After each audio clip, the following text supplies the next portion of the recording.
എല്ലാവർക്കും നമസ്കാരം. ഇന്ന് ഒരു അതിഥിയുടെ കുറവുണ്ട്. പൗലോസ് തോമസിൻ്റെ എൻട്രൻസ് കോച്ചിങ്ങും അതുമായി ബന്ധപ്പെട്ട ചില തിരക്കുകളുള്ള ഒരു കാരണം കൊണ്ട് അദ്ദേഹത്തിന് നമ്മളോടൊപ്പം ഒന്ന് ജോയിൻ ചെയ്യാൻ കഴിഞ്ഞിട്ടില്ല. അപ്പോൾ അതുകൊണ്ട് തന്നെ അദ്ദേഹം നമ്മൾ വിട്ടുപോയിട്ടൊന്നുമില്ല. അദ്ദേഹത്തിന് പറയാനുള്ള കാര്യം നമുക്കൊരു വീഡിയോ ആയിട്ട് അയച്ചു തന്നിട്ടുണ്ട്.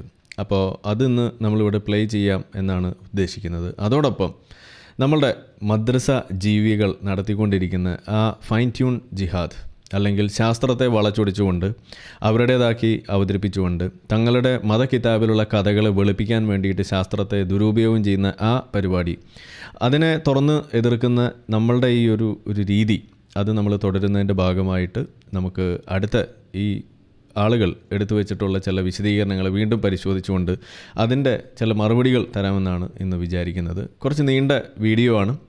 മാത്രമല്ല, ഇവർ ഉന്നയിക്കുന്ന വിഷയം അതിനെക്കുറിച്ചുള്ള വളരെ ചുരുക്കിയുള്ള അതിൻ്റെ മറുപടി അത് ഈ ഒരു ലോങ് ലൈവിന് ശേഷം നമ്മൾ രണ്ടാമത് എടുത്തിടുന്നതായിരിക്കും. എന്തു തന്നെയായാലും ഇതിപ്പോൾ നീട്ടി വലിച്ചിങ്ങനെ ചെയ്യുന്നത് എന്തുകൊണ്ടാണെന്ന് ചോദിച്ചു കഴിഞ്ഞാൽ, ഇതിലിവർ ഉപയോഗിച്ചിരിക്കുന്ന വീഡിയോ അത് അവിടെ ഉപയോഗിക്കുന്ന സമയത്ത് നമ്മൾ പറഞ്ഞ സംഗതികൾ, ഞാനൊക്കെ അതിനകത്ത് പലതും പറയുന്ന സംഗതികൾ ആ കോണ്ടെക്സ്റ്റ് ഒന്നും മനസ്സിലാക്കാതെ, ഈ മദ്രസ ജീവികളുടെ ഒരു കുഴപ്പം അതാണല്ലോ, അത് അവർക്ക് മനസ്സിലാകാതെ നമ്മൾ എന്താ ഉദ്ദേശിച്ചത് എന്ന് പോലും തിരിച്ചറിയാനാകാതെ വേറെ എന്തൊക്കെയോ രീതിയിൽ അതെടുത്ത് വെച്ച് അതിന് വലിയ യമണ്ടൻ മറുപടികൾ എന്നൊക്കെയുള്ള രീതിയിൽ എടുത്ത് വെച്ച് കീച്ചുന്ന പരിപാടി ഉള്ളതുകൊണ്ട് ആ തെറ്റ് നമുക്ക് വരാൻ പാടില്ല. അപ്പോൾ അതുകൊണ്ട് തന്നെ കോണ്ടെക്സ്റ്റ് ഒന്നും വിട്ടുപോകാതിരിക്കാൻ വേണ്ടിയിട്ട് അവരുടെ വീഡിയോ മുഴുവനായിട്ട് തന്നെ നമ്മളിവിടെ പ്ലേ ചെയ്യുന്നുണ്ട്. അതിനൊപ്പമാണ് നമുക്ക് പറയാനുള്ള കാര്യങ്ങൾ പറഞ്ഞു പോകാം എന്ന് വിചാരിക്കുന്നത്. അപ്പോൾ നമുക്ക് ആ വീഡിയോയിലേക്ക് കടക്കാം. അപ്പോൾ ഇതിനു മുന്നേയുള്ള എപ്പിസോഡ്സ് നിങ്ങൾ കണ്ടിട്ടില്ല എന്നുണ്ടെങ്കിൽ അതൊന്ന് പരിചയപ്പെടുന്നത് നന്നായിരിക്കും. അത് അള്ളാഹുവിനെ ആപ്പിലാക്കി എന്ന് പറഞ്ഞിട്ട് മറ്റൊരു വീഡിയോ നമ്മൾ ചെയ്തതുണ്ട് ഇതിന് മുന്നേ ഉള്ളത്. അതുകൂടാതെ പ്രപഞ്ച പഠനം വിരൽ ചൂണ്ടുന്നത് എന്ന് പറഞ്ഞിട്ട് മദ്രസ ശാസ്ത്രജ്ഞൻ്റെ ചില തള്ളുകൾ അത് മനസ്സിലാക്കാൻ വേണ്ടിയിട്ടുള്ളൊരു വീഡിയോ നമ്മൾ മുന്നേ ചെയ്തതൊക്കെ ഉണ്ട്. അത് നിങ്ങൾക്ക് കാണാം. അപ്പോൾ എന്തായാലും നമ്മളുടെ തുടർന്നുള്ള വീഡിയോയിലേക്ക് കടക്കുന്നതിന് മുന്നേ ചാനൽ സബ്സ്ക്രൈബ് ചെയ്യാത്ത ആളുകളുണ്ടെങ്കിൽ അത് ചെയ്ത് നമുക്ക് മുന്നോട്ട് പോകാം. മറ്റു രീതിയിൽ സപ്പോർട്ട് ചെയ്യാൻ താല്പര്യമുള്ള ആളുകൾക്ക് അതിനുള്ള ഓപ്ഷൻസ് ഡിസ്ക്രിപ്ഷനിലുള്ളത് ഉപയോഗിക്കാം. നിങ്ങളുടെ സപ്പോർട്ട് നമുക്ക് വലിയ തോതിൽ ലഭിക്കുന്നുണ്ട്. അത് തുടരണം എന്ന് തന്നെയാണ് നമ്മൾ ആവശ്യപ്പെടുന്നത്. അപ്പോൾ ഇതിൻ്റെ തുടക്കം എന്ന് പറയുന്നത് ഇങ്ങനെ ഒരു വീഡിയോ ആണ്. പ്രപഞ്ച പഠനം വിരൽ ചൂണ്ടുന്നത് എന്ന് പറഞ്ഞിട്ടൊരു സംഗതി, ക്രിയേഷൻ വേഴ്സസ് എവല്യൂഷൻ, നമ്മൾ കോസ്മോളജിക്കൽ എവല്യൂഷൻ ഒക്കെ വെച്ചിട്ട് ഇന്നിപ്പോൾ പുതിയ രീതിയിൽ ദൈവത്തെ സ്ഥാപിക്കാൻ വേണ്ടിയിട്ടുള്ളൊരു ശ്രമം അത് ഇവിടെ നടത്തുന്നുണ്ട്. അപ്പോൾ അതിൻ്റെ ഭാഗമായിട്ടുള്ള ചില കാര്യങ്ങളാണ് നമുക്കിവിടെ പരിശോധിക്കാനുള്ളത്. അപ്പോൾ അതിൻ്റെ ഏറ്റവും അവസാന ഭാഗമായിട്ട് അവർ ചെയ്തിട്ടുള്ള വീഡിയോയിൽ അതിൻ്റെ റിയാക്ഷനാണ് നമുക്കിന്ന് ചെയ്യാനുള്ളത്. അതിന് മുന്നേ ഉള്ള വീഡിയോസൊക്കെ നിങ്ങൾക്ക് ഇവിടെ കാണാം. മൾട്ടിവേഴ്സ് കണക്ക് പിഴച്ച വെറുപ്പുൽപാദനം എന്ന് പറഞ്ഞിട്ട് ഇതിൻ്റെ അവസാനത്തെ വീഡിയോ ആണ് നമ്മളിന്ന് പരിശോധിക്കുന്നത്. അപ്പോൾ അതിലേക്ക് നമുക്ക് കടക്കാം. അപ്പോൾ ആ വീഡിയോ നമുക്ക് ഒന്ന് പ്ലേ ചെയ്ത് തുടങ്ങാം. വ്യത്യാസങ്ങളുണ്ടാവും. ഇപ്പോൾ നമ്മൾ അധ്യാപകരാണ്, നമ്മുടെ അധ്യാപനം നടത്തുന്നവരിൽ കുട്ടികളുടെ പലതരം വീക്ഷണ വ്യത്യാസങ്ങളുണ്ടാവും. അസ്സലാമു അലൈക്കും. പൊട്ടനും മണ്ടനും ചാണകവും സംഖ്യയുമായ ഒരാൾ ഞങ്ങൾക്കെതിരെ ഒരു ഇതെന്താണ് ചാനൽ മാറിപ്പോയോ? ഒരു പ്രശ്നമായിട്ട് തോന്നുന്നുണ്ട്. അതെ, ഇങ്ങനെ ചാനൽ സാധാരണ അങ്ങനെയൊന്നും പറയാറില്ല. അതൊരു പ്രശ്നമാണ് അല്ലേ? ഞാൻ ചോദിക്കുന്നത്, ഇത് കേൾക്കുന്ന ആരാണെങ്കിലും എനിക്ക് ചോദിക്കാനുള്ള ഒന്നാമത്തെ ചോദ്യം ഇതാണ്. ഞാൻ ഇങ്ങനെ സംസാരിക്കുകയാണെങ്കിൽ, നിങ്ങൾ ഈ വീഡിയോ കണ്ടു തുടങ്ങുന്നു, ഞാൻ ഈ രൂപത്തിൽ സംസാരിക്കുന്നു, മറ്റ് മറുഭാഗത്തുള്ള ഒരാളെ, ഞാൻ ഒരാൾക്ക് മറുപടി പറയാനാണ് സംസാരിക്കുന്നത്, മറുഭാഗത്തുള്ള ഒരാളെ ഈ രൂപത്തിൽ പല രൂപത്തിൽ പേരുകൾ വിളിക്കുന്നു, പല രൂപത്തിൽ ഇങ്ങനെ അവരെ ഷെയിം ചെയ്യുന്നു, ഇങ്ങനെ കാണുകയാണെങ്കിൽ എന്താണ് നിങ്ങൾ വിലയിരുത്തുക അല്ലേ? അപ്പോൾ ഞാൻ എതിർത്ത് സംസാരിക്കുന്ന ആൾ, അയാൾ ഇങ്ങനെയൊക്കെയാണ്, അയാൾ വളരെ മോശക്കാരനാണ്, അല്ലെങ്കിൽ അയാൾ ഒന്നിനും കൊള്ളാത്തവനാണ് എന്ന് വിലയിരുത്തുമോ? അതല്ല, എനിക്ക് ഇത് ഇങ്ങനെ സംസാരിക്കുന്ന എനിക്ക് നിലവാരമില്ല എന്ന് മനസ്സിലാക്കുമോ? ഇത്ര മാത്രമേ നമ്മൾ ചോദിക്കൂ. രണ്ട് തരത്തിലുള്ള ആളുകളുണ്ടാവും. ഒന്നാമത്തത് കൃത്യമായിട്ട് വിഷയങ്ങൾ പഠിക്കാൻ വേണ്ടിയിട്ട് ഒരു വിഷയത്തിൻ്റെ അതിൻ്റെ മെറിറ്റിൽ കാണുന്ന ആൾക്കാരുണ്ടാവും. അവർ തീർച്ചയായിട്ടും ആ വിഷയങ്ങൾ പഠിക്കാനും മനസ്സിലാക്കാൻ തന്നെയാണ് വരുന്നത്. രണ്ടാമത്തത് ആ ഹെയ്റ്റ് എന്നുള്ളത് മനസ്സിൽ അടിഞ്ഞുകൂടി ഒരു പെർട്ടിക്കുലർ സെഗ്മെൻറ്റിനോടോ, പെർട്ടിക്കുലർ സെറ്റ് ഓഫ് ആളുകളോടോ, ഒരു പെർട്ടിക്കുലർ കമ്മ്യൂണിറ്റിയോടോ കഠിനമായിട്ടുള്ള വിരോധം പല കാരണങ്ങളാൽ വെച്ച് പുലർത്തുന്ന ആൾക്കാരുണ്ടാവും. അവർക്കൊരു മെൻ്റൽ ഓർഗാസം എന്ത് ചെയ്യും ഇതിലൂടെ ലഭിക്കും. അത് ശരിക്കൊരു മനോവൈകൃതമാണ്. യഥാർത്ഥത്തിൽ എന്താ പറയുക, ഒരു മനോവൈകൃതമാണെന്ന് വേണം മനസ്സിലാക്കാൻ. അല്ല, ഇതിൽ നമുക്ക് വേണമെങ്കിൽ ഇങ്ങനെയുള്ള കാര്യങ്ങളെ കുറിച്ച് ഇപ്പോൾ ഒരു മുസ്ലിം കമ്മ്യൂണിറ്റിയുടെ ഏതെങ്കിലും രാഷ്ട്രീയപരമായ കോണ്ടെക്സ്റ്റ് ഇതുവരെ പറഞ്ഞില്ല. നമ്മുടെ മൾട്ടിവേഴ്സുമായി ബന്ധപ്പെട്ട ഡിസ്കഷനിൽ ആക്ച്വലി എനിക്കിതിൽ വളരെ കൗതുകരമായി തോന്നിയിട്ടുള്ള ഒരു കാര്യം, നമ്മൾ അരമണിക്കൂറിൻ്റെ എൻ്റെ ഒരു സ്പീച്ച്, 25 മിനിറ്റിൻ്റെ എൻ്റെ ഒരു സ്പീച്ച്, അതിന് മറുപടി ആയിട്ടാണ് എനിക്ക് തോന്നുന്നത് 2 മണിക്കൂറിൻ്റെ ഒരു ലൈവ് വന്നത്. ആ ലൈവിൽ നിന്ന് വളരെ കുറുക്കിയെടുത്ത ഏറ്റവും പ്രധാനപ്പെട്ട പോയിന്റുകൾക്ക് നമ്മൾ വീണ്ടും ഒരു 30 മിനിറ്റ് എടുത്ത് അതിന് മറുപടി പറഞ്ഞ കാര്യം പറയുമ്പോൾ എനിക്ക്, കാരണം അതിൽ ഈ പറഞ്ഞ 2 മണിക്കൂറിലേറെ വരുന്ന ഒരു മറുപടിയാണ് വന്നത്. അതിൽ ശരിക്കും പറഞ്ഞാൽ ഞാൻ പല ഭാഗങ്ങളും ഫാസ്റ്റ് ഫോർവേഡ് ചെയ്തിട്ടാണ് കേട്ടത്. അതിന്റെ കാരണം എന്താണെന്ന് വെച്ചാൽ ഇതേ കാര്യമാണ്. നമുക്ക് നമ്മൾ പറഞ്ഞ ആർഗ്യുമെന്റിന് മറുപടി കേൾക്കാൻ നമുക്ക് താല്പര്യം ഉണ്ടാവും. അതിനപ്പുറത്തേക്ക് ഈ പറഞ്ഞ ആൾ അങ്ങനെ ഇങ്ങനെ അല്ലെ ഇവര് കമ്മ്യൂണിറ്റി മദ്രസാ ശാസ്ത്രജ്ഞൻ, മദ്രസ പൊട്ടൻ, പിന്നെ കുറെ സംഭവങ്ങൾ, അങ്ങനെ കുറെ വിളികൾ നമ്മൾ ചെയ്തെന്താ വെച്ചാൽ മറുഭാഗ വേറൊരു വ്യക്തിയും കൂടി ഉണ്ടായിരുന്നു. അദ്ദേഹം പറഞ്ഞ വളരെ വാലിഡ് ആയിട്ടുള്ള കുറച്ച് പോയിന്റുകൾ അല്ലെങ്കിൽ മറുപടിയായി നമുക്ക് എടുക്കാവുന്ന കുറച്ച് പോയിന്റുകൾ അത് മാത്രം സോർട്ട് ചെയ്ത് മറുപടി പറയുകയാണ് ചെയ്തത്. കാരണം എന്താ വെച്ചാൽ നമ്മൾ സാധാരണ പറയല്ലോ ഈ പിന്നെ പന്നികളുമായി നമ്മൾ എന്ത് ചെയ്യരുത്, റെസ്ലിംഗ് പോകരുത്. കാരണം എന്താ വെച്ചാൽ നമ്മൾ മേലെ കൂടി ചളിയാവും എന്നുള്ളത്. അപ്പോൾ അതുകൊണ്ട് ആ രൂപത്തിലുള്ള ഇതിന് ശരിക്കും പറഞ്ഞാൽ ഇപ്പോൾ അതിനുശേഷം വീണ്ടും ഒരു മറുപടി നമ്മളതിന് ഒരു അരമണിക്കൂർ വീണ്ടും കുറുക്കിക്കൊണ്ട് മറുപടി പറഞ്ഞു. ആ മറുപടി പറഞ്ഞാൽ നമ്മൾ വളരെ കറക്റ്റായിട്ട് നിങ്ങൾക്ക് മനസ്സിലാവും. നമ്മളെ fine tuning argument, God of gaps, multiverse, ഈ കാര്യങ്ങളെ കൃത്യമായിട്ട് അഡ്രസ് ചെയ്തിട്ടാണ് നമ്മൾ മറുപടി പറയുന്നത്. അല്ലാതെ നമ്മളൊരു പേഴ്സണൽ നെയിം കാർഡിങ്ങിലോട്ട് നമ്മൾ ഒരിക്കലും ആ വിഷയത്തിൽ ഒതുങ്ങി അതിനപ്പുറത്തേക്ക് ഒരു പരാമർശം പോലും ഇല്ലാതെയാണ്. നിങ്ങൾക്ക് വേണമെങ്കിൽ ആ വീഡിയോ ഇപ്പോഴും ചെക്ക് ചെയ്യാം. ഒരു 30 മിനിറ്റോളം വരുന്ന വിഷയം മാത്രം പറയുന്ന ഒരു വീഡിയോ വീണ്ടും നമ്മൾ ചെയ്തു. അതിനും മറുപടിയായി ഏകദേശം 3.5 മണിക്കൂർ വീഡിയോ. അപ്പോൾ ഇവിടെ വീണ്ടും അതിലും പറഞ്ഞതുപോലെ ഇതന്നെയാണ് സംഭവിച്ചത്. അബ്ദുള്ള ബാസിലും ഈ പറയുന്ന ഇവിടെ ഇരുന്ന് അജ്മലും പിന്നെ ഇതുപോലുള്ള മദ്രസാ ജീവികളാണ് ഇത് ഏറ്റവും കൂടുതൽ പ്രചരിപ്പിക്കുന്നത്. മതജീവികളും ഇതുപോലുള്ള മദ്രസാ ജീവികളൊക്കെ ചെയ്തു വെക്കുന്നത്. അവസാനം മദ്രസാ ജീവിയായി മാറി. മദ്രസാ ജീവികൾ അറിയാൻ വേണ്ടി പറയുകയാണ്. മദ്രസാ ജീവികൾക്കടക്കം മദ്രസാ ജീവികളോട് നമ്മൾ മദ്രസാ ജീവികൾക്ക് വല്ലതും മനസ്സിലാവുള്ളൂ. മദ്രസാ ജീവികളുടെ പ്രശ്നം മദ്രസാ ജീവികൾ ഇവിടെ ഇരുന്നിട്ട് ചിത്രമൊക്കെ വരച്ച് കാണിച്ചുകൊണ്ട് പറയും മദ്രസാ ജീവികൾ അറിയാൻ വേണ്ടി. ഐ ക്യാൻ റിപ്പീറ്റ്, ഇത് തന്നെയല്ലേ മദ്രസാ ജീവികൾ. നമ്മൾ മതജീവികൾ മദ്രസാ ജീവികൾ തന്നെയാണ്. നമ്മൾ പറഞ്ഞ ആർഗ്യുമെന്റിന് മറുപടിയാണ്. എത്ര സമയമാണെങ്കിൽ നമുക്ക് കേൾക്കാം, എത്ര സമയമാണെങ്കിൽ ഡിസ്കസ് ചെയ്യാം. പക്ഷെ അതിനപ്പുറത്തേക്ക് ഇങ്ങനെ നെയിം കോളിങ്ങും വെറുപ്പും വിദ്വേഷവും അത് അദ്ദേഹം തന്നെ പറയുന്നുണ്ട്. അതിൽ ആദ്യം പറയാനുള്ളത് പൗലോസിനോടാണ്. പൗലോസ് കുറച്ച് നല്ല സയന്റിഫിക് ആർഗ്യുമെന്റ്സ് ആയിട്ട് വന്നുകൊണ്ടാണ് നമ്മൾ അതിന് മറുപടി പറഞ്ഞത്. അല്ലാതെ ഈ പറഞ്ഞ നെയിം കോളിങ്ങിനൊക്കെ അല്ലെങ്കിൽ ഒരാളിരുന്ന് കുറെ മണ്ടത്തരം പറയുന്നതിനോ അല്ലെങ്കിൽ അയാളുടെ സംസ്കാരം ഇങ്ങനെ വെളിവാക്കുന്നതിനോ ഇങ്ങനെ മറുപടി അറിയാൻ നമുക്ക് തരക്കോളൊന്നുമില്ല. ഓക്കെ, അപ്പോൾ അതിന് നമ്മൾ കൃത്യമായി മറുപടി പറഞ്ഞു. പിന്നെ എന്നിട്ടും ഇതൊരു സെപ്റ്റിക് ടാങ്ക് ആണ്. ഇത് സെപ്റ്റിക് ടാങ്ക് ആണെന്ന് അറിഞ്ഞുകൊണ്ട് നിങ്ങൾ അവിടെ പോയി ഇരിക്കരുതായിരുന്നു എന്നുള്ളതാണ് എനിക്ക് ആദ്യമായി പറയാനുള്ളത്.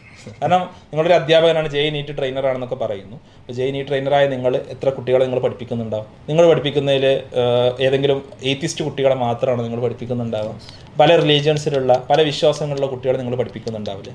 ആ കുട്ടികളൊക്കെ ആരിഫ് എന്ന് പറയുന്ന ഇയാൾ ഉപയോഗിച്ച വാക്കുപയോഗിച്ച് നിങ്ങൾ അഡ്രസ്സ് ചെയ്യോ? അതാണ് എനിക്ക് ചോദിക്കാറുള്ളത്. ഇതില് നമുക്ക് പിന്നെ വീക്ഷണ വ്യത്യാസങ്ങൾ ഉണ്ടാവും. ഇപ്പൊ നമ്മൾ അധ്യാപകരാണ്, നമ്മുടെ പിന്നെ അധ്യാപനം നടത്തുന്നവരിൽ കുട്ടികളിൽ പലതരം വീക്ഷണ വ്യത്യാസങ്ങൾ ഉണ്ടാവും. അതെല്ലാം ആ ഒരു മെറിറ്റിൽ മനസ്സിലാക്കുകയും അവർക്ക് അവരുടേതായ ന്യായങ്ങൾ ഉണ്ടാവും, അവർക്ക് അത് വിശ്വസിച്ച് പോയിക്കോട്ടെ എന്ന് മനസ്സിലാക്കുകയും എന്നാൽ അതിന്റെ മെറിറ്റിലേക്ക് വരുമ്പോൾ നമുക്ക് നമ്മുടെ ആർഗ്യുമെന്റുകൾ മുന്നോട്ട് വെക്കുകയും ചെയ്യാം. അതിനപ്പുറത്തേക്ക് ഇപ്പോ അജ്മൽക്ക് ആ ഒരു വീഡിയോ ചെയ്തു, അതിലൊരിക്കലും ഏതെങ്കിലും തരത്തിൽ ഈ ഉപദേശം ഗിയർ, ഈ നിലവിളി ഗിയർ അങ്ങ് കഴിഞ്ഞോട്ടെ എന്ന് വിചാരിച്ചു. എന്നിട്ട് നമുക്ക് ബാക്കിയിലേക്ക് കിടക്കാമല്ലോ.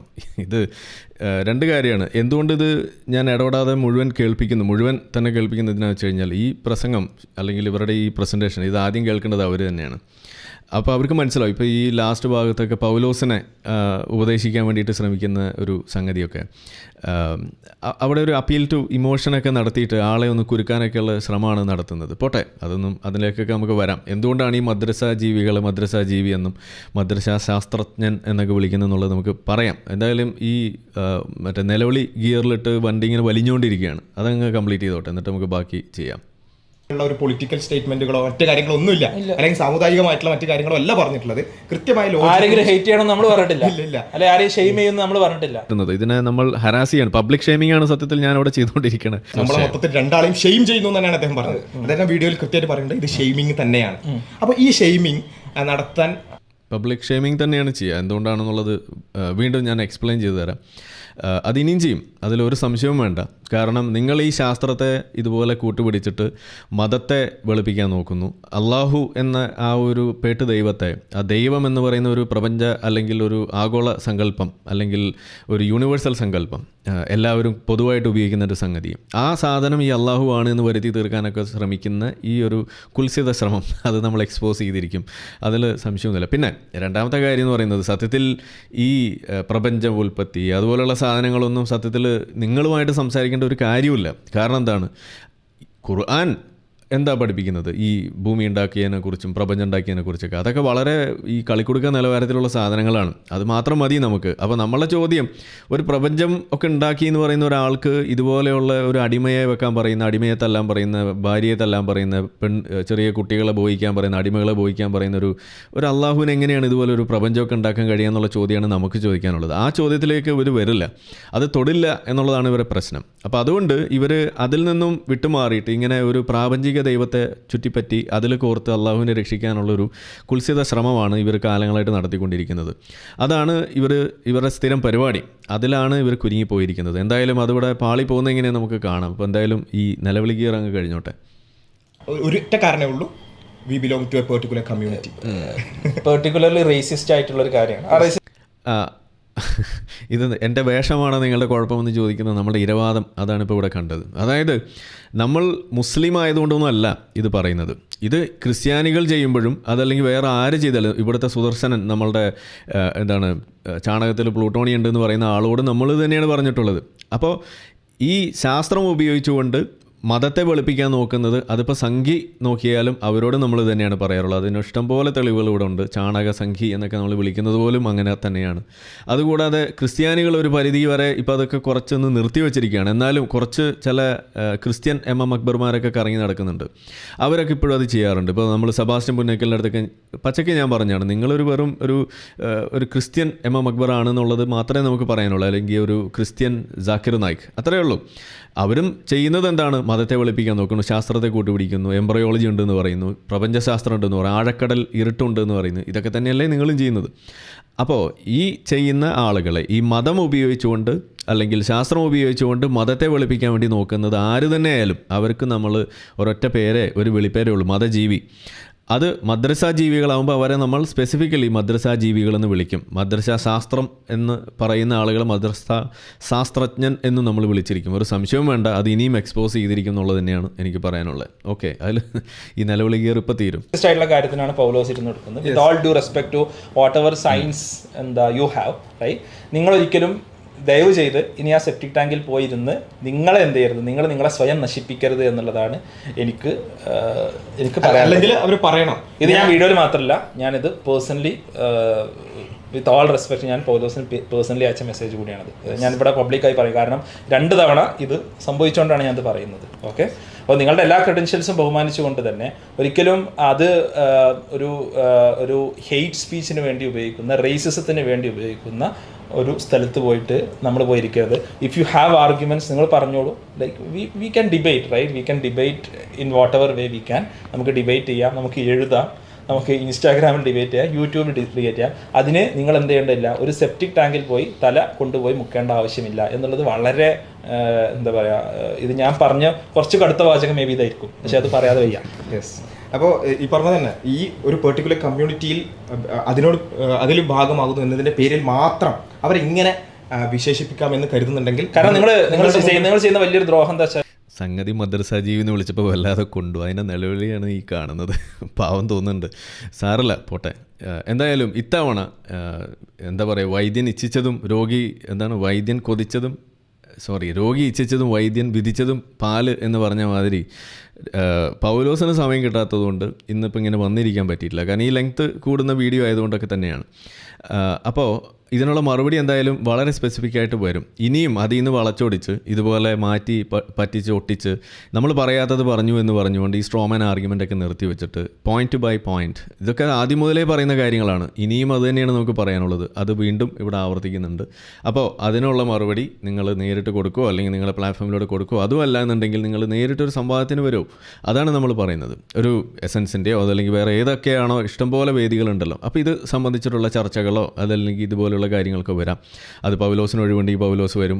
അതല്ല ഇനി വേറെ ആരെങ്കിലും ആണെന്നുണ്ടെങ്കിൽ അവർ ആയിട്ട് നിങ്ങൾ ഡിബേറ്റ് ചെയ്യാം. അതാണ് നിങ്ങൾ ചെയ്യേണ്ടത്. അതല്ലാതെ ഈ തരത്തിൽ കാര്യങ്ങൾ പറഞ്ഞു വെക്കുമ്പോൾ ഉത്തരം മുട്ടുന്ന സമയത്ത് ഈ നിലവിളിയുമായിട്ട് ഇറങ്ങിയിട്ട് കാര്യമൊന്നുമില്ല. നിങ്ങളുടെ മദ്രസ തരം, ഈ മദ്രസ ജീവികൾ സ്ഥിരമായിട്ട് നടത്തിക്കൊണ്ടിരിക്കുന്ന ഈ ജിഹാദ്, ഈ ശാസ്ത്രം തിരുകുന്ന ജിഹാദ്, അത് കയ്യോടെ പിടികൂടി ഇവിടെ എക്സ്പോസ് ചെയ്യപ്പെട്ടിരിക്കുന്നു എന്നുള്ളത് തന്നെയാണ് ഇവിടെ നമുക്ക് പറയാനുള്ളത്. അതിൻ്റെ ആ പ്രശ്നമാണ് നിങ്ങളുടെ മുഖത്ത് പ്രതിഫലിക്കുന്നത്. ആ നിലവിളിയിൽ നമുക്ക് കേൾക്കാൻ കഴിയുന്നത് അത് തന്നെയാണ്, ഒരു സംശയമില്ല.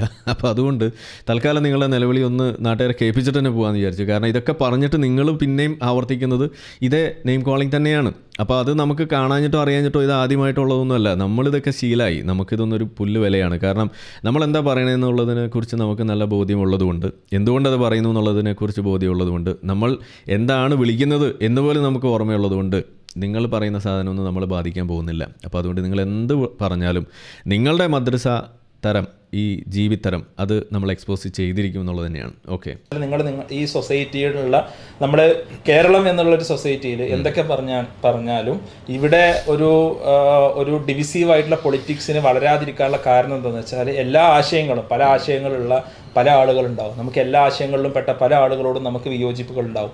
ആ വിയോജിപ്പുകളൊക്കെ വളരെ സിവിലായിട്ടുള്ള രീതിയിൽ നമ്മുടെ സൊസൈറ്റിയുടെ ഒരു ഫാബ്രിക്കിന് അല്ലെ, ഒരു ഹാർമോണിക്ക് ഒരിക്കലും കോട്ടം തട്ടാത്ത രീതിയിൽ എന്ത് ചെയ്യുന്നു, നമ്മൾ ഡിബേറ്റ് ചെയ്യുന്നു എന്നുള്ളത് കൊണ്ടാണ്.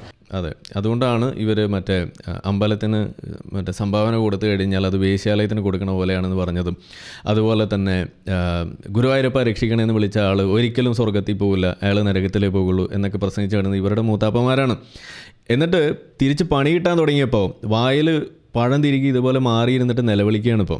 അതാണിപ്പോൾ കാണുന്നത്. എന്നിട്ടിപ്പോൾ ഞങ്ങളൊന്നും അറിഞ്ഞില്ല എന്ന് പറഞ്ഞിട്ട് ഇരിക്കുന്ന ഈ ഇരിപ്പ് കാണുമ്പോൾ സത്യത്തിൽ നമുക്ക് അറപ്പാണ് നിങ്ങളോട് തോന്നുന്നത്. കാരണം നിങ്ങൾ ഈ നാട്ടിലേക്ക് ഇറക്കിവിട്ട വിഷം അതിന് കയ്യും കണക്കൊന്നുമില്ല. ഇന്ന് നിങ്ങൾ പറയുന്ന ഈ വെറുപ്പ് ഉൽപ്പാദിപ്പിക്കുന്നു. നിങ്ങൾ ഏത് സംഗീത ചാനലിൽ പോയി നോക്കിക്കഴിഞ്ഞാലും മുജാഹിദ് ബാലുശ്ശേരിയുടെ, MM അക്ബറിൻ്റെ, ഇപ്പോൾ നിങ്ങൾ ഈ വാസിൽ ഉൾപ്പെടെയുള്ള ആളുകൾ ഇറക്കി വിടുന്ന മറ്റു പല ഹോമോഫോബിക് ആയിട്ടുള്ള കണ്ടൻ്റ് ആയാലും ഇതെല്ലാം കറങ്ങി നടക്കുന്നത് ഈ സമൂഹത്തിൽ വെറുപ്പുണ്ടാക്കുന്ന ആളുകളുടെ കണ്ടന്റ് എന്ന് പറഞ്ഞിട്ട് തന്നെയാണ്. ഇവിടെ ഏത് വിഷയം നിങ്ങൾ എടുത്തു കഴിഞ്ഞാലും ഇസ്ലാം ഇവിടെ ഇറക്കി വിടുന്ന വിഷം അത് ചില്ലറയല്ല, അത് കാര്യമായ അളവിൽ തന്നെ ഇവിടെ ചാലിച്ച് കഴിഞ്ഞിട്ടുണ്ട്. അതിൻ്റെ തിരിച്ചടികൾ ഇതുപോലെ വരാൻ തുടങ്ങുമ്പോൾ ഇരുന്ന് മോങ്ങിയിട്ട് കാര്യമൊന്നുമില്ല എന്നാണ് പറയുന്നത്. ഇപ്പോൾ ഇരുന്നിട്ട് ഞാൻ അതല്ല ഉദ്ദേശിച്ചത്, ഇതാണ് ഉദ്ദേശിച്ചത്, ഞാൻ അങ്ങനെയൊന്നും പറഞ്ഞിട്ടില്ല. നിങ്ങൾ ഈ സ്നേഹസംവാദം എന്നൊക്കെ പറഞ്ഞിട്ട് ഇവിടെ നടത്തിയിരുന്നത് എന്താണെന്ന് ഒന്ന് നിങ്ങളുടെ വലിയാപ്പന്മാരുടെ അടുത്തൊക്കെ പോയിട്ട് ഒന്ന് ചോദിക്കും.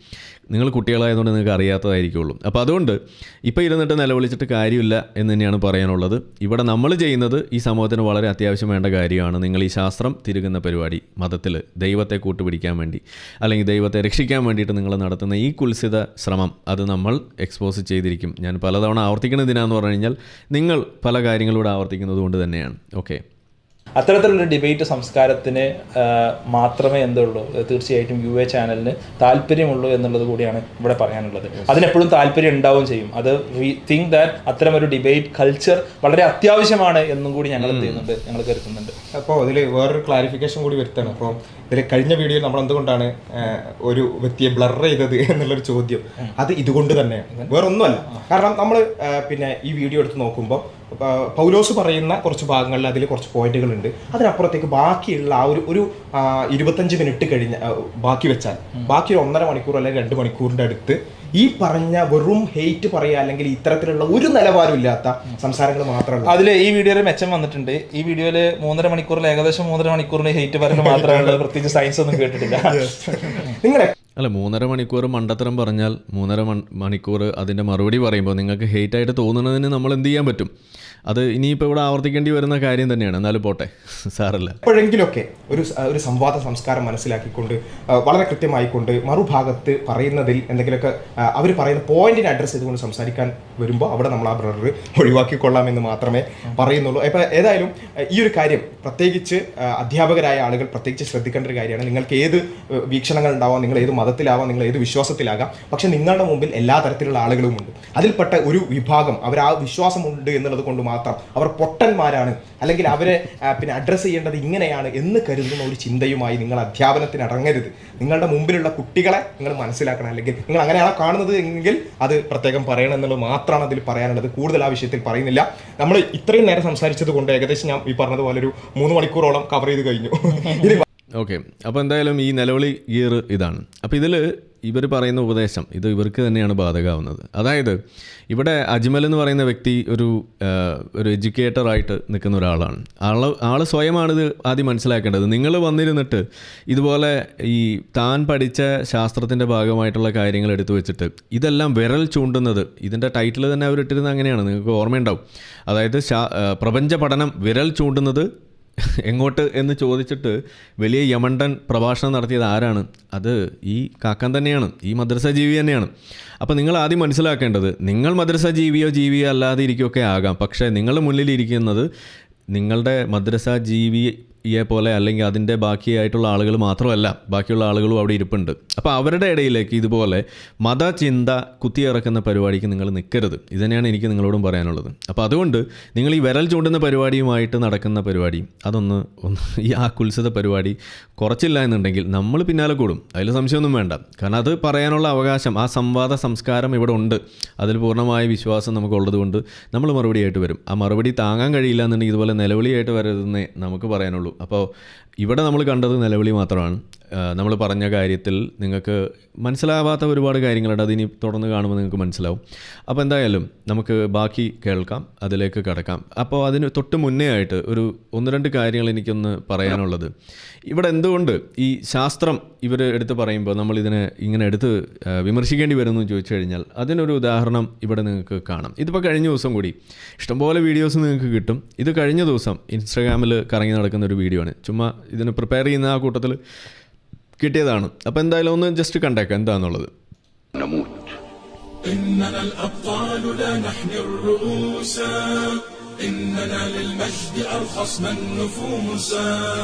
خالد في البر كان ليث حق في البحار كان حوتا بربروسا إننا الأبطال لا نحن الرؤوسا إننا للمجد أرخصنا النفوسا خالد في البر كان ليث حق في البحار كان حوتا بربروسا اذكر الصديق فخرا وابن عفان البع أرسلان والفاتح عثمان وابنتا شفين والغازي سليمان اسأل الرومان عنهم والمجوسا إننا الأبطال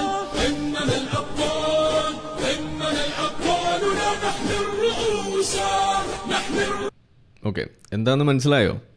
ഒന്ന് പോസ് ചെയ്തിട്ട് സ്ക്രീൻ ബൈ സ്ക്രീൻ നിങ്ങളൊന്ന് വായിക്കുന്നത് നന്നായിരിക്കും. ഇതിലെന്താ ചെയ്യുന്നതെന്ന് പറഞ്ഞു കഴിഞ്ഞാൽ ശാസ്ത്രം പറയുന്ന കുറേ കാര്യങ്ങൾ എടുക്കുന്നു, എന്നിട്ട് സമാനമായ അല്ലെങ്കിൽ അതിലേക്ക് എത്താൻ സാധിക്കുന്ന ചില കാര്യങ്ങൾ ഖുർആനിലുണ്ട് എന്ന് പറഞ്ഞിട്ട് അതിൻ്റെ ആയത്ത് താഴെ എടുത്ത് വെക്കുന്നു. എന്നിട്ട് എന്താ പറഞ്ഞു വെക്കുന്നത്? ഇത് 1400 വർഷം മുന്നേ ശാസ്ത്രം തെളിയിക്കുന്നതിന് മുന്നേ ഇതെല്ലാം കിതാബിലുണ്ട്, അതുകൊണ്ട് ഇസ്ലാം ദൈവികമാണ്. ഇതാണ് ഇവിടെ പറഞ്ഞു വെക്കുന്നത്. അതായത് ഇസ്ലാം ദൈവികമാണ്. ഇസ്ലാം എന്ന് പറയുന്ന മതം, ആ മതത്തിൻ്റെ വിവിധ ഘടകങ്ങൾ, അതിലേറ്റവും പ്രധാനമാണ് ഖുർആൻ എന്ന് പറയുന്നത്. അപ്പോൾ ഖുർആൻ അള്ളാഹു ഇറക്കിയതാണ്, അത് മനുഷ്യൻ്റെ കൈകടത്തലുകളില്ല, അത് ദൈവികമാണ് എന്ന് സ്ഥാപിക്കലാണ് ഇവരുടെ മെയിൻ പരിപാടി. അതിനു വേണ്ടിയിട്ട് പല പരിപാടികളും ഇവിടെ എടുക്കും.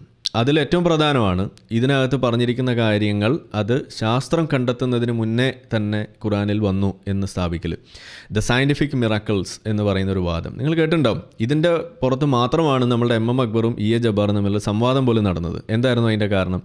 അതായത് ജബ്ബാർ മാഷ് ചോദിച്ച ചോദ്യമുണ്ട്, ഖുറാനിൽ എഴുതി വച്ചിരിക്കുന്ന ശാസ്ത്ര സത്യം എന്നൊക്കെ പറഞ്ഞ് നിങ്ങൾ എഴുതി വച്ചിരിക്കുന്ന കാര്യങ്ങൾ അത് ആ കാലഘട്ടങ്ങൾ അറബി നാട്ടിൽ അല്ലെങ്കിൽ നമ്മളുടെ 6-ാം നൂറ്റാണ്ടിലെ അറബികൾക്ക് അറിയുന്ന കാര്യങ്ങൾ തന്നെയാണ് ഖുറാനിലുള്ളൂ, അറിയാത്തതായിട്ട് ഉള്ള ഒരു കാര്യവും അതിലില്ല. പിന്നീട് അറബികൾക്ക് അറിയാതെ പോയതും എന്നാൽ അതിനകത്തുള്ളതും എന്നിട്ട് പിന്നീട് അത് ശാസ്ത്രം തെളിയിച്ചതുമായിട്ടുള്ളൊരു കാര്യം അത് ഖുർആനിൽ നിന്നും തപ്പിപ്പിടിച്ച് കൊണ്ടുവന്നാൽ ഞാൻ ഷഹാദത്ത് കലിമ ചൊല്ലാം എന്നതായിരുന്നു ഇ എ ജബ്ബാർ മുന്നോട്ട് വെച്ച ആ വാദം, നമ്മളെ ജബ്ബാർ മാഷ്.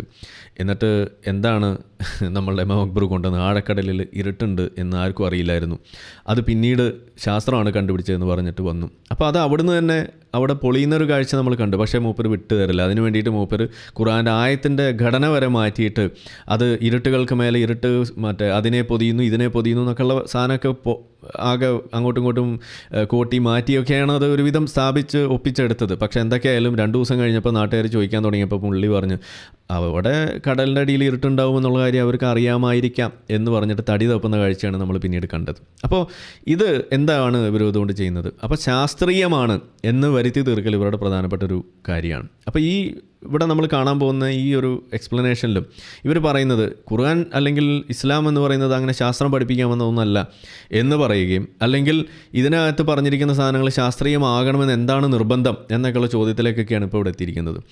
അങ്ങനെ ശാസ്ത്രീയമാകണമെന്ന് ഒരു നിർബന്ധവുമില്ല എന്നാണ് ഇപ്പോൾ പറയുന്നത്. പക്ഷേ ഇത്ര നാളും പറഞ്ഞുകൊണ്ടിരുന്നത് അങ്ങനെയല്ല, ഇതിലെല്ലാം ശാസ്ത്രീയമാണ് എന്നതായിരുന്നു. അങ്ങനെ പറഞ്ഞു നടന്നിരുന്ന ഒരു പ്രധാനപ്പെട്ട സംഭവമായിരുന്നു ഈ എംബ്രയോളജി സംബന്ധിച്ച് ഖുർആനിലുള്ള സംഗതി അത് വളരെ ശാസ്ത്രീയമാണ് എന്ന്. അതും പറഞ്ഞിട്ട് നമ്മളുടെ പ്രൊഫസർ മേയേഴ്സിൻ്റെ അടുത്തേക്ക് നമ്മളുടെ ഹംസ സോഴ്സസ് ചെന്നത് മാത്രമേ ഓർമ്മയുള്ളൂ. അവിടെ ചെന്ന് മൂപ്പര് അത് വലിച്ചു കയറി ഭിത്തിയിലൊട്ടിച്ച്.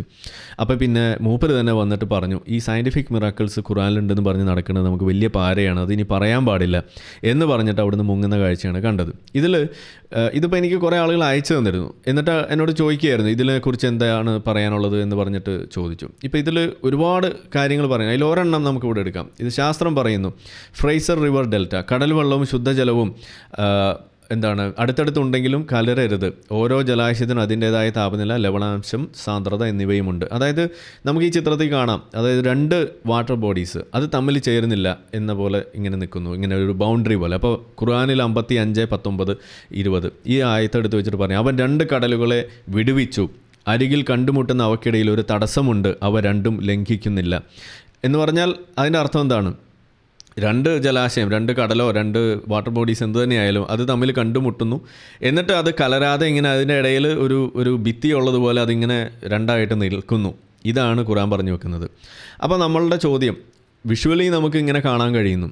അപ്പോൾ ഖുർആൻ പറയുന്നത് പ്രകാരം അവർ അത് ലംഘിക്കുന്നില്ല എന്ന് പറഞ്ഞു കഴിഞ്ഞാൽ ആ ലംഘനം എന്നത് 0% ആണ്. എന്നാൽ നമുക്കറിയാം ഈ കടൽ വെള്ളം വിഷ്വലി നമുക്കിങ്ങനെ കാണാമെങ്കിലും ഇത് പെട്ടെന്ന് കലരുന്നില്ല എന്നേ ഉള്ളൂ. പതിയെ ഇത് കലർന്ന് തമ്മിൽ രണ്ടും ഒരേ ഒരു ലെവലിലേക്ക് അതിൻ്റെ സൊല്യൂട്ട്സിൻ്റെ കോൺസെൻട്രേഷനൊക്കെ വന്നു കഴിയുമ്പോൾ അത് ഒരേ ജലാശയമായിട്ട് മാറുന്ന കാഴ്ചയാണ് നമുക്ക് കാണാൻ കഴിയും. അപ്പോൾ എന്തുകൊണ്ട് ഇതിങ്ങനെ നിൽക്കുന്നു എന്ന് ചോദിച്ചു കഴിഞ്ഞാൽ അതിന് ഉള്ളിലുള്ള താപനില, അതിൻ്റെ 2 വാട്ടർ ബോഡീസിൻ്റെ ഡിഫറൻസ്, പലതിലുള്ള ഡിഫറൻസ്, താപനിലയിലുള്ള ഡിഫറൻസ്, അത് ഒന്ന് ഫ്രഷ് വാട്ടർ ആയിരിക്കാം, ഒന്ന് സോൾട്ട് വാട്ടർ ആയിരിക്കാം, അതിനകത്തുള്ള മറ്റ് മിനറൽസിൻ്റെ കോണ്ടൻറ്റ്, ഇതുപോലെയുള്ള സംഗതികളിലൊക്കെ ഉള്ള വ്യത്യാസം കാരണം ഇത് പെട്ടെന്ന് തമ്മിൽ ചേരാതെ ഒന്നിങ്ങനെ നിൽക്കും. നിന്നതിന് ശേഷം ഇത് പതിയെ ഒരു ഓസ്മോസിസ് വഴി അങ്ങോട്ടും ഇങ്ങോട്ടും അത് അങ്ങോട്ട് കൊടുത്തും വാങ്ങിയും കൂടുതൽ കോൺസെൻട്രേഷൻ ഉള്ളിടത്തുനിന്ന് കുറവുള്ളിടത്തേക്ക് പോയും അങ്ങനെ പതിയെ അത് ചേരുന്നൊരു പരിപാടിയാണ് ഇവിടെ നടക്കുന്നത്. അപ്പോൾ അതിൻ്റെ അർത്ഥം എന്താണ്? ഇത് ലംഘിക്കുന്നതിൻ്റെ റേറ്റ് അത് കുറവായതുകൊണ്ട് പതിയെയാണത് സംഭവിക്കുന്നതെന്നും അത് കുറേ സമയമെടുത്തിട്ടാണ് ഒരു ജലാശയമായിട്ട് മാറുന്നത് എന്നുമാണ് ശാസ്ത്രം എക്സ്പ്ലെയിൻ ചെയ്യുന്നത്. പക്ഷേ ഖുർആൻ എഴുതി വച്ചിരിക്കുന്നത് ഇവർ ലംഘിക്കുന്നേ ഇല്ല എന്നാണ്. ഇത് മാത്രം മതി ഈ ഇസ്ലാം പൊട്ടക്കഥയാണെന്ന് മനസ്സിലാവാൻ. കാരണം ഖുർആൻ പറയുന്നത് ലംഘിക്കുന്നില്ല എന്ന്, ശാസ്ത്രം പറയുന്നു ലംഘിക്കുന്നുണ്ട് എന്ന്. അപ്പോൾ 0.01% വെച്ചാണ് അതിൻ്റെ റേറ്റ് എന്നുണ്ടെങ്കിൽ പോലും ഖുർആൻ പ്രകാരം അത് ലംഘിക്കുന്നില്ല എന്ന് പറയുമ്പോൾ അത് 0% ആണ് അതിൻ്റെ ആ ലയനം നടക്കുന്നത്. അപ്പോൾ ഇതുപോലുള്ള ഓരോ സാധനങ്ങളാണ് ഇതിനകത്ത് എഴുതി വച്ചിരിക്കുന്നത്. നിങ്ങൾക്ക് സൂക്ഷിച്ച് നോക്കിയാൽ കാണാൻ കഴിയും. അപ്പോൾ ഞാനിതിവിടെ എടുത്ത് പറഞ്ഞത് ഇത്രയും ഒരു കാര്യത്തിന് വേണ്ടിയിട്ടാണ്. അതായത് ശാസ്ത്രം എന്ന് പറയുന്ന സാധനത്തെ കൂട്ടുപിടിച്ചുകൊണ്ട് മതത്തെ വെളുപ്പിക്കാൻ നടക്കുന്ന ആളുകൾ, മതം ദൈവികമാണ് എന്ന് കാണിക്കുന്നതിന് വേണ്ടിയിട്ടുള്ളൊരു കുൽസിത ശ്രമത്തിൻ്റെ ഭാഗമാണ് ഖുർആനിൽ പറഞ്ഞിരിക്കുന്ന സാധനങ്ങളൊക്കെ ശാസ്ത്രീയമാണ് എന്ന് വരുത്തി തീർക്കലും. അതിനു വേണ്ടിയിട്ട് ഇവർ നിരന്തരം ശ്രമിച്ചുകൊണ്ടിരിക്കുന്നു. അത് തന്നെയാണ് ഇപ്പോൾ ഈ ഒരു മേഖലയ്ക്ക് വിട്ടിട്ട് ഫൈൻ ട്യൂൺ ആർഗ്യുമെൻറ്റുമായിട്ട് വന്നുകൊണ്ട് ഇവിടെ പ്രപഞ്ചം അതിനകത്തൊരു ഫൈൻ ട്യൂണിംഗ് ഉണ്ട്, ആൻഡ് അത് കാണിക്കുന്നത് ഇതിൻ്റെ പിന്നിലൊരാളുണ്ട് എന്നതാണ് എന്നും പറഞ്ഞിട്ടാണ് ഇവിടെ കറങ്ങി നടക്കുന്നത്. അപ്പോൾ അത് എല്ലാവരും എടുക്കാറുണ്ട്. തീസ്റ്റുകൾ പൊതുവെ എടുക്കുന്നതാണ്, ക്രിസ്ത്യാനികൾ എടുക്കാറുണ്ട്. ഇപ്പോൾ നമ്മുടെ കാക്കാമാരും അത് കൂട്ടുപിടിച്ചിരിക്കുന്നു എന്നതാണ്. അപ്പോൾ ആ കൂട്ടുപിടിച്ച കാക്കാമാരെ മദ്രസ ജീവികൾ എന്നല്ലാതെ വേറെ ഒന്നും വിളിക്കാൻ കഴിയില്ല എന്ന് തന്നെയാണ് നമുക്ക് പറയാനുള്ളത്. അത് ഒരു കാര്യം. ഇനി രണ്ടാമത്തത് ഇവരുടെ ഉപദേശം. ഈ ഉപദേശം നിങ്ങൾ കേട്ടപ്പോൾ നിങ്ങൾക്ക് തോന്നിയിട്ടുണ്ടാവും ഞാൻ എന്തൊരു മര്യാദ കേട്ടൊരു ജന്തുവാണ് എന്നൊക്കെ നിങ്ങൾക്ക് തോന്നിയിട്ടുണ്ടാവും. അത് മനസ്സിലാവണമെന്നുണ്ടെങ്കിൽ നിങ്ങൾ കുറച്ച് നാൾ പിന്നോട്ട് സഞ്ചരിക്കണം. ഇതൊരു 2021 ജൂലൈയിൽ വന്ന വാർത്തയാണ്. Clubhouse app redefines debates on Islam in state എന്ന് പറഞ്ഞിട്ട് വലിയൊരു വാർത്തയായ ഒരു സംഭവമാണ്. അന്ന് എന്താ സംഭവിച്ചതെന്ന് പറഞ്ഞു കഴിഞ്ഞാൽ ഇസ്ലാമിനെ വിമർശിക്കുക എന്നൊക്കെ പറയുന്നത് ഒളിച്ചും പാത്തും അങ്ങനെ വലിയൊരു പബ്ലിക്കൊന്നും അല്ലാതെ കുറച്ച് വാട്സപ്പ് ഗ്രൂപ്പുകളിലൊക്കെ നടന്നിരുന്ന സാധനങ്ങൾ, അതല്ലെങ്കിൽ ഫേസ്ബുക്കിലെ ചില ഗ്രൂപ്പുകളിലൊക്കെ നടന്നിരുന്ന ഒരു സാധനം മാത്രമായിരുന്നു ഇസ്ലാമിക വിമർശനം എന്ന് പറയുന്നത്. പക്ഷേ ക്ലബ് ഹൗസ് വന്നതോടുകൂടി ആ ഒരു 2021 മെയ് മാസം മുതൽ അങ്ങോട്ട് ജൂലൈ ഒരു ഓഗസ്റ്റ് സെപ്റ്റംബറൊക്കെ ആകുമ്പോഴേക്കും വളരെ വ്യാപകമായിട്ട് തന്നെ അത് നടക്കുന്നു എന്ന് മാത്രമല്ല 24 മണിക്കൂർ ഇസ്ലാമിക വിമർശനം എന്ന രീതിയിലേക്കൊക്കെ ആയി കാര്യം. അങ്ങനെ വരാൻ തുടങ്ങിയപ്പോൾ കാക്കാമാരുടെ കുരുപൊട്ടി എന്നുള്ളതാണ് ഒന്നാമത്തെ കാര്യം. അതിൽ ഈ ബാസിൽ ഉൾപ്പെടെയുള്ള ആളുകളുണ്ട്, പല ഗ്രൂപ്പുകളിലും ഇവരൊക്കെ കയറി ഇറങ്ങി നടക്കാറുണ്ടായിരുന്നു. അങ്ങനെ അവസാനം അവർ നമ്മളെ വിളിക്കുന്ന പേര് തന്നെ ജബ്ര എന്നാണ് കേട്ടോ. അത് വേറെ കാര്യം. ഈ ജബ്ര എന്ന് പറഞ്ഞാൽ എന്താണെന്ന് നിങ്ങൾക്ക് അറിയാമായിരിക്കും. ജബ്ബാർ മാഷ് എന്നുള്ള ജബ്ബാർ എടുത്തു വെച്ചിട്ടാണ് ജബ്ബാർ മാഷിന് അനുയായികൾ എന്നുള്ള രീതിയിൽ ജബ്രകൾ എന്ന് അവർ നമുക്കിട്ട പേര്. അപ്പോൾ തിരിച്ചൊരു മദ്രസ ജീവി എന്നൊക്കെ നിങ്ങളൊന്ന് ഏറ്റെടുക്കടേ. നമ്മൾ സ്വന്തം നമ്മളുടെ പേരിൽ അഭിമാനിക്കണ്ടേ. നിങ്ങൾ നമ്മളെ ജബ്ര എന്ന് വിളിക്കുമ്പോൾ അയ്യേ ജബ്ര എന്നാണ് ഞങ്ങൾ പറയാറുള്ളൂ. അപ്പോൾ നിങ്ങൾ സ്വയം മദ്രസ ജീവിയെ എന്ന് പറയുന്നതിൽ എന്തിനാ എത്ര നാണക്കേട്? ഇപ്പോൾ സംഘിയെ സംഘി എന്ന് വിളിക്കുമ്പോൾ എന്തോ നാണക്കേട് ഉണ്ടെന്ന് നിങ്ങൾ ആരോപിക്കുന്ന പോലെ നിങ്ങൾ മദ്രസ ജീവികളെ മദ്രസ ജീവി എന്ന് വിളിക്കുമ്പോൾ നിങ്ങൾ എന്തിനാണ് നാണക്കേട് കാണിക്കുന്നത്? അത് കുറവാണെന്ന് നിങ്ങൾക്ക് തോന്നുന്നത് എന്തുകൊണ്ടാണ്? മദ്രസ അത്ര നല്ല സാധനമാണെന്ന് നിങ്ങൾക്കൊരു തോന്നലുണ്ടെങ്കിൽ പിന്നെ എന്തിനാണ് നാണക്കേട്? അപ്പോൾ അതിൻ്റെ ആവശ്യമില്ലല്ലോ. അപ്പോൾ നിങ്ങളിവിടെ എഴുതിയത് ഇതാണ്, ജബ്രകൾ അഥവാ സംഘി ഏജൻറ്റുകൾ എന്നൊക്കെ പറഞ്ഞിട്ട് നിങ്ങൾ തന്നെ ഗ്രൂപ്പ് ഇട്ടിട്ട് ഇവിടെ ഈ ഒരു വെറുപ്പ് ഉൽപ്പാദനം തുടങ്ങി വെച്ചത് നിങ്ങളാണ്. അതുകൂടാതെ ഇതിൽ കൈവിട്ട് പോയി, സംഗതികൾ കൈവിട്ടു എന്ന് പറഞ്ഞു കഴിഞ്ഞാൽ, ഒരു സെക്കൻഡ്, ഒടുക്കത്തെ മഴയാണ്. സംഗതി കൈവിട്ട് പോയി എന്ന് പറഞ്ഞു കഴിഞ്ഞാൽ ഒരു രക്ഷയില്ലാത്ത രീതിയിൽ കൈവിട്ട് പോയി. ശബ്ദം ഡിസ്റ്റർബൻസ് ഉണ്ടോ? ഒന്ന് പറയാമോ? നല്ല ശബ്ദമാണ് ഇവിടുന്ന്.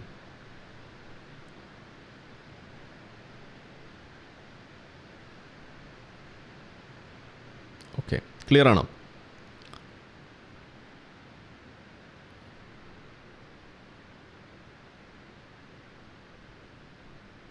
ഓക്കെ, ഡിസ്റ്റർബൻസ് ഉണ്ട്. ഒരു മിനിറ്റ്, നല്ല മഴയാണ്. ഇപ്പം ശരിയാക്കാം. ഹലോ, ഇപ്പോൾ കേൾക്കാവോ? ക്ലിയർ അല്ലേ? യെസ്. അപ്പോൾ അന്ന് ഇത് പറഞ്ഞ സമയത്ത് അവർ കറങ്ങി നടന്നിട്ട് പിന്നീട് പൊക്കിക്കൊണ്ടുവന്ന സാധനമാണ് മതസ്പർദ്ധ വരുത്തരുതേ, വളർത്തരുതേ, നിങ്ങളൊന്ന് നിർത്തണമേ എന്നൊക്കെ പറഞ്ഞിട്ട് നമ്മളെ പിന്നാലെ കൂടാൻ തുടങ്ങി. അപ്പോൾ അവരുടെ പ്രശ്നം എന്തായിരുന്നു? ഈ പറയുന്ന മതവിമർശനം വ്യാപകമായപ്പോൾ അതുവരെ തുടക്കത്തിൽ അവർ പ്രതിരോധിച്ചിരുന്നത് തെറി വിളിച്ചും ഇതുപോലെ നമ്മളെ കുഴപ്പക്കാരാക്കിയും. അന്ന് നിങ്ങൾ എനിക്കിട്ട പേര് കാണാം, ആഴക്കടൽ ഡോക്ടർ എന്ന് അവരിട്ട പേരാണ്. അതുകൂടാതെ എമു അണ്ടി മുക്ക് ശാഖ എന്ന് നമ്മളെ പരിഹസിക്കാൻ വേണ്ടിയിട്ടൊക്കെ വിളിച്ചിരുന്ന സാധനമാണ്. നമ്മളത് കാര്യമാക്കുന്നില്ല കേട്ടോ, പോട്ടെ.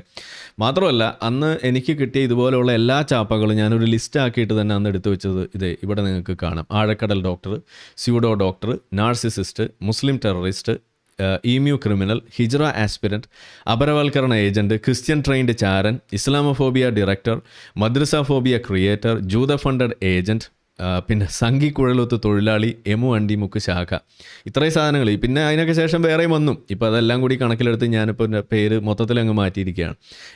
എന്താണ്, കട്ടബൊമ്മതിരിപ്പാട് എന്നാണ് ഇപ്പോൾ നമ്മൾ പുതിയ പേര്. അപ്പോൾ ഞാൻ പറഞ്ഞു വന്നത് ഇതൊക്കെയായിരുന്നു ഇതിൻ്റെ ഒരു എവല്യൂഷൻ എന്ന് പറയുന്നത്. അപ്പോൾ തുടക്കത്തിൽ ഇവർ ഉത്തരം മുട്ടിയപ്പോൾ തെറി വിളിച്ചും പേര് ഉപയോഗിച്ചും വിദ്വേഷം പടർത്തിയും ഒക്കെ തന്നെയാണ് ഇവർ മുന്നോട്ട് വന്നത്.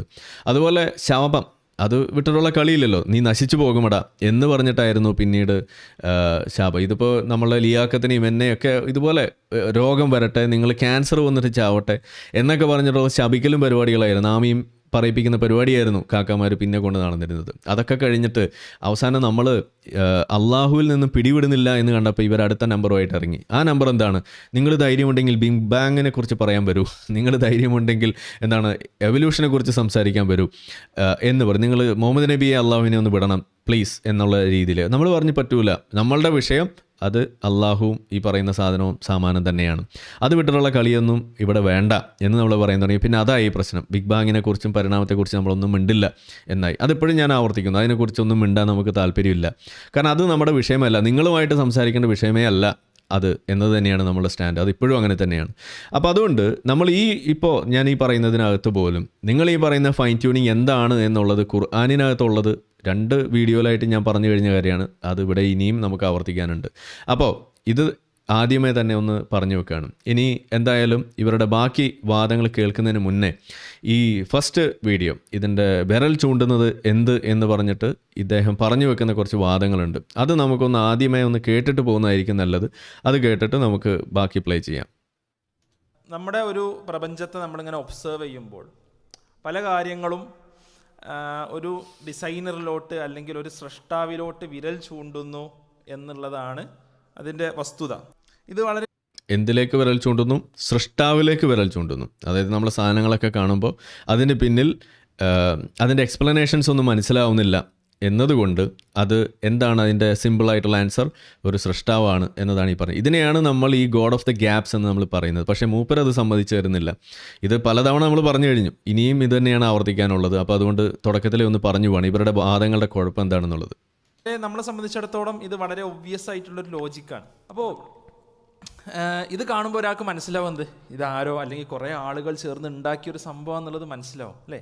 അപ്പോൾ അതേപോലെ ഈ പ്രപഞ്ചം കാണുമ്പോൾ അല്ലെങ്കിൽ നമ്മുടെ നേരത്തെ പറഞ്ഞ പോലെ നമ്മുടെ മനുഷ്യ ശരീരവും അതിൻ്റെ മറ്റ് കാര്യങ്ങളൊക്കെ കാണുമ്പോൾ നമുക്ക് കൃത്യമായി മനസ്സിലാവും അല്ലെങ്കിൽ ഒരു സൃഷ്ടാവ് ഉണ്ട് എന്നുള്ളത്. സൃഷ്ടാവ് ഉണ്ട്. ആരാണ് ആ സൃഷ്ടാവ്? മദ്രസ ജീവികളെ സംബന്ധിച്ചിടത്തോളം അത് അള്ളാഹുവാണ്. നമ്മുടെ ഒരു പ്രപഞ്ചം മനസ്സിലാവും അല്ലേ? അപ്പോൾ അതേപോലെ ഈ പ്രപഞ്ചം കാണുമ്പോൾ അല്ലെങ്കിൽ നമ്മുടെ നേരത്തെ പറഞ്ഞ പോലെ നമ്മുടെ മനുഷ്യ ശരീരവും അതിൻ്റെ മറ്റ് കാര്യങ്ങളൊക്കെ കാണുമ്പോൾ നമുക്ക് കൃത്യമായി മനസ്സിലാവും അല്ലെങ്കിൽ ഒരു സൃഷ്ടാവ് ഉണ്ട് എന്നുള്ളത്. അപ്പോൾ ഇത് വളരെ ഒബ്വിയസ് ആയിട്ട് മനുഷ്യന് മനസ്സിലാവുന്ന ഒരു കാര്യമാണ്. ഇതൊരിക്കലും വെറുതെ ഉണ്ടാവുന്ന ഒരു കാര്യമല്ല എന്നുള്ളത്. അപ്പോൾ യൂണിവേഴ്സുമായി ബന്ധപ്പെട്ട് മനുഷ്യ ശരീരവുമായി ബന്ധപ്പെട്ട് ഒരുപാട് ഡിസ്കഷൻസ് വരുമ്പോഴൊക്കെ പൊതുവെ എയ്ത്തിസ്റ്റുകളായിട്ടുള്ള അല്ലെങ്കിൽ അത്തരമൊരു ഫിലോസഫിയിൽ ചിന്തിക്കുന്ന ആളുകളൊക്കെ പറയുന്നൊരു സംഭവം എന്താണെന്ന് വെച്ചാൽ ഇതൊക്കെ ഒരു അൺഡയറക്റ്റഡ് ആയിട്ടുണ്ടായൊരു സംഭവമാണ്. പ്രത്യേകിച്ച് ഒരു ഡയറക്ഷൻ ഇല്ലാതെ നേച്ചറിൻ്റെ എവല്യൂഷൻ്റെ ഭാഗമായിട്ടാണ് ഈ കാര്യങ്ങളൊക്കെ ഉണ്ടായതെന്ന് പറയുന്നുണ്ട്. അപ്പോൾ അതിനപ്പുറം നമ്മുടെ ഒരു ലൈഫ് എക്സിസ്റ്റ് ചെയ്യണമെന്നുണ്ടെങ്കിൽ നമ്മളിപ്പോൾ പറഞ്ഞ ഒരു ആംഗിൾ എന്താണെന്ന് വെച്ചാൽ ഇവിടത്തൊക്കെ സ്വാഭാവികമായിട്ടുണ്ടായ എന്ത് എക്സിസ്റ്റ് ചെയ്യണമെങ്കിൽ? ലൈഫ് എക്സിസ്റ്റ് ചെയ്യണമെങ്കിൽ. അതായത് ഈ ഫൈൻ ട്യൂൺ ആർഗ്യുമെൻറ്റിൻ്റെ ആ ഒരു കോർണർ സ്റ്റോൺ എന്ന് പറയുന്നത് എന്തിനു വേണ്ടിയാണ് ഈ ഫൈൻ ട്യൂണിങ് എന്നുള്ള ചോദ്യമാണ്. ഇവർക്ക് പറ്റിയ ഏറ്റവും വലിയൊരു പറ്റ് എന്തെന്ന് പറഞ്ഞു കഴിഞ്ഞാൽ ഫൈൻ ട്യൂൺഡ് ആണ് എന്ന് ഇവർ പറയുന്നു. അതിനു വേണ്ടിയിട്ട് ഒരുപാട് യമണ്ടൻ ന്യായങ്ങൾ ഇവർ നിരത്തുന്നു. എന്നിട്ട് അവർ പറഞ്ഞു വെക്കുന്ന ആ കാര്യങ്ങളുടെ ഇടയിൽ എന്തിനു വേണ്ടിയാണ് ഈ ഫൈൻ ട്യൂൺ ആകുന്നത് എന്ന് ഇവർ മറന്നു പോകുന്നു. ഇതാണ് ഇവർക്ക് സംഭവിച്ച ഏറ്റവും വലിയ തെറ്റ്. അതെന്തുകൊണ്ടാണെന്ന് വെച്ചാൽ ഇവർ ഈ വീഡിയോയുടെ തന്നെ അവസാനം പറഞ്ഞു വെക്കുന്ന കാര്യം അത് ഇവർക്ക് തന്നെ അപ്ലിക്കബിൾ ആവുന്ന കാര്യമാണ്. അതിൻ്റെ ആ ഒറ്റ സെൻറ്റൻസ് മതി സത്യത്തിൽ ഇവർ ഈ ഒറ്റ വീഡിയോയിൽ ആദ്യത്തെ വീഡിയോയിൽ തന്നെ ഇത് പൊളിഞ്ഞു എന്നുള്ളത് മനസ്സിലാക്കാം. പക്ഷേ ഇത് നമ്മൾ ആദ്യം മുതൽ പറഞ്ഞുകൊണ്ടിരിക്കുന്ന കാര്യമാണ്, എന്നിട്ടും ഇവർക്ക് മനസ്സിലാവുന്നില്ല എന്നുള്ളതാണ്. എന്തായാലും അതൊന്നുകൂടിയും കാണാം. അപ്പോൾ ഇവർ തന്നെ പറയുന്നത് നിങ്ങൾ കേട്ടു, ഒന്നുകൂടിയും കേൾക്കാം. ലൈഫ് എക്സിസ്റ്റ് ചെയ്യണമെന്നുണ്ടെങ്കിൽ നമ്മളിപ്പോൾ പറഞ്ഞ ഒരു ആംഗിൾ എന്താണെന്ന് വെച്ചാൽ ഇവിടത്തൊക്കെ സ്വാഭാവികമായിട്ടുണ്ടായത് കൊണ്ട് എന്താണ് ഇതിനൊക്കെ ഒരു സൃഷ്ടാവ് വേണം എന്നുള്ളതാണ്.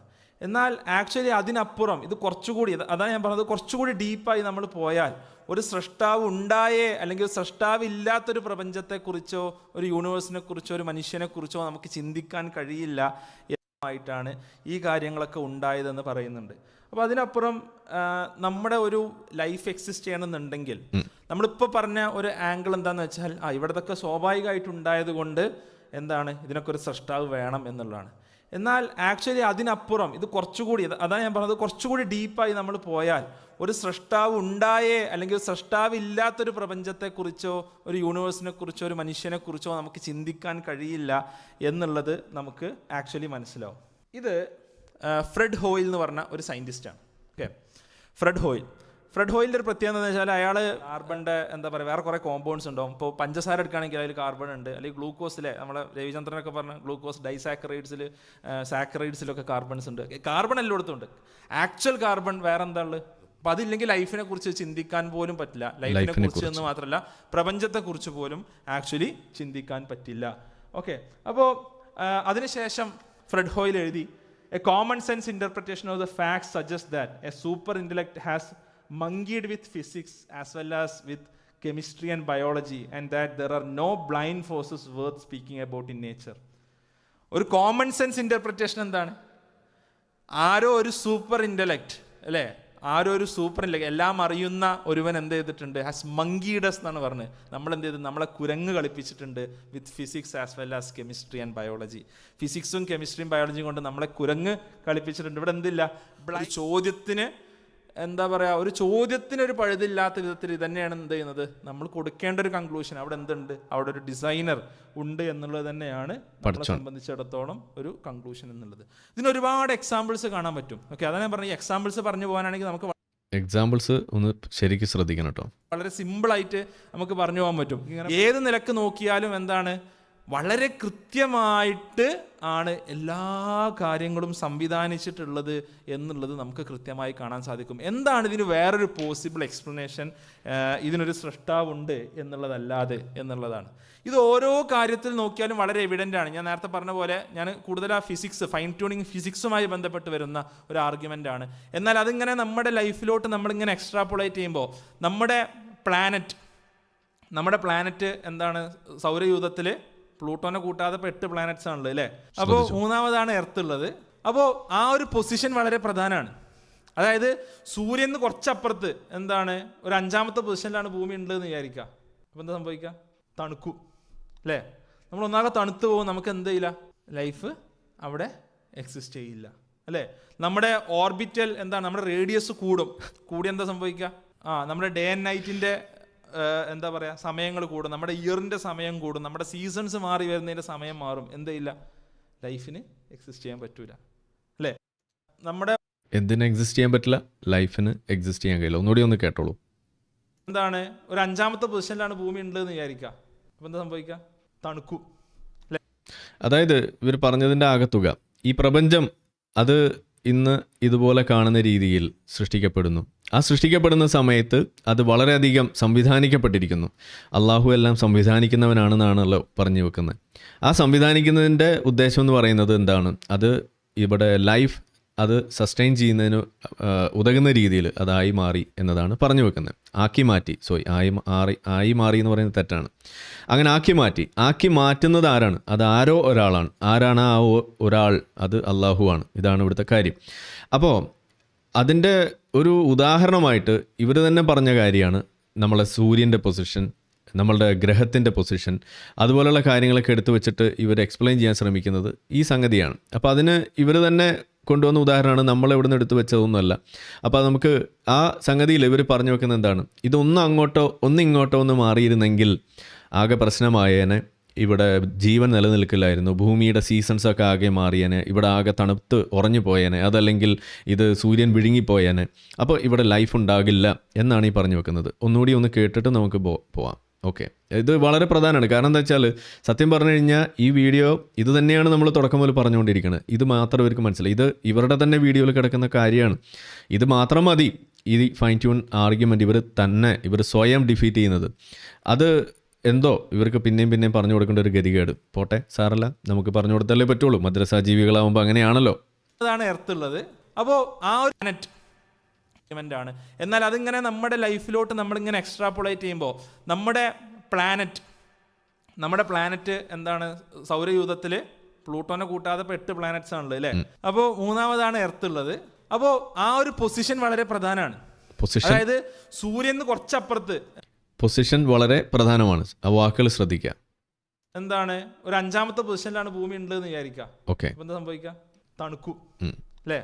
നമ്മൾ ഒന്നാകെ തണുത്ത് പോകും, നമുക്ക് എന്ത് ചെയ്യില്ല, ലൈഫ് അവിടെ എക്സിസ്റ്റ് ചെയ്യില്ല. നമ്മുടെ ഓർബിറ്റൽ എന്താണ്, നമ്മുടെ റേഡിയസ് കൂടി എന്താ സംഭവിക്കുക, നമ്മുടെ ഡേ ആൻഡ് നൈറ്റിൻ്റെ എന്താ പറയുക സമയങ്ങൾ കൂടും, നമ്മുടെ ഇയറിൻ്റെ സമയം കൂടും, നമ്മുടെ സീസൺസ് മാറി വരുന്നതിൻ്റെ സമയം മാറും. എന്തില്ല, ലൈഫിന് എക്സിസ്റ്റ് ചെയ്യാൻ പറ്റൂല അല്ലേ. ഓക്കെ, കേട്ടല്ലോ. അപ്പോൾ ലൈഫ് എക്സിസ്റ്റ് ചെയ്യുമോ ഇല്ലേ, ഇത് വെച്ചിട്ടാണ് ഫൈൻ ട്യൂൺഡ് ആണോ അല്ലേ എന്ന് ഇവർ തീരുമാനിക്കുന്നത്. അപ്പോൾ ഇവർ കൺക്ലൂഷൻ എന്താണ് ഇവർ കൊണ്ടുവരുന്നത്, ലൈഫ് എക്സിസ്റ്റ് ചെയ്യുന്നു, അതുകൊണ്ട് ഇത് ഫൈൻ ട്യൂൺഡ് ആണ് എന്നാണ് പറഞ്ഞു വെക്കുന്നത്. അതിന് ഇവർ തന്നെ പറഞ്ഞ ഉദാഹരണം എന്താണ്, ഇവരുടെ ഉദാഹരണമാണ്.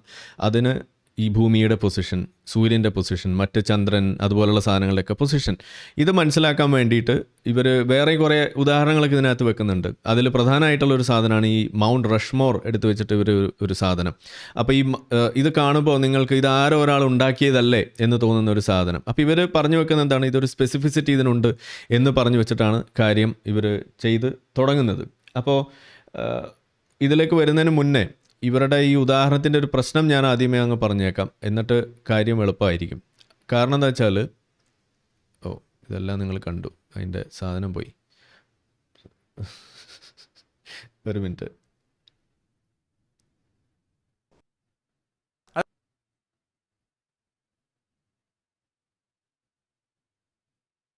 ഓക്കെ അപ്പോൾ ഇവിടെ നിങ്ങൾക്ക് കാണാം സോളാർ സിസ്റ്റവും അതും ഫൈൻ ട്യൂൺഡ് ആണ് എന്നാണ് ഈ പറഞ്ഞു വെക്കുന്നത്. സോളാർ സിസ്റ്റത്തിൽ ഭൂമിയുടെ പൊസിഷൻ അടക്കമുള്ള എല്ലാ സംഗതികളും ഫൈൻ ട്യൂണിങ്ങിൻ്റെ ഭാഗമാണ് എന്ന് പറഞ്ഞു വെക്കുന്നു. അപ്പോൾ ഇവർ പറഞ്ഞു വെക്കുന്നതിൻ്റെ ആ ഒരു ബാക്കി ഭാഗം എന്ന് പറയുന്നത് ഈ ഭൂമി ഉൾപ്പെടുന്ന ഒരു ഹാബിറ്റബിൾ ഒരു സോൺ എന്ന് പറയുന്ന ഒരു സംഗതിയെക്കുറിച്ച് നമ്മളെപ്പോഴും പറയാറുണ്ട്. ഇത് ആദ്യത്തെ വീഡിയോ മുതൽ നമ്മൾ പറഞ്ഞുകൊണ്ടിരിക്കുന്ന സാധനമാണ്. ഗോൾഡിലോക്സ് സോൺ എന്ന് പറയും. അതായത് ഭൂമി അല്ലെങ്കിൽ നമ്മളുടെ സൂര്യന് ചുറ്റുമുള്ള ഏരിയ അത് നമ്മൾ എടുത്തു കഴിയുമ്പോൾ അതിനകത്ത് ഈ ഒരു സോണിലാണ് ജീവൻ ഉണ്ടാകാനുള്ള സാധ്യത കണക്കാക്കപ്പെടുന്നതും അതിനനുസരിച്ചിട്ടുള്ള ഒരു സാഹചര്യം നമ്മൾ പ്രതീക്ഷിക്കുന്നതും. അതുകൊണ്ട് തന്നെയാണ് നമ്മളിപ്പോൾ നമ്മളുടെ മാഴ്സിലാണെങ്കിലും അവിടെ ഒരു ജീവനെ കണ്ടെത്താനുള്ള സാധ്യത നമ്മൾ നിരന്തരം പരിശോധിച്ചുകൊണ്ടിരിക്കുന്നതും അതോടൊപ്പം മറ്റു പല എക്സോ പ്ലാനറ്റ്സിനെ കുറിച്ചുള്ള അന്വേഷണങ്ങൾ നടത്തിക്കൊണ്ടിരിക്കുന്നതും. അപ്പോൾ ഇതിൻ്റെ അർത്ഥം എന്താണ്? ഇവർ പറഞ്ഞത് ഇവിടം വരെ ശരിയാണ്. കാരണം ഈ ഗോൾഡിലോക്ക് സോൺ അതുണ്ടാകണമെന്നുണ്ടെങ്കിൽ അള്ളാഹു വളരെയധികം കഷ്ടപ്പെട്ട് ഉണ്ടാക്കിയ സാധനമാണ് ഈ ഗോൾഡിലോക്ക് സോൺ, ഒരു സംശയമില്ല. അപ്പോൾ അതുകൊണ്ട് തന്നെയാണ് ഭൂമിയിൽ ഇപ്പോൾ ഏതായാലും ജീവനുണ്ട്, ഇനി ഇതേപോലെ ജീവനുള്ള ഏതെങ്കിലുമൊക്കെ സാധനങ്ങൾ സ്ഥലങ്ങൾ അങ്ങാടികളൊക്കെ വേറെ ഉണ്ടോ എന്ന് തപ്പിക്കൊണ്ടിരിക്കുകയാണ്. അത് നമ്മളാണ് കേട്ടോ തപ്പണം, പടച്ചോന് തപ്പല്ല പരിപാടിയൊന്നുമില്ല. അപ്പോൾ ഇതിൻ്റെ പ്രശ്നം എന്താണെന്ന് പറഞ്ഞു കഴിഞ്ഞാൽ നമ്മൾ ഈ ഗോൾഡിലോക്ക് സോൺ എന്ന് പറയുന്നത് ഈ നമ്മളുടെ സൂര്യൻ എന്ന് പറയുന്നത് ഒരു നക്ഷത്രമാണെന്ന് നമുക്കറിയാം. ഈ നക്ഷത്രത്തിൻ്റെ ഒരു ലൈഫ് സ്പാൻ ഉണ്ട്. ആ ലൈഫ് സ്പാൻ മുന്നോട്ട് പോകുന്നതിനനുസരിച്ചിട്ട് അതല്ലെങ്കിൽ അതിൻ്റെ ലൈഫ് മുന്നോട്ട് പോകുന്നതിനനുസരിച്ചിട്ട് ഇതൊരു റെഡ് ജയൻ്റ് ആകുന്ന ഒരു സ്റ്റേജൊക്കെ വരുമ്പോൾ, അതായത് ഒരു ഇന്ന് കഴിഞ്ഞ ഒരു 700 വർഷങ്ങൾക്ക് ശേഷം 700 ബില്യൺ വർഷങ്ങൾക്ക് ശേഷം എന്ത് സംഭവിക്കും? അവിടെ ഈ ഗോൾഡിലോക്ക് സോൺ എന്ന് പറയുന്നത് ഷിഫ്റ്റ് ചെയ്യും. ആ സമയമാവുന്ന സമയത്ത് ഈ ഭൂമി ആയിരിക്കും ഒന്നാമത്തെ ഗ്രഹമായിട്ടൊക്കെ വരുന്നത്. അതിന് മുന്നേ ഉള്ള 2 ഗ്രഹങ്ങളൊക്കെ അങ്ങ് വിഴുങ്ങി സൂര്യൻ്റെ അകത്തായി എന്നുള്ളതാണ് അവിടെ നമുക്ക് പറയാനുള്ളത്. അപ്പോൾ അതിൻ്റെ അർത്ഥം എന്താണ്? ഈ യൂണിവേഴ്സ് ഇറ്റ് ഈസ് ഇവോൾവിങ് എന്ന് പറയുന്നത് അവിടെയാണ്. അപ്പോൾ ഇവിടെ എന്ത് സംഭവിക്കും ഇങ്ങനെ സംഭവിച്ചു കഴിഞ്ഞാൽ? ഭൂമിയിൽ പിന്നെ ജീവൻ ഉണ്ടാകുമോ എന്നതാണ് ആ ചോദ്യം. അപ്പോൾ എന്ന് പറഞ്ഞാൽ ഈ ഒരു സംഗതി നമുക്കിങ്ങനെ ഫൈൻ ട്യൂൺ ആർഗ്യുമെൻ്റൊക്കെ ഇന്ന് വെക്കാൻ കഴിയുന്നത് എന്തുകൊണ്ടാണെന്ന് വെച്ച് കഴിഞ്ഞാൽ നമ്മൾ ഈ സൂര്യൻ റെഡ് ജയൻ്റ് ആകുന്നതിന് മുന്നേ ഉള്ള ഈ ഒരു സർക്കംസ്റ്റാൻസസിൽ അല്ലെങ്കിൽ ആ സാഹചര്യത്തിൽ ഇരുന്ന് നമുക്കിത് പറയാൻ കഴിഞ്ഞു, ചിന്തിക്കാൻ കഴിഞ്ഞു എന്നുള്ളതുകൊണ്ടാണ്. ഈ റെഡ് ജയൻ്റ് ആയതിനു ശേഷമാണ് എന്നുണ്ടെങ്കിൽ നമ്മളിന്ന് പറയാൻ ഇവിടെ ഉണ്ടാകില്ല എന്നതാണ് ഇവിടുത്തെ വിഷയം. അപ്പോൾ ഈ ഒരു ബേസിക് സംഗതി തന്നെ മതി. ഈ ഒരു യൂണിവേഴ്സ് എന്ന് പറയുന്നത് ജീവൻ അത് നിലനിർത്തുന്നതിന് വേണ്ടിയിട്ട് ഏറ്റവും അധികം സംവിധാനിക്കപ്പെട്ട അല്ലെങ്കിൽ അതിന് വേണ്ടിയിട്ട് ഉണ്ടാക്കി വെച്ചിട്ടുള്ള ഒരു സാധനമാണ് എന്ന് പറയുന്നത്. ഇത് തന്നെ മതി ഇത് പൊളിയാൻ. അപ്പോൾ ഇവർ പറഞ്ഞല്ലോ ഒന്ന് അങ്ങോട്ടോ ഒന്ന് ഇങ്ങോട്ട് മാറിയിരുന്നെങ്കിൽ ആകെ പൊളിഞ്ഞാനെ. അതായത് ഇന്ന് കാണുന്ന രീതിയിൽ ഭൂമി ഈ ഒരു ഗോൾഡിലോക്ക് സോണിലേക്ക് എത്തിപ്പെടുന്നതിന് മുന്നേയും ഇവിടെ ജീവൻ സാധ്യമായിരുന്നില്ല. ഇനി ഇവിടുന്ന് അങ്ങോട്ട് പോകുമ്പോൾ അവിടെയും അത് സാധ്യമാകാതെ വരും. ഇത് നമ്മൾ പ്രതീക്ഷിക്കുന്നു. മാത്രമല്ല കുറച്ച് കഴിയുമ്പോൾ ജീവൻ സാധ്യമാകുന്ന സ്ഥലങ്ങൾ അത് വേറെ സ്ഥലങ്ങളായിട്ട് മാറുകയും ചെയ്യും എന്ന് വരുമ്പോൾ അവിടെയാണ് ഇതിൻ്റെ കാര്യങ്ങൾ നമ്മൾ പറഞ്ഞു വെക്കുന്നത്. അപ്പോൾ ഭൂമി എന്ന് പറയുന്ന സാധനത്തിൽ ഇരുന്നുകൊണ്ട് നിങ്ങൾക്കത് പറയാൻ കഴിയില്ല എന്നതാണ് ഒന്നാമത്തെ കാര്യം. അപ്പോൾ അവിടെ തന്നെ ഇത് പൊളിയാണ്. ഇനി മറ്റൊരു സ്ഥലത്ത് ജീവൻ ഉണ്ടാകുമോ ഉണ്ടാകില്ലേ എന്നതാണ് നിങ്ങൾ ഉദ്ദേശിക്കുന്നതെന്നുണ്ടെങ്കിൽ അപ്പോൾ ആദ്യം നിങ്ങൾ പറയേണ്ടി വരുന്നത് ഇതുപോലെയുള്ള എക്സ്റ്റിങ്ഷൻസ് ഉണ്ടാകുന്ന സമയത്ത് അതിനെ നിങ്ങൾ എങ്ങനെ എക്സ്പ്ലെയിൻ ചെയ്യും എന്നുള്ളത് നിങ്ങൾ പറയണം. ഇവിടെ ജീവൻ ഇല്ലാതെയായി പോകുന്ന സമയം അതും കൂടി ഇവിടെ സംഭവിക്കുന്നു എന്നതാണ്. ഇവിടെ ഭൂമിയിലെ ജീവൻ ഇല്ലാതെയായി കഴിഞ്ഞാൽ എന്താണ് നിങ്ങൾക്ക് അതിനെക്കുറിച്ച് പറയാനുണ്ടാവുക എന്നുള്ളതിനെക്കുറിച്ച് നിങ്ങൾക്ക് പറയേണ്ടതായിട്ട് വരും. അപ്പോൾ ഇന്ന് ഇവിടെ ഭൂമിയിൽ ഇരുന്നിട്ട് ഇതെല്ലാം ഫൈൻ ട്യൂൺ ആണ് എന്ന് പറയുന്ന നിങ്ങൾക്ക് കുറച്ച് നാൾ വർഷങ്ങൾ കഴിയുമ്പോൾ ഇതുപോലെ ആ ഒരു ടൈം സ്കെയിൽ എടുത്ത് കഴിയുമ്പോൾ അവിടെ നിങ്ങൾക്ക് അത് പറയാൻ കഴിയുമോ എന്നതാണ് നിങ്ങളുടെ മുന്നിലേക്ക് വെക്കാനുള്ള ചോദ്യം. അപ്പോൾ അതിൻ്റെ അർത്ഥം അങ്ങനെ ജീവൻ ഉണ്ടാകണം എന്നൊരു ഉദ്ദേശത്തിൽ അല്ല ഈ സാധനങ്ങൾ പോയിക്കൊണ്ടിരിക്കുന്നത് എന്നതാണ്. ഈ പോകുന്ന പോക്കിൽ ഉണ്ടായി വരുന്ന സാധനമാണ് ഈ ജീവൻ എന്നതാണ്. അതായത് റഷ്മോർ മൗണ്ടൻ ഉണ്ടാക്കണം എന്ന ഉദ്ദേശത്തിൽ ഉണ്ടാക്കിയ സാധനമല്ല ഈ പറയുന്ന പ്രപഞ്ചം എന്ന് പറയുന്നത്. അല്ലെങ്കിൽ അങ്ങനെ ഒരു സാധനം ഒരു എൻ പ്രൊഡക്റ്റ് ഇന്നതായിരിക്കണമെന്ന് വിചാരിച്ചിട്ടല്ല ഈ സംഗതികൾ ഉണ്ടാകുന്നത്. പുട്ടുണ്ടാകണം എന്ന് ഉദ്ദേശിച്ചിട്ടല്ല ഇവിടെ പുട്ടുണ്ടാക്കിയത്. അല്ലെങ്കിൽ ദോശ ഉണ്ടാക്കണം എന്ന് വിചാരിച്ചിട്ടല്ല ഈ ദോശ ഉണ്ടാകുന്നത്. ആ ഇൻറ്റൻഷൻ അവിടെ ലാക്കിംഗ് ആണ് എന്നതാണ് ഈ പറഞ്ഞു വരുന്നത്. അപ്പോൾ അത് നിങ്ങൾ പറഞ്ഞു വെക്കുമ്പോൾ അത് സെൽഫ് ഡിഫീറ്റിംഗ് ആയിട്ട് മാറുന്നു എന്ന് തന്നെയാണ് അവിടെ പറഞ്ഞു വെക്കാനുള്ളത്. ഇനി അത് കൂടാതെ ഈ ഫൈൻ ട്യൂൺഡ് ആണെന്ന് പറയുമ്പോൾ നമ്മൾ ജീവിക്കുന്ന ഭൂമിയിൽ തന്നെ ജീവൻ നിലനിൽക്കാൻ പറ്റാത്ത സാഹചര്യങ്ങളുണ്ട്. അതൊന്ന് ഒരു കാര്യം നിങ്ങൾ മനസ്സിലാക്കണം. ഇനി അതുകൂടാതെ മറ്റു ചില വാദങ്ങൾ ഇവരുടെ പുതിയ വീഡിയോയിൽ വെക്കുന്നത്, പുതിയതല്ല, അത് പഴയ സംഗതികൾ തന്നെ അവരെടുത്ത് വീണ്ടും പറയുന്നുണ്ട്. അത് പറയുമ്പോൾ നമുക്ക് അതിലേക്ക് പോകാം. എനിക്ക് തോന്നുന്നില്ല ഇതിപ്പോൾ അവിടെ റെലവൻ്റ് ആണെന്ന് തോന്നുന്നില്ല. അപ്പോൾ ഏതായാലും നമുക്ക് ആ പഴയ സംഗതികളിലേക്ക് നമുക്ക് കടക്കാം.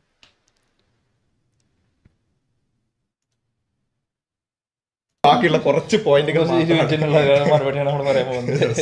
ബാക്കിയുള്ള കുറച്ച് പോയിന്റുകൾ മാത്രമാണ് ഇനി മറുപടിയായിട്ട് പറയാം. എനിക്ക് ഇതിനെക്കുറിച്ചുള്ള ജനറൽ ഓവർവ്യൂ, ഡിസ്കഷൻ്റെ ജനറൽ ഓവർവ്യൂ എനിക്ക് മനസ്സിലായെന്ന് വെച്ചാൽ ഇതൊരു ഡാമേജ് കൺട്രോളാണ്.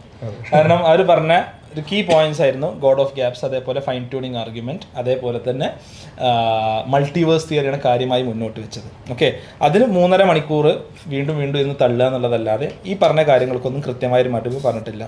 ഫൈൻ ട്യൂണിങ് ആർഗ്യുമെന്റിനെ നിങ്ങൾ ആക്ച്വലി ഫൈൻ ട്യൂണിങ് ഉണ്ട് എന്ന് അംഗീകരിച്ചുകൊണ്ട് തന്നെ ഈ പറയുന്ന ഫൈൻ സ്ട്രക്ചർ കോൺസ്റ്റന്റ് ആയിക്കോട്ടെ, സ്ട്രോങ് കപ്ലിംഗ് കോൺസ്റ്റന്റ് ആയിക്കോട്ടെ, ഇതിലെല്ലാം വളരെ ചെറിയ വേരിയേഷൻസ് വന്നാൽ പോലും അത് ഇന്ന് നമ്മൾ കാണുന്ന യൂണിവേഴ്സിലോട്ട് എത്തിക്കിട്ടണം എന്ന് നിർബന്ധമില്ല. അപ്പൊ അതാണ് അജ്മൽ സാറും പോയിന്റ് ഔട്ട് ചെയ്യാൻ ശ്രമിക്കുന്നത്. അല്ലെങ്കിൽ ഗ്രാവിറ്റിയിൽ ഉണ്ടാകുന്ന ചെറിയ വേരിയേഷൻ ഇന്ന് ഒരുപക്ഷെ കാർബൺ ഫോം ചെയ്യില്ല എന്ന് പറയുന്ന സ്റ്റേറ്റ്മെന്റ് ശരി തന്നെയാണ്. ഗ്രാവിറ്റിയിൽ ഉണ്ടാകുന്ന ചെറിയ വേരിയേഷൻ ഇന്ന് ഒരുപക്ഷെ കാർബൺ ഫോം ചെയ്യില്ല എന്ന് പറയുന്ന സ്റ്റേറ്റ്മെന്റ് ശരി തന്നെയാണ്. അപ്പോൾ ഈ ഫൈൻ ട്യൂൺ കോൺസ്റ്റൻസ് ഇങ്ങനെ വന്നതിന്റെ ഒരു എക്സ്പ്ലനേഷൻ, ഫൈൻ ട്യൂണിങ് ഉണ്ട് എന്ന് അംഗീകരിച്ചുകൊണ്ട് തന്നെ ഇത് നമ്മൾ ആവർത്തിച്ച് പറഞ്ഞ കാര്യമാണ്. ഫൈൻ ട്യൂൺ ഉണ്ട് എന്ന് അംഗീകരിക്കല്ല ചെയ്യുന്നത്. നമുക്കിത് കാണുമ്പോൾ ഫൈൻ ട്യൂൺഡ് ആണ് എന്ന് തോന്നുന്നു എന്നാണ് പറയുന്നത്. തോന്നുന്നു അല്ലെങ്കിൽ അനുഭവപ്പെടുന്നു. സത്യത്തിൽ അത് ഫൈൻ ട്യൂൺഡ് അല്ല എന്ന് തന്നെയാണ് നമ്മൾ പറഞ്ഞുകൊണ്ടിരിക്കുന്നത്. പറഞ്ഞ അടുത്ത കാര്യമാണ്, ഇനി അത് ആവർത്തിക്കുന്നില്ല. അപ്പോൾ ഇവരെ സംബന്ധിച്ചിടത്തോളം ഇവർ വെക്കുന്ന ചില സ്ട്രോമൻ ആർഗ്യുമെൻറ്റ്സ് ഉണ്ട്. അതിലൊന്നാണിത്, നമ്മൾ ഫൈൻ ട്യൂൺ ആണെന്ന് സമ്മതിച്ചു എന്നുള്ളത് ഒന്നാമത്തെ ആർഗ്യുമെൻറ്റ്. 2 ഇതേപോലെ പറഞ്ഞു വെക്കുന്ന ഒരു സംഗതിയാണ്, ഈ പറയുന്ന വിഷയങ്ങളിൽ നമുക്ക് ഈ കോൺസ്റ്റൻറ്റിനെ കുറിച്ച് മനസ്സിലായിട്ടില്ല എന്ന് പറയുന്നൊരു സംഗതി ഇതുപോലെ ബാക്കി പറഞ്ഞു വരുന്നുണ്ട്. അതുപോലുള്ള ചില കാര്യങ്ങൾ ഇവർ പറഞ്ഞു വെക്കുന്നുണ്ട്. അപ്പോൾ ഈ തരത്തിൽ നമ്മൾ പറയാത്ത കാര്യങ്ങൾ നമ്മൾ പറഞ്ഞു. അതുപോലെ തന്നെ ഈ ഹാംലെറ്റ്, അതിൻ്റെ ഒരു ഉദാഹരണം ഇവർ പറഞ്ഞു വെക്കുന്നു. അവിടെ നമ്മൾ പറയുന്നത് എന്താണ്, ഇൻറ്റൻഷൻ അല്ലെങ്കിൽ ഒരു ഫൈനൽ പ്രൊഡക്റ്റ് ഉണ്ട് എന്ന് ഇവർ സ്വയം അങ്ങ് സമ്മതിക്കുകയാണ്. അല്ലെങ്കിൽ ഇവർ ആദ്യമേ അതാണ് ഇവരുടെ ഒരു ഹൈപ്പോസിസ് ആയിട്ട് ഇവരവിടെ വെക്കുന്നത്. അതല്ലെങ്കിൽ ഇവരുടെ എൻ പ്രൊഡക്റ്റ് അവിടെ ഉണ്ട് ഓൾറെഡി. നമ്മൾ പറയുന്നത് എന്താണ്, ഒരു എൻ പ്രൊഡക്റ്റ് ഇല്ല.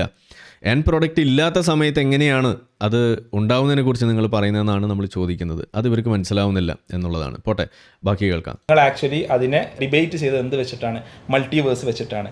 അപ്പോൾ ഈ ഫൈൻ ട്യൂൺ കോൺസ്റ്റൻസ് ഇങ്ങനെ വന്നതിന്റെ ഒരു എക്സ്പ്ലനേഷൻ, അതായത് പല എക്സ്പ്ലനേഷൻസ് ഉണ്ട്, അതിലെ ഏറ്റവും സപ്പോർട്ടീവ് ആയിട്ടുള്ള ഒരു എക്സ്പ്ലനേഷൻ ആണ് സ്ട്രിംഗ് തിയറി ഞാൻ ഇടയ്ക്കിടയ്ക്ക് ഞാൻ പ്രൊജക്ട് ചെയ്ത് കാണിക്കാനായിട്ട് ആഗ്രഹിക്കുന്നത്. അതിനുള്ള കൃത്യമായിട്ടുള്ള മറുപടി നമ്മുടെ വീഡിയോയിൽ നൽകിയിട്ടുണ്ട്. കൃത്യമായ മാത്സ് വെച്ചിട്ടുള്ള മറുപടി എന്ത് ചെയ്തിട്ട് നൽകിയിട്ടുണ്ട്. കമ എന്നൊരു അക്ഷരം എന്ത് ചെയ്തിട്ടില്ല. നമ്മുടെ ഒരു സെൻട്രൽ ആർഗ്യുമെന്റിനെ കുറിച്ച് നിങ്ങൾ കമ എന്ന് വേണ്ടിയിട്ടില്ല. അപ്പൊ എന്താ അതിനർത്ഥം എന്താ? അതിനെക്കുറിച്ച് മിണ്ടാൻ ധൈര്യമില്ല. മാത്സ് മനസ്സിലായില്ല, എനിക്കറിയില്ല. അതിനൊരു മറുപടി ഞാൻ ചോദിക്കുന്നത്, ഈ രണ്ടും കേൾക്കുന്ന ആരെങ്കിലും ഉണ്ടെന്നുണ്ടെങ്കിൽ നിങ്ങൾ ജസ്റ്റ് ഒന്ന് ആ വീഡിയോ മൊത്തം 3.5 മണിക്കൂർ കാണാന്നുള്ള വീണ്ടും ഒരു ടാസ്ക് ആയി നിങ്ങൾക്ക് തരികയാണ്.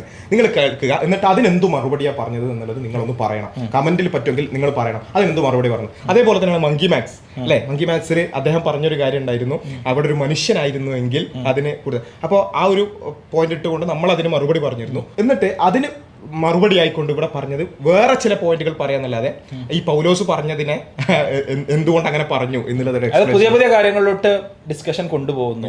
ലൈക്ക് അതും വളരെ ട്രിവിയൽ ആയിട്ടുള്ള കാര്യങ്ങളോട്ട്. We are not ready for that. Let's come back to the point, right? Let's come back to fine tuning argument. Let's come back to multiverse. Let's come back to god of gaps. Let's come back to Occam's razor. നമുക്ക് വളരെ കൃത്യമായിട്ടുള്ള 4 points ഉണ്ടല്ലോ, നമുക്ക് അത് debate ചെയ്യാം. Yes. അപ്പോൾ അതിൽ പിന്നെ നമുക്ക് ബാക്കി ഓരോ വിഷയങ്ങൾക്ക് ജസ്റ്റ് ഇങ്ങനെ പോകുകയാണെന്നുണ്ടെങ്കിൽ എൻ്റെ ഇടയിൽ വളരെ രസകരമായി എനിക്ക് തോന്നിയൊരു കാര്യം എന്താ വെച്ചാൽ, ഫ്രെഡ് ഹോയിലിൻ്റെ കാര്യം നമ്മൾ ആദ്യത്തെ സ്പീച്ചിൽ പറഞ്ഞിരുന്നു. അപ്പം ഈ ഒരു ആർഗ്യുമെന്റ് മനസ്സിലാക്കിക്കൊണ്ട് എത്തീസം അദ്ദേഹം ഒഴിവാക്കി എന്നുള്ളൊരു കാര്യം ജസ്റ്റ് പറഞ്ഞിരുന്നു. അപ്പോൾ അതിൽ അദ്ദേഹം പറഞ്ഞതെന്ന് വെച്ചാൽ, ഫ്രെഡ് ഹോയിൽ ഒരിക്കലും ഒരു റിയൽ എത്തീസ്റ്റ് അല്ല, അങ്ങനെയാണെങ്കിൽ എത്തീസം വിട്ടുമായിരുന്നില്ല എന്നുള്ളതാണ്. അപ്പോൾ പറഞ്ഞത് വെച്ചാൽ എത്തീസം വിട്ടാൽ അവൻ ഒരു റിയൽ എത്തീസ് അല്ല. ഫ്രെഡ് ഹോയിൽ എത്തിയസ്റ്റ് ആണോ എന്നുള്ളത് ഇപ്പൊ എന്തായാലും ഡൗട്ട് ആയി കഴിഞ്ഞു. കാരണം അങ്ങനെ ഒരു എത്തിയസ്റ്റ് ആയിട്ടുള്ള ഒരാൾക്ക് ഈ ഒരു കാരണത്താൽ തീസ്റ്റ് ആകുന്നതിൽ ലോജിക് ഇല്ല.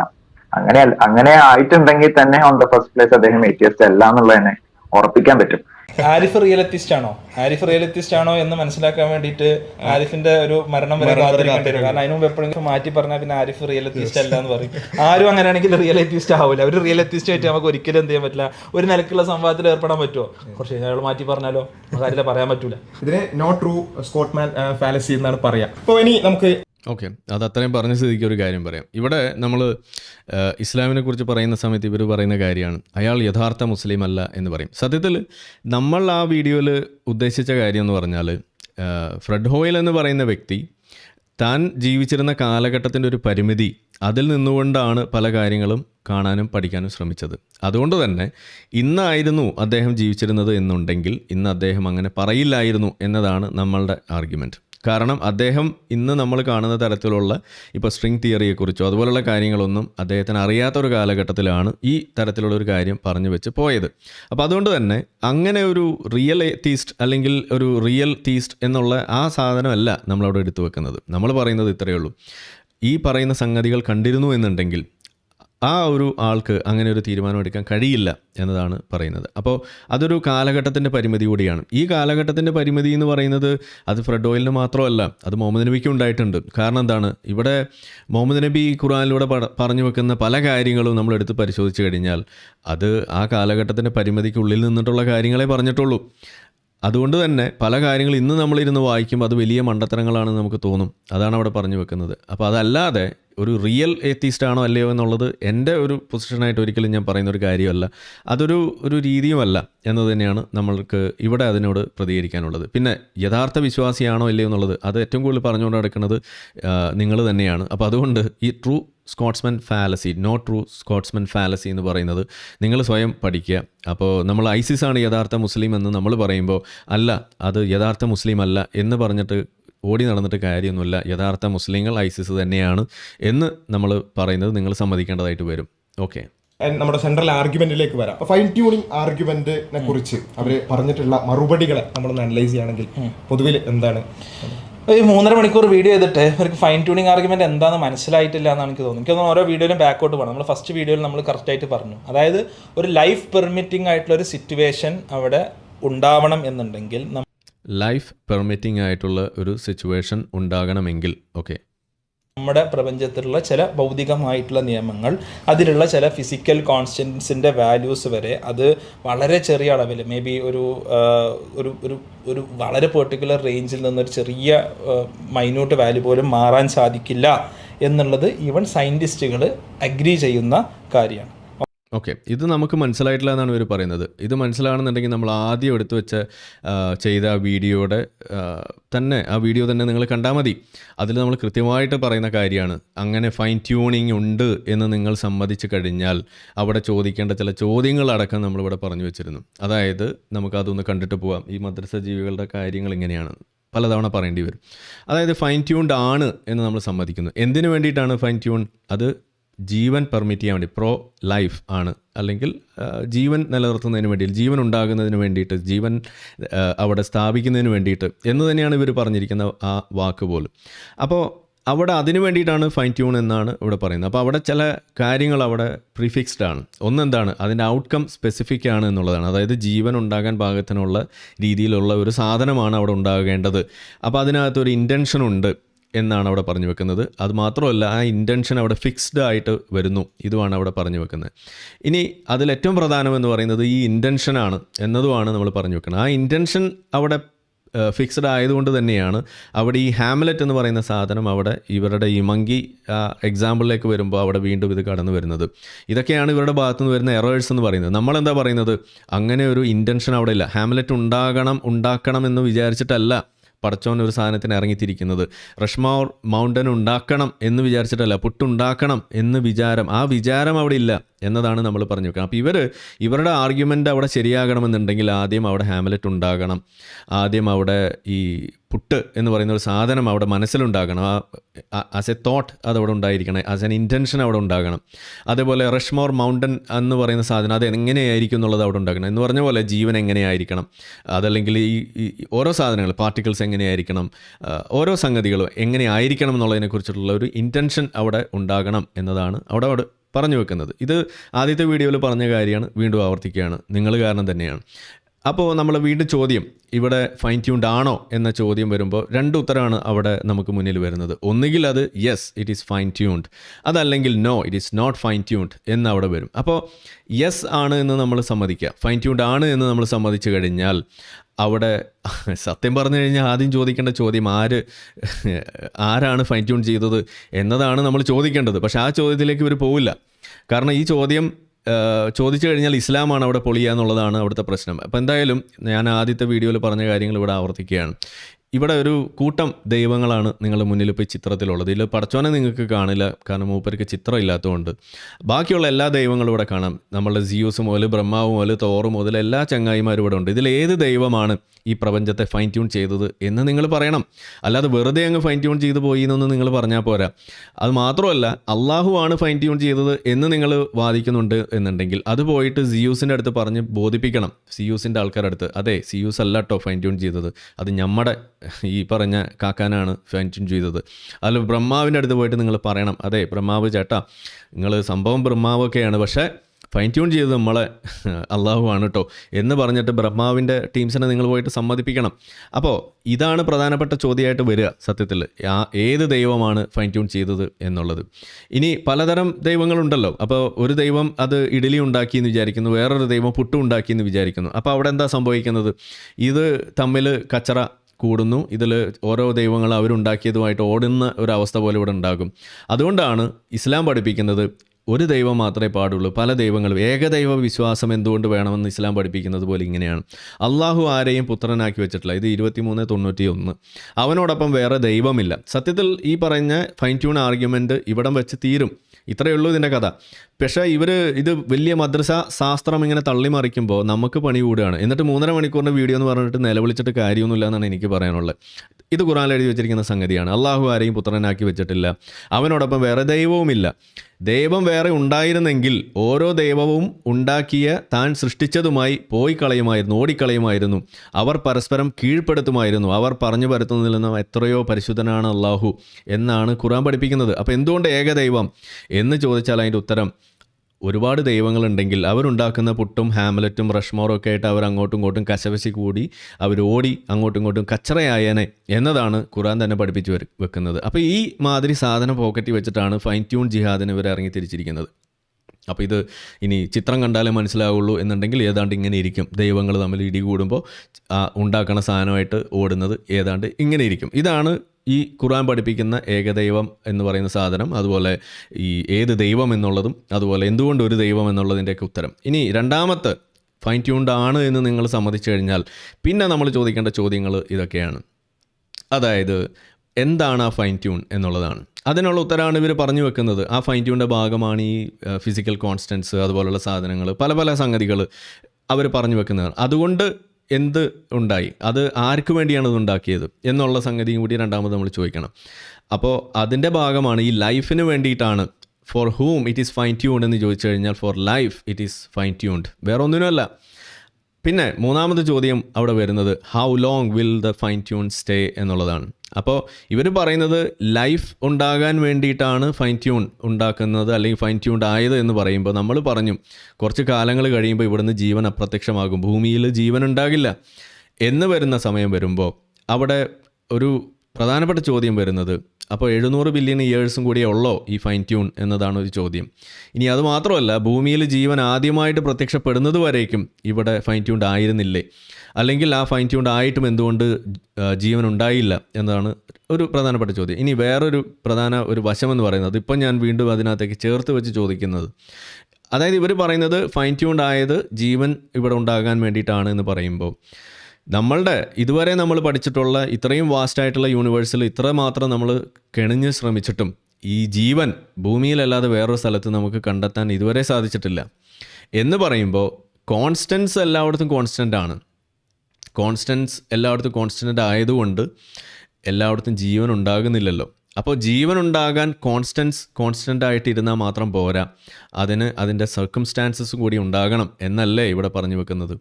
അപ്പോൾ സർക്കംസ്റ്റാൻസസ് ആണോ അപ്പോൾ പ്രധാനം, അതോ കോൺസ്റ്റൻസ് ആണോ പ്രധാനം? കോൺസ്റ്റൻസ് എല്ലാം പക്കയായാലും ഇവിടെ സർക്കംസ്റ്റാൻസസ് ഇല്ല എന്നുണ്ടെങ്കിൽ ഇപ്പോൾ ഗോൾഡിലോക്ക് സോൺ ഇവർ തന്നെ പറഞ്ഞല്ലോ, ഒന്ന് അങ്ങോട്ടോ ഭൂമി ഇങ്ങോട്ടോ ഒക്കെ ഒന്ന് മാറിയിരുന്നെങ്കിൽ എന്ത് സംഭവിക്കുമായിരുന്നു എന്ന് പറഞ്ഞപ്പോൾ ഇവർ ഈ സൂര്യൻ്റെ ലൈഫ് സ്പാൻ അത് അവർ എണ്ണാൻ മറന്നുപോയി എന്നതാണ് ഞാൻ വീണ്ടും പറഞ്ഞു വെക്കുന്നത്. ഇവർ ഈ കോൺസ്റ്റൻറ്റ് തെറ്റിക്കഴിയുമ്പോൾ ആ ഗ്രാവിറ്റേഷണൽ പുള്ളിലും മറ്റുള്ള സാധനങ്ങളിലൊക്കെ ഉണ്ടാവുന്ന വ്യത്യാസത്തിൻ്റെ ഭാഗമായിട്ട് ഭൂമി സൂര്യനോട് അടുക്കുന്നതോ അല്ലെങ്കിൽ ഭൂമി സൂര്യനിൽ നിന്നും വിട്ടുപോകുന്നതോ മാത്രമാണ് ഇവർ ഓർത്തുള്ളൂ. അതല്ലാതെ റെഡ് ജയൻ്റ് ആകുന്ന സമയത്ത് അവിടെ ഗോൾഡിലോക്ക് സോൺ അടുത്ത് വരുന്നതിനെക്കുറിച്ച് മീൻസ് അത് ഭൂമിയിൽ നിന്ന് വിട്ടുപോകുന്നതിനെക്കുറിച്ച് ഇവർ മറന്നുപോയി പറയാൻ. അതാണ് നമ്മൾ തുടക്കം മുതൽ പറഞ്ഞുകൊണ്ടിരിക്കുന്നത്. അപ്പോൾ ഇപ്പോൾ വീണ്ടും എക്സ്പ്ലെയിൻ ചെയ്ത് നിങ്ങൾക്ക് പറഞ്ഞു തരാണ് മദ്രസ ആ തലച്ചോറില്ല എന്നറിയാം, ഹൃദയം കൊണ്ടാണല്ലോ നിങ്ങൾ ചിന്തിക്കുന്നത്, അതിൻ്റെ കുഴപ്പമാണ്. ഇനി അതിൻ്റെ പേരിൽ എന്നെ ക്രൂശിക്കാനൊന്നും വരേണ്ട, നിങ്ങൾ തന്നെ പറയുന്ന സാധനമാണ്. ഹൃദയശാസ്ത്രജ്ഞന്മാർ അതൊക്കെ പഠിപ്പിച്ചുകൊണ്ടിരിക്കുന്നുണ്ടെന്ന് എം അക്ബർ തന്നെയാണ് നമ്മൾ പഠിപ്പിച്ചിരിക്കുന്നത്. അപ്പോൾ നിങ്ങൾ ഈ ഹൃദയം കൊണ്ട് ചിന്തിക്കണമെന്ന് നിർത്തിയിട്ട് തലച്ചോറ് കൊണ്ട് ചിന്തിക്കാൻ ശ്രമിക്കും, അപ്പോൾ നിങ്ങൾക്ക് മനസ്സിലാവും. അപ്പോൾ ഇവിടെ എത്ര നാൾ ഈ ഫൈൻ ട്യൂണിങ് ഉണ്ടാകും എന്നുള്ളത്. അപ്പോൾ ഇനി പറഞ്ഞു വരുന്നത് ഭൂമിയിലെ ജീവനും അവിടെ അപ്രത്യക്ഷമായി കഴിഞ്ഞാൽ അപ്പോഴും ഈ ഫിസിക്കൽ കോൺസ്റ്റൻസ് ഒക്കെ കോൺസ്റ്റൻ്റ് തന്നെയാണ്. പക്ഷെ അപ്പോഴും ഇവിടെ ജീവനില്ല എന്ന് വരുമ്പോൾ അതിൻ്റെ അർത്ഥം എന്താണ്? അപ്പോൾ ജീവൻ ഉണ്ടാകാൻ വേണ്ടിയിട്ടാണോ ഈ ഫിസിക്കൽ കോൺസ്റ്റൻറ്റ്, അതോ ഇത് നമ്മളുടെ ഈ യൂണിവേഴ്സ് ഇങ്ങനെ ഇവോൾവ് ചെയ്ത് വന്ന സമയത്ത് ഇന്ന് എത്തി നിൽക്കുന്ന ഒരു കാലഘട്ടത്തിൽ ഇരുന്നു കൊണ്ട് നമ്മളിങ്ങനെ റിട്രോസ്പെക്റ്റീവ്ലി ബാക്കോട്ട് ഇങ്ങനെ നോക്കുന്ന സമയത്ത് നമുക്ക് എണ്ണിയെടുക്കാൻ പറ്റുന്ന സംഗതികളാണോ ഈ പറയുന്ന ഈ കോൺസ്റ്റൻസ് എന്ന് പറയുന്നത്? ഇതാണ് നമ്മൾ ചോദ്യം. ഏതായാലും ഇത് സംബന്ധിച്ചിട്ടുള്ള നല്ലൊരു എക്സ്പ്ലനേഷൻ പൗലോസ് തന്നെ വേറെ തരുന്നുണ്ട്, അതിലേക്ക് നമുക്ക് പോകാം. അപ്പോൾ എന്തായാലും ഇവിടെ നമ്മൾ പറഞ്ഞു വെക്കുന്നത് ഈ ഒരു സംഗതിയാണ്. ഞാൻ ഈ ഒരു ഭാഗം കഴിഞ്ഞിട്ട് നമുക്ക് ബാക്കി വീഡിയോ ഒന്ന് ഓടിച്ചിട്ട് കേൾക്കുന്നതായിരിക്കും നല്ലതെന്നാണ് എനിക്ക് തോന്നുന്നത്. അല്ലെങ്കിൽ ഇതൊന്ന് തീരില്ല. 3.5 മണിക്കൂർ പറഞ്ഞ് ഇന്ന് ഇവരുടെ വീഡിയോ തന്നെ ഏതാണ്ട് 45 മിനിറ്റ് ഉണ്ട്. അപ്പോൾ അതുകൊണ്ട് നമുക്ക് പെട്ടെന്ന് പോകേണ്ടതുണ്ട്. അപ്പോൾ ഫൈൻ ട്യൂൺഡ് ആണ് എന്ന് നിങ്ങൾ പറഞ്ഞു കഴിയുമ്പോൾ ഈ ചോദ്യത്തിനെല്ലാം നിങ്ങൾ ഉത്തരം പറയേണ്ടതായിട്ട് വരും. ഇത് പറയാതെ നിങ്ങൾക്ക് ഒഴിഞ്ഞു മാറാൻ കഴിയില്ല. ഇതൊന്നുകൂടി മനസ്സിലാക്കാൻ വേണ്ടിയിട്ട് ഞാൻ അന്നൊരു വീഡിയോ ശകലം ഇവിടെ ഞാൻ പ്ലേ ചെയ്തിരുന്നു. അതിനെക്കുറിച്ച് നമുക്കൊന്ന് പറയാം, ഒന്നുകൂടി ഒന്ന് കണ്ടേക്കാം, എന്നിട്ട് നമുക്ക് അതിനെക്കുറിച്ച് പറയാം. ഇതെന്തൊരു പെരുവേരം കുറ്റിയാ, ഇട്ടിട്ട് നിറയില്ലെന്ന് പറഞ്ഞ ശ്രീകുട്ട, രാത്രി നിനക്ക് പുട്ട് വേണം നിർബന്ധമുണ്ടോ? ചപ്പാത്തി ആയാലോ?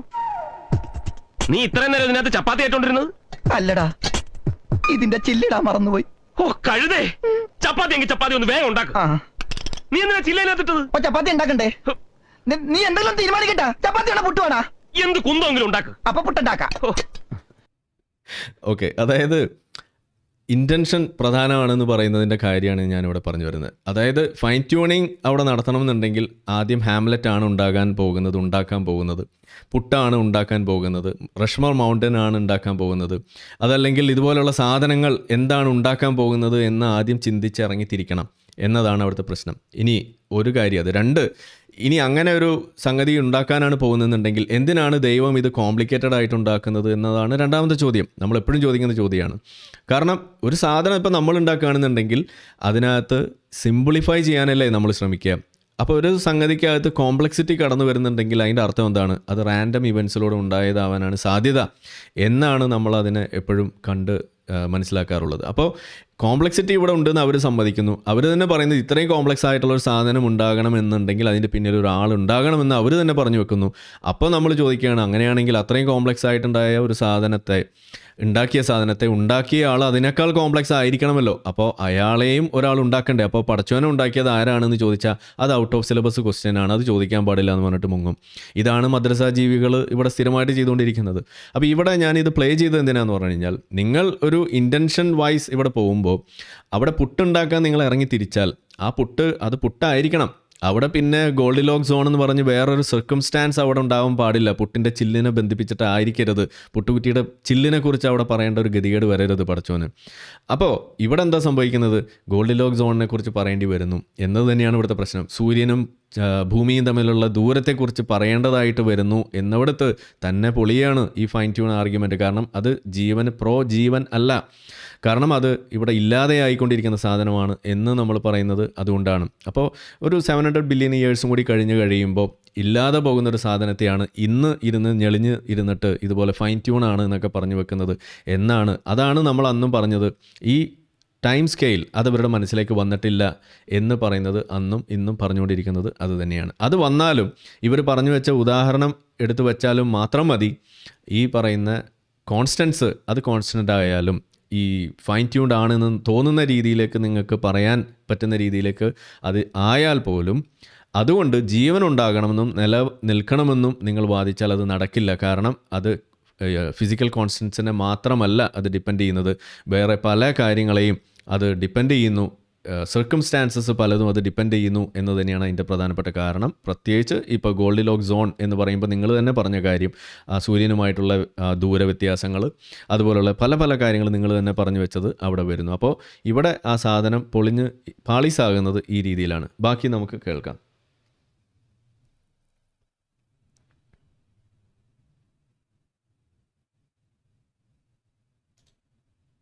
ഓക്കെ, ഈവൻ പല നോബൽ ലൊറീറ്റ്സും ഈ കാര്യങ്ങൾ എന്ത് ചെയ്യുന്നുണ്ട്, കൃത്യമായിട്ടുള്ള പറയുന്നുണ്ട്. ഇത്ര ചെറിയൊരു അളവിൽ മാറ്റം വരികയാണെങ്കിൽ ഈവൻ ദിസ് യൂണിവേഴ്സ് ഡസ്, രണ്ട് രീതിയിൽ നമുക്ക് പറയാം. ഈ യൂണിവേഴ്സിന് എന്ത് ചെയ്യില്ല, ചില കാര്യങ്ങൾ എക്സിസ്റ്റ് ചെയ്യില്ല, റൈറ്റ്? യൂണിവേഴ്സ് എക്സിസ്റ്റ് ചെയ്യണം എന്നുണ്ടെങ്കിൽ എന്ത് വേണം? Actually universe as such exist ചെയ്യണം എന്നുണ്ടെങ്കിൽ കൃത്യമായിട്ടുള്ള ഒരു ഫൈൻ ട്യൂണിങ് ഫിസിക്കൽ കോൺസ്റ്റൻസിൻ്റെ കാര്യത്തിൽ ആവശ്യമാണ്. ഓക്കെ, അതാണ് നമ്മൾ കാർബണിൻ്റെ കാര്യം. യൂണിവേഴ്സ് എക്സിസ്റ്റ് ചെയ്യുന്നുണ്ടെങ്കിൽ എന്ന് പറയുന്നിടത്ത് ഇവർ ഇപ്പോൾ എന്താ ചെയ്യുന്നതെന്ന് പറഞ്ഞു കഴിഞ്ഞാൽ, ഇവർ ആദ്യം വെച്ച സാധനം അവിടെ നിന്ന് മാറുന്നു. അതായത് ജീവൻ എക്സിസ്റ്റ് ചെയ്യണമെങ്കിൽ എന്ന് പറഞ്ഞു തുടങ്ങിയ സാധനം യൂണിവേഴ്സ് എക്സിസ്റ്റ് ചെയ്താൽ മാത്രം പോരാ, അതിനകത്ത് ജീവനും കൂടി വരണം. കാരണം ഈ ഫൈൻ ട്യൂൺ ആർഗ്യുമെൻറ്റ് നിലനിൽക്കുന്നത് തന്നെ അതിൻ്റെ പേരിലാണ്. അതാണ് നമ്മൾ നേരത്തെ കണ്ടത്. പക്ഷേ ഇവർ ഇടയ്ക്ക് വെച്ചിട്ട് ഇവർ പ്ലേറ്റ് മാറ്റുന്നതാണ് നമുക്കിവിടെ കാണാൻ കഴിയുക. യൂണിവേഴ്സ് എക്സിസ്റ്റ് ചെയ്യണമെന്നുണ്ടെങ്കിൽ എന്നാണ് പറഞ്ഞു വെക്കുക. അപ്പോൾ അതുകൊണ്ട് അതൊന്നുകൂടി നമുക്ക് കേൾക്കാം. അതായത് സൂര്യന് കുറച്ചപ്പുറത്ത് എന്താണ് ഒരു 5ാമത്തെ പൊസിഷനിലാണ് ഭൂമി ഉണ്ട് എന്ന് വിചാരിക്കുക. അപ്പോൾ എന്താ സംഭവിക്കുക? തണുക്കും, അല്ലേ? നമ്മൾ ഒന്നാകെ തണുത്ത് പോകും, നമുക്ക് എന്ത് ചെയ്യില്ല, ലൈഫ് അവിടെ എക്സിസ്റ്റ് ചെയ്യില്ല, അല്ലേ? നമ്മുടെ ഓർബിറ്റൽ എന്താണ്, നമ്മുടെ റേഡിയസ് കൂടി എന്താ സംഭവിക്കുക? നമ്മുടെ ഡേ ആൻഡ് നൈറ്റിൻ്റെ എന്താ പറയുക, സമയങ്ങൾ കൂടും, നമ്മുടെ ഇയറിൻ്റെ സമയം കൂടും, നമ്മുടെ സീസൺസ് മാറി വരുന്നതിൻ്റെ സമയം മാറും. എന്ത് ചെയ്യില്ല, ലൈഫിന് എക്സിസ്റ്റ് ചെയ്യാൻ പറ്റൂല, അല്ലേ? ഓക്കെ, അപ്പോൾ പറഞ്ഞല്ലോ, ഇവർ ഈ പറയുന്ന എല്ലാ സാധനങ്ങളും എല്ലാ കോൺസ്റ്റൻസും കോൺസ്റ്റൻ്റ് ആയിട്ടുണ്ട് എന്ന് തന്നെ വന്നാൽ പോലും ഈ പറയുന്ന ചില സർക്കംസ്റ്റാൻസസിലുള്ള വ്യത്യാസങ്ങൾ വന്നു കഴിയുമ്പോൾ അവിടെ പിന്നെ ലൈഫ് എക്സിസ്റ്റ് ചെയ്യില്ല. ഈ ലൈഫ് എക്സിസ്റ്റ് ചെയ്യാൻ കഴിയാത്ത ആ സാഹചര്യത്തിലും കോൺസ്റ്റൻസ് എല്ലാം കോൺസ്റ്റൻ്റ് ആയിരിക്കും. അപ്പോഴും യൂണിവേഴ്സ് ഇവിടെ ഉണ്ടാകും എന്ന് തന്നെയാണ് നമ്മളിവിടെ പറഞ്ഞു വെക്കുന്നത്. ഓക്കെ, ൊക്കെ നമ്മൾ ഫസ്റ്റ് വീഡിയോയിൽ പറഞ്ഞു, അതിനെ ഡിബേറ്റ് ചെയ്തുകൊണ്ടാണ് അവർ തുടങ്ങിയത്. ഓക്കെ, അത് ശരിക്കും പറഞ്ഞാൽ പൗലോസ് അഡ്മിറ്റ് ചെയ്യുന്നുണ്ട്. ഗ്രാവിറ്റിയിൽ ഉണ്ടാകുന്ന ചെറിയ വേരിയേഷൻ ഇന്ന് ഒരുപക്ഷെ കാർബൺ ഫോം ചെയ്യില്ല എന്ന് പറയുന്ന സ്റ്റേറ്റ്മെന്റ് ശരി തന്നെയാണ്. അവർ ഓൾറെഡി അഡ്മിറ്റ് ചെയ്യുന്നുണ്ട്. പിന്നെ ഒരു സ്ട്രോമാൻ ഫാലസി ആണെന്ന് വെച്ചാൽ ബാസ്കറ്റ് പ്ലെയറെ ഹൈറ്റ് ഒക്കെ വെച്ചിട്ട്. അപ്പം നമ്മളതിന് കൃത്യമായ മറുപടി എന്ത് ചെയ്തു, കഴിഞ്ഞ പ്രാവശ്യം കൊടുത്തു. നമ്മൾ ഉദ്ദേശിക്കാത്ത രീതിയിൽ നമ്മൾ പറയാത്ത കാര്യങ്ങൾക്കാണ് മറുപടി പറഞ്ഞത് എന്നുള്ളത് കൊടുത്തു. അത് പൗലോസ് തന്നെ പറയുന്നുണ്ട്, എന്ത് കാർബൺ കാണ്ട് എക്സിസ്റ്റ്, എന്താണ് ഈ കോൺസ്റ്റൻസിൽ ചെറിയ ഒരു വാല്യൂ ഉണ്ടെങ്കിൽ, മാറ്റം ഉണ്ടെങ്കിൽ അത് നമ്മളും പറയുന്നുണ്ട്. ഈ പറയുന്ന ഫൈൻ സ്ട്രക്ചർ കോൺസ്റ്റന്റ് ആയിക്കോട്ടെ, സ്ട്രോങ് കപ്ലിംഗ് കോൺസ്റ്റന്റ് ആയിക്കോട്ടെ, ഇതിലെല്ലാം വളരെ ചെറിയ വേരിയേഷൻസ് വന്നാൽ പോലും അത് ഇന്ന് നമ്മൾ കാണുന്ന യൂണിവേഴ്സിലോട്ട് എത്തിക്കിട്ടണം എന്ന് നിർബന്ധമില്ല. അപ്പൊ അതാണ് അജ്മൽ സാറും പോയിന്റ് ഔട്ട് ചെയ്യാൻ ശ്രമിക്കുന്നത്. അല്ലെങ്കിൽ ഗ്രാവിറ്റിയിൽ ഉണ്ടാകുന്ന ചെറിയ വേരിയേഷൻ ഇന്ന് ഒരുപക്ഷെ കാർബൺ ഫോം ചെയ്യില്ല എന്ന് പറയുന്ന സ്റ്റേറ്റ്മെന്റ് ശരി തന്നെയാണ്. സോ അൾട്ടിമേറ്റ്ലി എന്ത് ചെയ്യുന്നുണ്ട്, അവരാ ഫൈൻ ട്യൂണിങ്ങിനെ അക്സെപ്റ്റ് ചെയ്യുന്നുണ്ട്. ഇവർ എങ്ങനെയാണ് ഇത് പറഞ്ഞ് മനസ്സിലാക്കുന്നത് എനിക്ക് മനസ്സിലാവുന്നില്ല. അതായത് നമ്മൾ പറയുന്നത് എന്താണ്, ഇവോൾവ് ചെയ്യുന്ന സമയത്ത് ഇവിടെ സംഭവിക്കുന്ന ആ എവല്യൂഷൻ, നമ്മളുടെ യൂണിവേഴ്സ് ഇവോൾവ് ചെയ്ത് വരുന്ന സമയത്ത് ഉണ്ടാകുന്ന ചെറിയ ചെറിയ ഇവൻറ്റ്സ്, അതിനെ കണക്ട് ചെയ്തിട്ടാണ് ഓരോ പ്രൊസീഡിങ് ഇവൻറ്റ്സ് അവിടെ വരുന്നത്. അങ്ങനെ വരുന്ന സമയത്തുണ്ടാകുന്ന കാര്യങ്ങൾ അത് നമ്മൾ ഇന്ന് കാണുന്ന ലെവലിലേക്ക് എത്തി വരുമ്പോൾ അവിടെ അത് നിൽക്കുന്ന ഒരു എൻ പോയിൻറ്റ്, അല്ലെങ്കിൽ ഇന്ന് കാണുന്ന ഒരു പോയിൻറ്റ് അവിടെ നമ്മൾ കാണുന്നു. ഇന്നിപ്പോൾ നമ്മൾ എടുത്ത് വെച്ചിട്ട് ഇതുപോലുള്ള ഫൈൻ ട്യൂൺഡ് ആണ് എന്നൊക്കെ നമ്മൾ പറഞ്ഞു വെക്കുന്നു. എന്തായാലും ആ എക്സ്പ്ലനേഷൻ വേറെ വരുന്നുണ്ട്, എന്നാലും ഞാൻ ജസ്റ്റ് ഒന്ന് പറയുകയാണ്. അങ്ങനെ പറയുന്ന സമയത്തും ഇവിടെ നമ്മൾ കാണുന്നത് എന്താണ്, അത് നമുക്ക് ഫൈൻ ട്യൂൺഡ് ആണ് എന്ന് തോന്നിക്കുന്നു എന്നാണ് പറയുന്നത്. അപ്പോൾ ഇത് രണ്ട് പേഴ്സ്പെക്റ്റീവിൽ നിന്നിട്ട് ഇത് കാണുന്നതിനെ കുറിച്ചാണ് ഇവിടെ നമ്മൾ പറയുന്നത്. അതായത് കാർബൺ ഉണ്ടായതിന് ശേഷം നമ്മളിരുന്ന് പറയുകയാണ്, ഓക്കെ അതിന് മുന്നേ ഉണ്ടായിരുന്ന ഇവൻറ്റ്സ് അത് ഓരോന്നും അങ്ങനെ തന്നെ ആയതുകൊണ്ടാണ് കാർബണായി മാറിയത് എന്ന് കാർബൺ കയ്യിൽ പിടിച്ചിരുന്ന് നമ്മൾ പറയുന്നതും, കാർബണൊക്കെ ഉണ്ടാകുന്നതിന് മുന്നേ കാർബൺ ഉണ്ടാകുമോ എന്നുപോലും അറിയാത്തൊരു സമയത്ത് ഇരുന്നിട്ട് നമ്മൾ പറയുകയാണ് ഇത് മുന്നോട്ട് പോകുന്ന സമയത്ത് ഇത് കാർബൺ ആകാം, എന്തും ആകാം എന്ന് വരുന്ന ഒരു സമയം. അപ്പോൾ ഒന്ന് അങ്ങോട്ട് മാറിയിരുന്നെങ്കിൽ കാർബൺ ആകാതെ പോകുമായിരുന്നു, അല്ലെങ്കിൽ വേറെ എന്തെങ്കിലും ആകുമായിരുന്നു എന്ന് പറയുന്ന ആ ഒരു സിമ്പിളായിട്ടുള്ള സ്റ്റേറ്റ്മെൻറ്റ് മാത്രമാണത്. അതിൻ്റെ അർത്ഥം എന്താണ്? അതിൻ്റെ അർത്ഥം ഇതുപോലെയുള്ള ഇവൻറ്റ്സ് വേറെ മൾട്ടിവേഴ്സസിൽ അത് നടക്കാനുള്ള സാധ്യതയുണ്ട് എന്നും അതിനുള്ള എക്സ്പ്ലനേഷൻസ് അത് ഇന്ന് ഫിസിക്കൽ വേൾഡിൽ ഒരു തെളിവ് നമുക്ക് കിട്ടിയിട്ടില്ല എങ്കിലും അതിന് കാത്തിരിക്കുന്ന ഒരു കാത്തിരിപ്പ് അവിടെ ഉണ്ട്. ഒന്നത്. രണ്ട്, നമ്മളുടെ സ്ട്രിങ് തിയറി വെച്ചുകൊണ്ട് അതിനുള്ള വളരെ വലിയ അതിൻ്റെ മാത്തമാറ്റിക്കൽ മോഡൽസ് ഇപ്പോൾ ഓൾറെഡി എക്സിസ്റ്റ് ചെയ്യുന്നുണ്ട് എന്നുമാണ് നമ്മൾ പറഞ്ഞു വെക്കുന്നത്. അപ്പോൾ അതിൻ്റെ ബാക്കിയുള്ള പഠനങ്ങളും കാര്യങ്ങളും വരുന്നത് അതിൻ്റെ മുറയ്ക്ക് അതിനെക്കുറിച്ചുള്ള കൂടുതൽ ഡീറ്റെയിൽസ് നമുക്ക് കിട്ടും. അന്ന് നമുക്ക് ഇത് പറയാൻ ഇപ്പോൾ ഇരുന്ന് പറയുന്ന സാധനങ്ങൾ ഒരിക്കലും പറയാൻ കഴിയില്ല എന്നതാണ് ഇവരോട് നമ്മൾ പറഞ്ഞു വെക്കുന്നത്. കാരണം നമ്മൾ പറയുന്നത് എന്താണ്, സാധ്യതകൾ, അതിനുള്ള മാത്തമാറ്റിക്കൽ മോഡൽസ് അതിവിടെ ഉണ്ട് എന്നും അത് ഭാവിയിൽ അത് തെളിയിക്കപ്പെടാനുള്ള സാധ്യത ഉണ്ട് എന്നുമാണ് നമ്മൾ പറഞ്ഞു വെക്കുന്നത്. പക്ഷേ ഇവരെന്താ പറയുന്നത്, അവിടെയാണ് ഇവർ ഒക്കാംസ് റൈസർ എന്നും പറഞ്ഞുകൊണ്ട് എല്ലാത്തിനും കാരണം പടച്ചോനാണ് എന്ന് പറഞ്ഞിട്ട് ആ സിമ്പിൾ സൊല്യൂഷനിലേക്ക് അവർ പറഞ്ഞു വെക്കുന്നു. അതിനെ നമ്മൾ പറയാത്തൊരു സാധനം അതിനകത്ത് തിരികെ അത് പറഞ്ഞു എന്നൊക്കെ പറഞ്ഞു വെക്കുന്നുണ്ട്. അതൊക്കെ നമുക്ക് കേൾക്കാം, എന്തായാലും രസമാണ്. പിന്നെന്താന്ന് വെച്ചാൽ ഈ ഫൈൻ ട്യൂണിങ്ങിന് കാരണമായി 2 ഓപ്ഷൻസാണ് നമുക്ക് മുന്നോട്ട് വെക്കാനുള്ളത്. Either by chance or by choice. ഈ 2 ഓപ്ഷൻസാണ് നമ്മളെ സംബന്ധിച്ചിടത്തോളം ഉള്ളത്. അത് ബൈ ചാൻസ് ആണ് എന്നാണ് ആര് പറയുന്നത്, ആരിഫും പൗലോസും പറയാൻ ശ്രമിക്കുന്നത് അതാണ്. അതിനാണ് നമ്മൾ അന്നൊരു പ്രോബബിലിറ്റി കാൽക്കുലേഷൻ നമ്മൾ നടത്തിയത്. ആ പ്രോബബിലിറ്റി കാൽക്കുലേഷനും അവരൊരു ചെറിയ മറുപടി ആയിട്ടൊക്കെ വന്നു. പക്ഷെ അതിന് നമ്മൾ എന്ത് ചെയ്തു, നമ്മൾ കൃത്യമായിട്ട് അതിനെന്ത് ചെയ്തിട്ടുണ്ട്, ലൈക്ക് ഈ പറഞ്ഞ പോലെ ഒരാൾ ചെയ്താലോ എന്ന് ചോദിച്ചാൽ അതിനാണ് നമ്മുടെ ആർഗ്യുമെൻറ്റ്, റൈറ്റ്? അത് ബൈ ചാൻസ് അല്ല, ബൈ ചോയ്സ് ആണ്. നിങ്ങളും അഡ്മിറ്റ് ചെയ്തു, നിങ്ങൾ പോലും അറിയാതെ നിങ്ങൾ അഡ്മിറ്റ് ചെയ്തു.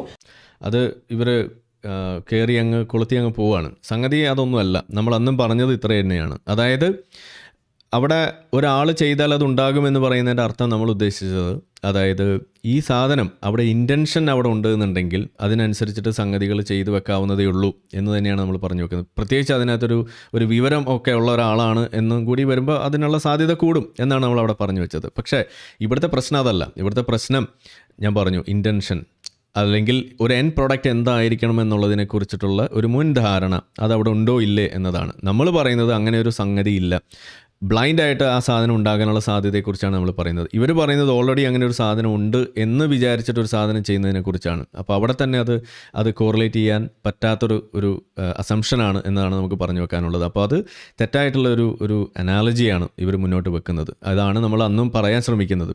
അപ്പോൾ ആ വാക്ക് നമ്മൾ അനാലജി തെറ്റാണെന്ന് അന്ന് നമ്മൾ പറഞ്ഞിട്ടില്ല എന്നതിൻ്റെ പേരിൽ ഇന്ന് നമ്മളത് സമ്മതിച്ചു എന്നും അറിയാതെ നമ്മളത് സമ്മതിച്ചു പോയി എന്നൊക്കെ പറഞ്ഞ് തള്ളിമറിക്കുന്നതാണ് നമുക്കിവിടെ കണ്ടുകൊണ്ടിരിക്കുന്നത്. അപ്പോൾ ഏതായാലും ഇപ്പോഴെങ്കിലും അത് മനസ്സിലാവുമെന്ന് വിചാരിക്കുന്നു. ഇത്രയേ ഉള്ളൂ. ഇൻറ്റൻഷൻ ആണ് അവിടുത്തെ വിഷയം. അതായത് ഒരു റഷ്മോർ മൗണ്ടൻ അതുണ്ടാക്കുന്ന ഒരു കാര്യത്തെക്കുറിച്ച് പറയുമ്പോഴായാലും അതല്ലെങ്കിൽ ഇതുപോലെ ഒരു ബുക്ക്, ഒരു ഹാംലെറ്റിനെ കുറിച്ചാണ് നിങ്ങൾ പറയുന്നത് എന്നുണ്ടെങ്കിലും അങ്ങനെ ഒരു സാധനമുണ്ട് എന്ന് നിങ്ങൾ ആദ്യമേ അങ്ങ് അസംഷൻ അവിടെ വെക്കുകയാണ്. നമ്മൾ പറയുന്നത് അങ്ങനെ ഒരു സംഗതി ഇല്ല എന്നാണ്. അത് ഉണ്ടായി വരുന്ന സമയത്ത് അത് ഉണ്ടാകുന്നതിനെ കുറിച്ചാണ് നമ്മൾ പറയുന്നത്. അത് എന്തോ ആകാം. ആ ഉണ്ടാകുന്ന സാധനത്തിനെ നിങ്ങൾ ഹാംലെറ്റ് എന്ന് പേരിട്ട് വിളിച്ചോളൂ. അതാണ് അവിടെ സംഭവിക്കുന്നത്. അതല്ലാതെ നിങ്ങൾ വിചാരിക്കുന്ന പോലെ ഓൾറെഡി ഒരു ഹാംലെറ്റ് അവിടെ ഉണ്ട്, അതിലേക്ക് ആ സാധനം കൊണ്ടുവന്ന് എത്തിക്കുന്നതിനെ കുറിച്ചാണ് നിങ്ങൾ പറയുന്നത്. അതല്ല, നമ്മൾ ഉണ്ടായി വരുന്ന പുസ്തകത്തെ നമ്മൾ പേരിട്ട് വിളിക്കും ഹാംലെറ്റ്. അങ്ങനെയെങ്കിലും നിങ്ങൾക്ക് മനസ്സിലാവും എന്ന് വിചാരിക്കുന്നു. ഓക്കെ, അത് ബൈ ചോയ്സ് ആണ് എന്നുള്ളത്.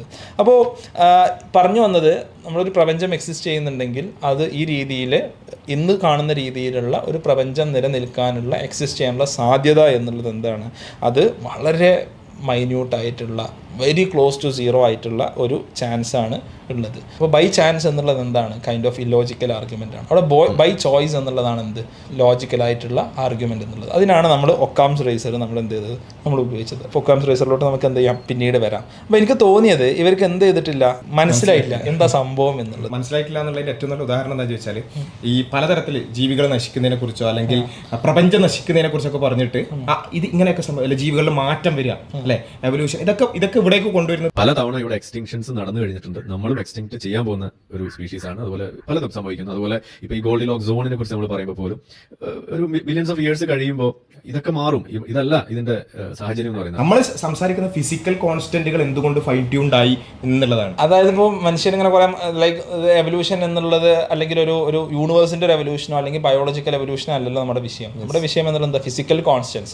ദാറ്റ് ഫിസിക്കൽ കോൺസ്റ്റൻസ് പറഞ്ഞാൽ കുറേ എന്താ പറയുക, കുറേ ഐട്രേഷൻസിലൂടെ വന്നൊരു സംഭവമല്ല. യൂണിവേഴ്സിന്റെ തുടക്കം മുതൽ വളരെ കൃത്യമായിട്ട് ജിയുടെ വാല്യൂ ഇന്നതായതുകൊണ്ടാണ്, വീക്ക് ന്യൂക്ലിയർ ഫോഴ്സ് ഇന്ന റേഞ്ചിൽ വന്നതുകൊണ്ടാണ്, സ്ട്രോങ് ന്യൂക്ലിയർ ഫോഴ്സ് ഇന്ന റേഞ്ച് വന്നതുകൊണ്ടാണ്, ചാർജ് ടു മാസ് റേഷ്യോ ഇത്ര ആയതുകൊണ്ടാണ് എന്ത് ചെയ്യുന്നത്, ഇറ്റ് കെയിം ടു എക്സിസ്റ്റൻസ്. പ്രപഞ്ചം എന്ത് ചെയ്തത്, ഇന്ന് കാണുന്ന രീതിയിൽ എന്ത് ചെയ്യുന്നത്, എക്സിസ്റ്റ് ചെയ്യുന്നത്, നമ്മുടെ എല്ലാ രീതിയിലുള്ള ഒരു ഇൻഹാബിറ്റബിൾ ആയിട്ടുള്ള രീതിയിൽ നമുക്ക് ജീവൻ നിലനിർത്തിക്കൊണ്ട് ലൈഫ് പെർമിറ്റിംഗ് ആയിക്കൊണ്ട് യൂണിവേഴ്സ് എക്സിസ്റ്റ് ചെയ്യുന്നത് ഈ ഫിസിക്കൽ കോൺസ്റ്റൻസ് ഉണ്ടായതുകൊണ്ടാണ്. അപ്പോൾ ഒരാൾക്ക് ഇവർ പറയുന്നത് കുറേ ടൈം സ്കെയിൽ സ്കെയിലിനെ കുറിച്ച് കുറേ ടൈം സ്കെയിൽ പരിഗണിക്കണം, ടൈം സ്കെയിൽ പരിഗണിക്കണം ഇടയ്ക്കിടയ്ക്ക് പറയുന്നുണ്ട്. ടൈം സ്കെയിൽസ് പരിഗണിച്ചുകൊണ്ടാണ് അത് വീണ്ടും നമ്മുടെ കാര്യങ്ങൾ ശരിക്കും കാണാതെ വെറും ഈ ഒരു പരിഹാസത്തിൽ മാത്രം ഇതുകൊണ്ടാണ് ടൈം സ്കെയിൽ പരിഗണിച്ചുകൊണ്ടാണ് നമ്മൾ മങ്കി മാത്ത് ചെയ്തത്. നമ്മൾ ഏകദേശം 17,000 crore ഇയേഴ്സ് എന്ത് ചെയ്യുന്നുണ്ട്, ഒരു ടൈം സ്കെയിൽ അവിടെ കൊടുക്കുന്നുണ്ട്. എന്തോ ആവട്ടെ, പക്ഷെ ഇവിടെ എന്ത് ചെയ്യുന്നില്ല, ഇവിടെ ടൈം സ്കെയിൽ പരിഗണിക്കേണ്ട ആവശ്യമില്ല. കാരണം ഈ ഫിസിക്കൽ കോൺസ്റ്റൻസ് എന്നത് എപ്പോഴും കോൺസ്റ്റന്റ് ആണ് അല്ലെ, അല്ലെങ്കിൽ ഇത് മാറുന്നുണ്ട്. ഇപ്പൊ ഇന്നുള്ള മാരല്ല നാളെ എന്ന് പറയുകയാണെങ്കിൽ ഓക്കെ, അതും ഇവോൾവ് ചെയ്യുന്നതാണോ? അതായത് ഈ ഫിസിക്കൽ കോൺസ്റ്റന്റ് ഇങ്ങനെ മാറിക്കൊണ്ടിരിക്കുന്നതാണോ? ഒറ്റ വേണ്ട, ഫിസിക്സ് ഒന്നും മനസ്സിലാകുന്നില്ല, ജസ്റ്റ് ആ വേർഡ് മനസ്സിലാക്കിയ പോരെ. ഫിസിക്കൽ കോൺസ്റ്റന്റ് ആയി നിൽക്കുന്നു, അല്ലെങ്കിൽ ആ കോൺസ്റ്റന്റ് എന്തുകൊണ്ട്, അല്ലെങ്കിൽ അതിനെക്കുറിച്ചാണ് സംസാരിക്കുന്നത്, അല്ലാതെ മാറിക്കൊണ്ടിരിക്കുന്നതിനെ കുറിച്ചല്ല. എങ്ങനെയാണ് ഈ ടൈം സ്കെയിൽ പരിഗണിക്കണം എന്ന് പറയുന്നത്? എന്താണ് നമ്മളെ പ്രോബിലിറ്റി നമ്മൾ ടൈം സ്കെയിൽ പരിഗണിച്ചുകൊണ്ടാണ് നമ്മൾ ആദ്യത്തിൽ ചെയ്തിട്ടുള്ളത്. അത് ഒരു എന്താ പറയാ, ഒരു മനഃപൂർവ്വം മറക്കുകയാണ്, അല്ലെങ്കിൽ ആ ആർഗ്യുമെന്റ്സ് ഒന്നും ശ്രദ്ധിക്കാൻ എന്ത് ചെയ്തിട്ടില്ല, ഒരു സമയം കിട്ടിയിട്ടില്ല ഈ ഒരു പരിഹാസത്തിന്റെ ഇടയിൽ. അടുത്ത കാര്യം എന്താണെന്ന് വെച്ചാൽ, അപ്പോൾ ഓക്കെ, അപ്പോൾ ആ ടൈം സ്കെയിൽ നമ്മൾ എന്തുകൊണ്ട് പറഞ്ഞു എന്നുള്ളതിനെക്കുറിച്ച് ഇവരുടെ തന്നെ വാദം നമ്മൾ നേരത്തെ എടുത്തു വെച്ചതാണ്. ഒന്നുകൂടിയും കാണാം. ഈ ജീവൻ ഉണ്ടാകില്ല, ഇത് ഒന്ന് അങ്ങോട്ടോ ഇങ്ങോട്ടോ മാറിയാൽ എന്ന് പറഞ്ഞത് ഞാനല്ല, അത് ഇവർ തന്നെയാണ്. അത് ഒന്നുകൂടി നമുക്ക് കേൾക്കാം. അതായത് സൂര്യന് കുറച്ചപ്പുറത്ത് എന്താണ് ഒരു 5ാമത്തെ പൊസിഷനിലാണ് ഭൂമി ഉണ്ടെന്ന് വിചാരിക്കുക, അപ്പം എന്താ സംഭവിക്കുക? തണുക്കൂ അല്ലേ? അതായത് ഇവർ പറഞ്ഞത് നമ്മളുടെ ഈ ഫിസിക്കൽ കോൺസ്റ്റൻസ് ഒക്കെ ഇങ്ങനെ ആയതുകൊണ്ടാണ് ഇന്ന് കാണുന്ന സ്ഥലത്ത് ഭൂമി എത്തിപ്പെട്ടത്. ഇതാണ് ഇവർ പറഞ്ഞു വെക്കുന്നത്. അതുകൊണ്ടാണ് ഇവിടെ ഈ പറയുന്ന രീതിയിൽ ജീവൻ ഇവിടെ ഉണ്ടായത് എന്നാണ് ഇവർ പറഞ്ഞു വെക്കുന്നത്. അപ്പോൾ ഒന്ന് അങ്ങോട്ടോ ഒന്നോ ഇങ്ങോട്ടോ മാറിയിരുന്നു എന്നുണ്ടെങ്കിൽ എന്ത് സംഭവിക്കും? അതായത് സൂര്യന് കുറച്ചപ്പുറത്ത് എന്താണ് ഒരു 5ാമത്തെ പൊസിഷനിലാണ് ഭൂമി ഉണ്ടെന്ന് വിചാരിക്കുക, അപ്പം എന്താ സംഭവിക്കുക? തണുക്കൂ അല്ലേ? നമ്മൾ ഒന്നാകെ തണുത്ത് പോകും, നമുക്ക് എന്ത് ചെയ്യില്ല, ലൈഫ് അവിടെ എക്സിസ്റ്റ് ചെയ്യില്ല. അതായത് ലൈഫ് എക്സിസ്റ്റ് ചെയ്യുന്നു എന്നതാണ് ഫൈൻ ട്യൂൺഡ് ആണ് എന്നതിൻ്റെ കാരണമായിട്ട് ഇവർ പറഞ്ഞു വെക്കുന്നത്. അപ്പോൾ ലൈഫ് എക്സിസ്റ്റ് ചെയ്യുന്നു എന്ന് അവരിന്ന് പറയുന്ന സംഗതി ഒരു ടൈം സ്കെയിൽ കുറച്ച് മുന്നോട്ട് പോയി കഴിയുമ്പോൾ ഇവിടെ ഈ ഫിസിക്കൽ കോൺസ്റ്റൻസിൽ ചേഞ്ച് ഒന്നും സംഭവിക്കാതെ തന്നെ ഇവിടുത്തെ സൂര്യൻ്റെ എവല്യൂഷൻ്റെ അതിൻ്റെ ആ ഒരു ലൈഫ് സ്പാൻ്റെ ഭാഗമായിട്ട് അതിൽ വരുന്ന ചേഞ്ചസിൻ്റെ ഭാഗമായിട്ട് അതൊരു റെഡ് ജയൻ്റൊക്കെ ആകുന്ന സമയമാകുമ്പോഴേക്കും അവിടെ ഭൂമി അതിൻ്റെ അകത്തേക്ക് കയറുന്നൊരു സമയം വരുന്ന ഒരു ഘട്ടമെത്തുമ്പോൾ ഇവിടെ ലൈഫ് ഉണ്ടാകില്ല. അപ്പോൾ എന്താണോ ഇവിടെ പറഞ്ഞത് 5ാമത്തെ പൊസിഷൻ എന്നൊക്കെ പറയുന്ന സാധനം, അത് അവിടുന്ന് അങ്ങോട്ട് അതായത് കുറച്ച് നാൾ മുന്നേ അങ്ങനെയായിരുന്നു, അല്ലെങ്കിൽ ഇനി ഇവിടുന്ന് സൂര്യനിലേക്ക് അടുത്ത് വരുന്നു എന്ന് വരുമ്പോൾ അവിടെ ലൈഫ് ഇല്ലാതെയാകുന്നു. ഇത് തന്നെയാണ് പറഞ്ഞു വെക്കുന്നത് അല്ലേ? നമ്മുടെ ഓർബിറ്റൽ എന്താണ്, നമ്മുടെ റേഡിയസ് കൂടി എന്താ സംഭവിക്കുക? റേഡിയസ് കൂടുന്നു എന്നാണ് പറഞ്ഞു വെക്കുന്നത്. എന്തൊക്കെ കാരണം കൊണ്ട് കൂടാം, അവിടെ ഫിസിക്കൽ കോൺസ്റ്റൻ്റ് ആയി നിൽക്കുമ്പോൾ തന്നെ മറ്റു കാരണങ്ങൾ കൊണ്ട് ഇതുപോലെ റേഡിയസിൽ വ്യതിയാനങ്ങൾ വരാം. അതിനുള്ള സാധ്യതകളാണ് നമ്മൾ പറഞ്ഞു വെച്ചത്. നമ്മുടെ ഡേ ആൻഡ് നൈറ്റിൻ്റെ എന്താ പറയുക, സമയങ്ങൾ കൂടും, നമ്മുടെ ഇയറിൻ്റെ സമയം കൂടും, നമ്മുടെ സീസൺസ് മാറി വരുന്നതിൻ്റെ സമയം മാറും. എന്തില്ല, ലൈഫിന് എക്സിസ്റ്റ് ചെയ്യാൻ പറ്റൂല അല്ലേ? ഇത് നമ്മൾ പറയുമ്പോൾ എന്താണ് വലിയ പ്രശ്നമാണ് ഇവർക്ക്. ഇവർ തന്നെയാണ് പറഞ്ഞു വെക്കുന്നത്. അപ്പോൾ ഇത് ഫിസിക്കൽ കോൺസ്റ്റൻ്റ് ആയതുകൊണ്ട് മാത്രം അല്ല ഇവിടെ ജീവൻ ഉണ്ടാകുന്നത്, അതിനുള്ള സർക്കംസ്റ്റാൻസസ് കൂടി ഉണ്ടായതുകൊണ്ടാണ്. ആ സർക്കംസ്റ്റാൻസ് എന്ന് പറയുന്നതാണ് ഈ ചാൻസ് എന്ന് പറയുന്നതും അതിൻ്റെ ഭാഗമായിട്ടാണ് ഇവിടെ ജീവൻ ഉണ്ടായത് എന്ന് പറയുന്നത്. അതാണ് നമ്മൾ ഈ പറഞ്ഞുകൊണ്ടിരിക്കുന്നത്. അത് ഈ മദ്രസ ജീവികളുടെ ഹൃദയച്ചോറിലേക്ക് കയറാത്തത് കൊണ്ട് അവർ വീണ്ടും വീണ്ടും തന്നെ പറഞ്ഞുകൊണ്ടിരിക്കുന്നത്. എന്തൊക്കെ ഉത്തരം തന്നു എന്നൊക്കെയാണ് പറയുന്നത്. ഇത് ആദ്യത്തെ വീഡിയോ മുതൽ നമ്മൾ പറഞ്ഞുകൊണ്ടിരിക്കുന്ന കാര്യമാണ്. അവർക്ക് ഇപ്പോഴും ഇത് മനസ്സിലായിട്ടില്ല. അതല്ലാതെ നമ്മളിവിടെ എക്സ്റ്റിങ്ഷൻസ് ഉണ്ടാകുന്നത് അത് വേറെ തന്നെ കാരണങ്ങളുണ്ട്. അതായത് എവല്യൂഷൻ്റെ അതായത് നമ്മളുടെ ബയോളജിക്കൽ എവല്യൂഷൻ്റെ ഭാഗമായിട്ടുള്ള കാര്യമല്ല നമ്മളിവിടെ പറയുന്നത്. അതല്ലാതെ തന്നെ ഇപ്പോൾ ആസ്ട്രോയിഡ്സ് വന്ന് ഹിറ്റ് ചെയ്തതിൻ്റെ ഭാഗമായിട്ടും അതുപോലെ മറ്റ് പല ജിയോളജിക്കൽ ഇവൻസിൻ്റെ ഭാഗമായിക്കൊണ്ട് ആസ്ട്രോണോമിക്കൽ ഇവൻസിൻ്റെ ഭാഗമായിക്കൊണ്ട് ഇവിടെ എക്സ്റ്റിങ്ഷൻസ് ഉണ്ടായിട്ടുണ്ട്. എന്ന് പറഞ്ഞാൽ ഇവിടെ ജീവൻ ഇവിടെ നശിക്കപ്പെടാനുള്ള സാധ്യതകളോട് ഉണ്ടായിട്ടുണ്ട് എന്ന് തന്നെയാണ് ഇവിടെ പറഞ്ഞു വരുന്നത്. അപ്പോൾ എങ്ങനെയാണ് അത് സംഭവിക്കുന്നത്? അപ്പോൾ ജീവൻ ഇവിടെ നിലനിർത്തുന്നതിന് പാകമായ രീതിയിൽ ഫൈൻ ട്യൂൺഡ് ആണ് എന്ന് പറയുമ്പോൾ അതങ്ങനെയല്ല എന്നുള്ളത് കാണിക്കാനുള്ള ഇഷ്ടംപോലെ തെളിവുകൾ ഇവിടെ ഉണ്ട് എന്നതാണ് നമ്മൾ പറഞ്ഞു വെക്കുന്നത്. പിന്നെയാണ് ഇത് ഫൈൻ ട്യൂൺഡ് ആണോ അല്ലയോ എന്ന ചോദ്യം പോലും പ്രസക്തമാവുന്നുള്ളൂ.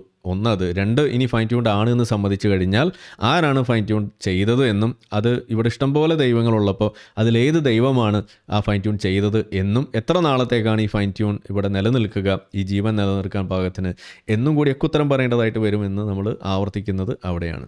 അവർക്ക് എന്തോ മനസ്സിലാവുന്നില്ല. ബേസിക് പ്രോബബിലിറ്റി എന്ത് ചെയ്തിട്ടില്ല, ബേസിക്കലി മനസ്സിലായില്ല. അതാണ് പ്രശ്നം. അപ്പോൾ ഒന്ന് മേ ബി ഒരു 9ാം ക്ലാസ്സിന് 10ാം ക്ലാസ്സിലൊക്കെ പോയിട്ട് ഒന്ന് പ്രോബബിലിറ്റി മാത്ത് ബുക്കൊക്കെ ഒന്ന് എടുത്ത് നോക്കിയാൽ എന്ത് ചെയ്യും, അത് ശരിയാവും എന്നുള്ളതാണ് എനിക്ക് ആ വിഷയത്തിൽ പറയാം. അതിൽ വളരെ രസകരമായിട്ടുള്ള കാര്യം എന്ന് വെച്ചാൽ ചിലപ്പോഴൊക്കെ പറയുന്നുണ്ട് ദൈവത്തിന്റെ സാധ്യത 0-നും താഴെയാണ്. ഈ യൂണിവേഴ്സ് ഉണ്ടാക്കിയത് ദൈവമാണ് എന്ന് പറയാനുള്ള പ്രോബബിലിറ്റി, അല്ലെങ്കിൽ അതാണ് എന്ന് സ്ഥാപിക്കാനുള്ള പ്രോബബിലിറ്റി അത് 0 മാത്രമല്ല അത് മൈനസ് ആണ് എന്നുമാണ് നമ്മൾ പറഞ്ഞു വെക്കുന്നത്. അപ്പൊ അവിടെ പൗലോസ് തിരുത്തുന്നുണ്ട്. അപ്പൊ തന്നെ തിരുത്തി കൊടുക്കുക, കാരണം ഇത് പ്രശ്നമാവും. അത് പൗലോസ് തിരുത്തുന്നത് എന്തുകൊണ്ടാണെന്ന് വെച്ച് കഴിഞ്ഞാൽ മദ്രസ ജീവികൾ ഏത് നിലവാരത്തിലാണ് ഇതൊക്കെ എടുക്കുക എന്ന് നമുക്കറിയാം. ഒരു സർക്കാസം പറഞ്ഞാൽ മനസ്സിലാവാത്ത ടീംസാണ്, അതുപോലെ ഒരു തമാശ പറഞ്ഞു കഴിഞ്ഞാൽ മനസ്സിലാവാത്ത ടീംസാണ്. അതുകൊണ്ട് തന്നെയാണ് ഇത് തിരുത്തേണ്ടി വരുന്നത്. അവിടെ നമ്മൾ പറഞ്ഞു, അത് പറഞ്ഞാൽ അവരുടനെ അത് എടുത്തുകൊണ്ട് വരും. അപ്പോൾ നമ്മൾ പറയുന്നത് എന്താണ്, അതായത് ഈ സാധാരണ കണക്കുകൾ വെച്ചിട്ട് നമ്മൾ പറഞ്ഞിട്ട് നിങ്ങൾക്ക് മനസ്സിലാവാത്ത ഒരു കാര്യം തന്നെയാണിത്. അതിൻ്റെ എല്ലാ തരത്തിലുള്ള എക്സ്പ്ലനേഷൻസും നമ്മൾ പണ്ടൊരു തമാശ നമ്മൾ പറയാറുണ്ട്. അതായത് ഒരാൾ വാഷിംഗ് മെഷീൻ വാങ്ങാൻ വേണ്ടിയിട്ടൊരു കടയിൽ ചെന്നിട്ട് ഈ മൂലക്കിരിക്കുന്ന വാഷിംഗ് മെഷീൻ എന്താണ് വില എന്ന് ചോദിക്കും. അപ്പോൾ ആൾ പറയും അത് കൊടുക്കില്ല എന്ന് പറഞ്ഞിട്ട് ഒഴിവാക്കി വിടും. അപ്പോൾ പുള്ളി വിചാരിക്കുന്നത് തന്നോട് എന്തോ പ്രശ്നമുണ്ട് അതുകൊണ്ടാണ് എന്ന് വിചാരിച്ചിട്ട് വേഷം മാറി വരുന്നു, പല രൂപത്തിൽ വരുന്നു, പല ശബ്ദം മാറ്റി ചോദിക്കുന്നു, ഇതൊക്കെ ചെയ്യുകയാണ്. അങ്ങനെ അവസാനം ഇയാൾ എന്ത് ചെയ്തിട്ടും അത് കൊടുക്കുന്നില്ല. അപ്പോൾ അവസാനം ചോദിച്ചപ്പോഴാണ് പറയുന്നത് അത് വാഷിംഗ് മെഷീൻ അല്ല, അത് വേറെന്തോ സാധനമാണ് എന്ന് പറയുന്നത്. അതേപോലെയാണ് ഇപ്പോൾ ഇവരുടെ കാര്യം. അതായത് ഇവർക്ക് കാര്യം നമ്മൾ തലതിരിച്ചും മറിച്ചും ഇങ്ങനെ പറഞ്ഞു കൊടുത്തുകൊണ്ടേ ഇരിക്കുകയാണ്. പക്ഷേ കാര്യം എന്താണെന്ന് മാത്രം അവർക്ക് മനസ്സിലാവുന്നില്ല. അവർ തിരിച്ച് ഇതുപോലെ പല രൂപത്തിൽ അത് തന്നെ പറഞ്ഞുകൊണ്ടിരിക്കുന്നു. അതുകൊണ്ടാണ് നമുക്ക് ഇതുപോലെ ചില തമാശകൾ ചേർത്തിട്ടാണെങ്കിലും നമ്മുടെ പൊതു രീതി അതായതുകൊണ്ട് നമ്മളത് ചേർത്ത് പറയുന്നു. അതായത് സാധാരണ 0 എന്ന് തന്നെയാണ് നമ്മൾ പറയുക. പക്ഷേ അത് പറഞ്ഞാൽ പോരാ, ഇവരുടെ അടുത്ത് പറയുമ്പോൾ പ്രത്യേകിച്ച് ഹൃദയം കൊണ്ട് ചിന്തിക്കുന്ന ആളുകളാകുമ്പോൾ അവരുടെ അടുത്ത് നമ്മൾ മൈനസ് ആണെന്ന് പറയേണ്ടി വരും എന്ന് പറഞ്ഞ സംഗതിയാണ് അതെടുത്ത് വെച്ചിട്ട് തള്ളുന്നത്. പോട്ടെ, എനിക്കൊരു വലിയ ഒരു മൈനസ് മാർക്കായിട്ട് ഞാനത് എടുത്തോളാം, സമ്മതിച്ചു, ഓക്കെ, ലേലുവല്ലോ എന്നുള്ളത് മൂപ്പർക്ക് അറിയാം. അടുത്തൊരു റീലായിട്ടോ ക്ലിപ്പായിട്ടോ വരാനുള്ള സംഭവമാണ്. അതിന്റെ പ്രോബിലിറ്റി എന്ന് പറയുന്നത് അപ്പോഴും മൈനസ് ആണ് എന്നുള്ളതാണ് അവിടെ വിഷയം. അവിടെയും അല്ല, ഞാൻ പറയുന്നത് അത് ഒരു ലിറ്റററി മീനിങ്ങിലല്ല, എന്താ പറയാ, ഒരു കലാപരമായിട്ട് എടുത്താൽ മതി, സാഹിത്യപരമായിട്ട് എടുത്താൽ മതി. 0 പോലും നിൽക്കുന്നില്ല, അതിന്റെ താഴേക്ക് പോകുന്നതാണ് ഉദ്ദേശിക്കുന്നത്. ഞാൻ അത് പറഞ്ഞ പഞ്ഞിക്കിടരുത്. ഇതിലെ അപ്പുറത്തുള്ള ആളെ തിരുത്തി കൊടുത്തിട്ട് പോലും ആരിഫ് പിന്നെ ആവർത്തിക്കുന്നത് വെച്ചാൽ പിന്നെ പ്രോബബിലിറ്റി 0-ന് താഴെയാണെന്നുള്ളതാണ്. ഒരിക്കലും 0-ന് താഴെ പോകില്ല എന്നുള്ള സ്കൂൾ ലെവൽ ബേസിക് മാത്ത് പോലും അദ്ദേഹത്തിന് മനസ്സിലായിട്ടില്ല. ശരിയാണ്. ഞാൻ അന്ന് എനിക്ക് മദ്രസയിൽ 7ാം ക്ലാസ്സിൽ മറ്റേ റേഞ്ച് പരീക്ഷ നടക്കുന്ന ദിവസമായിരുന്നു. അപ്പോൾ അതാണ് എനിക്കന്ന് പോകാൻ പറ്റിയില്ല. അപ്പോൾ അതുകൊണ്ടാണ് ഞാൻ പറയുന്നത് ഈ മദ്രസയിൽ പഠിച്ചാലുള്ള കുഴപ്പമാണ് ഈ പറയുന്നത്. മദ്രസയിൽ പോകുന്ന ആളുകൾ സ്കൂളിലെ പരീക്ഷയൊന്നും മിസ്സാക്കരുത്, സ്കൂളിലെ ക്ലാസ്സുകളൊന്നും മിസ്സാക്കരുതെന്ന് പറയുന്നത് ഇതുകൊണ്ടാണ്. ഞാനാണ് അതിന് ഏറ്റവും വലിയ ഉദാഹരണം. ഓക്കെ, സമ്മതിച്ചു. ഇനി അടുത്തത് പറ. ശരിക്കും അദ്ദേഹത്തിന് എന്തോ ഒരു സ്യൂഡോ സയൻസ് ഡിഗ്രിയാണ് ഉള്ളത് എന്നുള്ളത് അദ്ദേഹം തന്നെ പറയുന്നുണ്ട്. പക്ഷേ ഇത് ഡിഗ്രീൻ്റെ പോലും ആവശ്യമില്ല. ശരിക്കും ഒരു ബേസിക് മാത്താണ്, സ്കൂളിൽ പഠിക്കുന്ന ഒരു ബേസിക് മാത്താണിത്. പക്ഷേ എനിക്ക് തോന്നുന്നത് മിക്കവാറും മൂപ്പര് സ്കൂളിൽ മാത്സ് പഠിപ്പിക്കുന്ന സമയത്ത് എന്തെങ്കിലും ക്ലാസ് ബങ്ക് ചെയ്യുക അല്ലെങ്കിൽ ഉറങ്ങിപ്പോവുകയൊക്കെ ചെയ്തിട്ടുണ്ടാവും. പക്ഷേ അതുപോലും അല്ല, ഉറങ്ങുകയല്ല ബങ്ക് ചെയ്തുമല്ല, ഞാൻ മദ്രസയിൽ പരീക്ഷ ഉണ്ടായിരുന്നു, അതിന് പോയതാണ്, അതാണ് കാര്യം. ഓക്കെ, അറിയാത്തതിന്റെ പേരിൽ ഒരാൾ എത്രത്തോളം സാമൂഹിക ദുരന്തമാകും എന്നുള്ളതിനുള്ള ഒരു ഉദാഹരണമായിട്ടാണ് എനിക്കിത് തോന്നുന്നത്. അതിന് സാഹിത്യപരമായിട്ടാണ് പറഞ്ഞതെന്നൊക്കെ പുള്ളി പറയുന്നത്. ബേസിക്കലി മനസ്സിലാക്കേണ്ടത് പ്രോബിലിറ്റി. പിന്നെ അതിനുശേഷം സാഹിത്യപരമായി പറഞ്ഞപ്പോൾ പറയുന്നുണ്ട് ഞാൻ അങ്ങനെ പറയണ്ട എന്ന് പറയുന്നുണ്ട്. എന്താ അവർ പറഞ്ഞാൽ അവരതായിട്ട് വരും. ശരിയാണ്, ഞങ്ങളൊരു വരും. കാരണം അത്ര വലിയ അബദ്ധമല്ലേ പറഞ്ഞത്. നെഗറ്റീവ് പ്രോബിലിറ്റി എന്ന് പറഞ്ഞ സംഭവം ഇല്ലല്ലോ. റിയൽ ഒരു വേൾഡിൽ 0 to 1 ആണ് പ്രോബിലിറ്റിയുടെ റേഞ്ച് എന്നുള്ളത്. അല്ല, നമുക്ക് ഹൃദയം കൊണ്ട് ചിന്തിക്കുന്ന ആ ആളുകൾക്ക് ചില സമയത്ത് ഞാനത് അറിയാതെ ചിന്തിച്ച് പോകാറുണ്ട്. അതുകൊണ്ട് പറഞ്ഞു പോയതാണ്, മാപ്പാക്കണം. ഓക്കെ, എന്തായാലും സാഹിത്യപരമായി പറഞ്ഞതാണെന്ന് പറഞ്ഞു. പക്ഷെ പിന്നീട് നെഗറ്റീവ് പ്രോബിലിറ്റി എന്നൊക്കെ ഉണ്ട്. പോട്ടെ, നമ്മുടെ വിഷയമല്ല, നമ്മുടെ വിഷയം എന്നുള്ളത് അത്തരം കാര്യങ്ങളല്ലല്ലോ. ഓക്കെ, പിന്നെ അദ്ദേഹം പറയുന്നത് വെച്ചാൽ ഒരു ദൈവത്തിന്റെ പ്രോബിലിറ്റി പിന്നെ നെഗറ്റീവ് പ്രോബിലിറ്റി പറഞ്ഞ് അബദ്ധം മനസ്സിലായപ്പോൾ പിന്നെ പ്രോബിലിറ്റി 0 ആണ്, ഉറപ്പാണ് പ്രോബിലിറ്റി 0 ആണ് എന്നൊക്കെ പറയുന്നുണ്ട്. റിച്ചാർഡ് ഡോക്കിൻസ് വരെ പറയുന്നത് God almost probably doesn't exist എന്നാണ്. മോസ്റ്റ്ലി എന്ത് ചെയ്യുന്നില്ല, എക്സിസ്റ്റ് ചെയ്യുന്നില്ല. റിച്ചാർഡ് ഡോക്കിൻസ് നമ്മുടെ പ്രവാചകനാണോ? റിച്ചാർഡ് ഡോക്കിൻസ് പോലും പറയുന്നു എന്നൊക്കെ പറയാൻ ഇത് ഇവരുടെ സ്ഥിരം പരിപാടിയാണ്. നമ്മളൊരു കാര്യം എടുത്തു വെച്ച് കഴിഞ്ഞാൽ രവിചന്ദ്രൻ അങ്ങനെ പറഞ്ഞിട്ടുണ്ടല്ലോ എന്ന് പറയും. രവീന്ദ്രൻ ആരാണ്? അതല്ലെങ്കിൽ ഇന്ന ആളിങ്ങനെ പറഞ്ഞു, ഓരോ ആളുകളെ പേര് പറഞ്ഞിട്ട് പറയും. നമ്മൾ ആദ്യം പറയുന്നു ഈ ഒരു സ്വതന്ത്ര ചിന്ത ഒരു രീതി എന്ന് പറഞ്ഞു കഴിഞ്ഞാൽ അത് ആരുടെയെങ്കിലും പിന്നാലെ പോകുന്നതോ അല്ലെങ്കിൽ ആരെങ്കിലും പറയുന്നത് കേട്ട് അവർ പറയുന്നത് പോലെ ഇതുപോലെ പാരറ്റ് ചെയ്യുന്ന പരിപാടിയല്ല. ഖുർആൻ എടുത്ത് വെച്ചിട്ട് നമ്മൾ ആയത്തോതി ഹദീസ് ഓതി നമ്മൾ കാര്യങ്ങൾ ചെയ്യുന്ന പരിപാടിയല്ല ഈ ഫ്രീ തിങ്കിങ്. അതുകൊണ്ട് തന്നെ ഇപ്പോൾ എനിക്കെന്തുകൊണ്ട് ദൈവത്തിനുള്ള സാധ്യത 0 ആണ് എന്ന് പറയാൻ കഴിയുന്നു എന്ന് ചോദിച്ചു കഴിഞ്ഞാൽ ഒറ്റ കാരണമുള്ളൂ. മുസ്ലിം ആയിരിക്കുമ്പോൾ തന്നെ എനിക്ക് ആകെ കൂടി അള്ളാഹു മാത്രമേ ഉണ്ടായിരുന്നുള്ളൂ. അതായത് ലാ ഇലാഹ ഇല്ലല്ലാ, അള്ളാഹു അല്ലാതെ വേറെ ഒരു ദൈവവും മണ്ണാങ്കട്ടയില്ല എന്ന് തന്നെ വിശ്വസിച്ച് നടന്നിരുന്ന ഒരാളെ സംബന്ധിച്ചിടത്തോളം അവിടെ അള്ളാഹു മാത്രമാണ് ഉണ്ടായിരുന്നത്. ആ അള്ളാഹു ഇതുപോലെ ഒരു പെണ്ണുപിടിയന് കൂട്ടു നിൽക്കുന്ന ഒരു ചങ്ങാതിയാണ് എന്ന് മനസ്സിലാവുന്നിടത്തോളം, അത് ഭാര്യയെ തല്ലാൻ പറയുന്ന ഒരു പടച്ചോൻ, അടിമയെ വെക്കാൻ പറയുന്ന ഒരു പടച്ചോൻ, ഇതുപോലെ എന്തെല്ലാം തെണ്ടിത്തരങ്ങൾ തോന്നിയാസങ്ങൾ ചെയ്യുന്ന ഒരു പടച്ചോൻ, അതൊരു പടച്ചോനുമല്ല എന്ന് മനസ്സിലാവുന്നിടത്തുകൂടി അതും അങ്ങനെ പോകുന്നു. അപ്പോൾ ആകെ കൂടി ഉണ്ടായിരുന്ന ദൈവം അതാണ്. പിന്നെ ഉള്ളത് ബാക്കിയുള്ളതെല്ലാം ഇല്ല എന്ന് തന്നെ പറഞ്ഞു നടന്നിരുന്ന ഒരു സംഗതിയാണ്. ആ ദൈവം കൂടി അള്ളാഹും കൂടി അങ്ങ് ഇറങ്ങിപ്പോകുന്നിടത്തോടു കൂടി എൻ്റെ അടുത്ത് പിന്നെ ദൈവത്തിനുള്ള സാധ്യത എന്ന് പറയുന്നത് 0 തന്നെയാണ്. അത് ഇനിയും ഞാൻ പറയും. അത് റിച്ചാർഡ് ഡോക്കിൻസ് പോലും പറയുന്നു എന്ന് പറയുന്നത് മാറ്റിയിട്ട് കുറേ കാലം കഴിയുമ്പോൾ ആളുകൾ പറയും, മഹാനായ ഒരു ആരിഫ് ഹുസൈൻ തെരുവത്തുണ്ടല്ലോ, പുള്ളി പറയുന്നുണ്ടല്ലോ 0 ആണ് എന്ന് പറഞ്ഞോളൂ. അങ്ങനെ പറയിപ്പിക്കലാണ് എൻ്റെ പണി. അതിലേക്കാണ് നമ്മൾ എത്തിക്കുക. അപ്പോൾ റിച്ചാർഡ് ഡോക്കിൻസ് ഒക്കെ അങ്ങ് മാറി നിൽക്കും. അല്ല പിന്നെ എന്നുള്ളതാണ്. കാരണം പൂർണ്ണമായി ചെയ്യുന്നില്ല പറയാൻ ഇന്നത്തെ നാസ്തികരുടെ തലതൊട്ടപ്പനായിട്ടുള്ള റിച്ചാർഡ് ഡോക്കിൻസിന് പോലും സാധ്യമല്ല. കാരണം it doesn't work like that. നിങ്ങൾക്ക് എന്തല്ല, നിങ്ങൾക്ക് മാത്സിൻ്റെ ബേസിക്സ് അറിയില്ല. So go back to your maths text books class 9 and 10. Probability ഒക്കെ എന്താണെന്ന് കുറച്ചൊന്ന് പഠിക്കുക. എന്നതിന് ശേഷം എന്ത് ചെയ്യുക, പ്രോബബിലിറ്റിയെ കുറിച്ച് സംസാരിക്കുക. അല്ലെങ്കിൽ പൗലോസ് കുറച്ച് പ്രോബബിലിറ്റി എന്താണെന്നുള്ളത് കുറച്ച് വിശദമായിട്ടൊരു ക്ലാസ് എന്തായാലും 3.5 മണിക്കൂർ ഉണ്ടല്ലോ, ഒരു അരമണിക്കൂർ പ്രോബബിലിറ്റി ക്ലാസ് കൂടി ക്യൂട്ടി എന്ന് വിചാരിച്ചിട്ട് വലിയ പ്രത്യേകിച്ച് പ്രശ്നമൊന്നും അതിൽ വരാനില്ല. പിന്നെ അതിൽ രണ്ടാമത്തെ കാര്യം എന്ന് വെച്ചാൽ ഈ പ്രോബബിലിറ്റി 0 ആണ്. ഈ പറഞ്ഞതുപോലെ നമ്മൾ ഏത് എത്തിയിസ്റ്റുകളോട് സംസാരിക്കും അവർ പോലും പറയുന്നില്ല ഈ പ്രോബബിലിറ്റി 0 ആണ്. അവർ പറഞ്ഞ് ഞങ്ങൾക്ക് തെളിവില്ലാത്തത് കൊണ്ട് ഞങ്ങൾ വിശ്വസിക്കുന്നില്ല എന്ന് വളരെ ആ ഒരു സ്റ്റാൻഡാണ് എടുക്കാറുള്ളത്. അതിനപ്പുറത്തേക്കും പ്രോബബിലിറ്റി 0 ആണ് എന്ന് പറയണമെങ്കിൽ എന്താ വേണ്ടത്? അവിടെ പ്രോബബിലിറ്റി 0 ആവും എപ്പോൾ? ഇതിൽ ഏറ്റവും വലിയ തമാശ, അള്ളാഹുവിൻ്റെ പ്രോബബിലിറ്റി എത്ര ഉണ്ടെന്ന് ഇവരോടൊന്ന് ചോദിച്ചു നോക്കിയേ. അപ്പോൾ കാണാം ഇതിൻ്റെ ശരിക്കുള്ള തനി നിറം. അതിനെക്കുറിച്ച് അത് നമ്മൾ ചോദിക്കാൻ പാടില്ല എന്നാണ് പറയാം. അപ്പോൾ പ്രോബബിലിറ്റി 0 ആണോ ഇല്ലയോ എന്നുള്ളതല്ല ഇവരുടെ പ്രശ്നം. അള്ളാഹുവിനെക്കുറിച്ച് അങ്ങനെ ഒരു ചോദ്യമേ പാടില്ല എന്നതാണ് ഇവിടുത്തെ പ്രശ്നം. അള്ളാഹു ഉണ്ട്, ദൈവം എന്ന് പറയുന്ന ഒരു കൺസെപ്റ്റും ഉണ്ട്.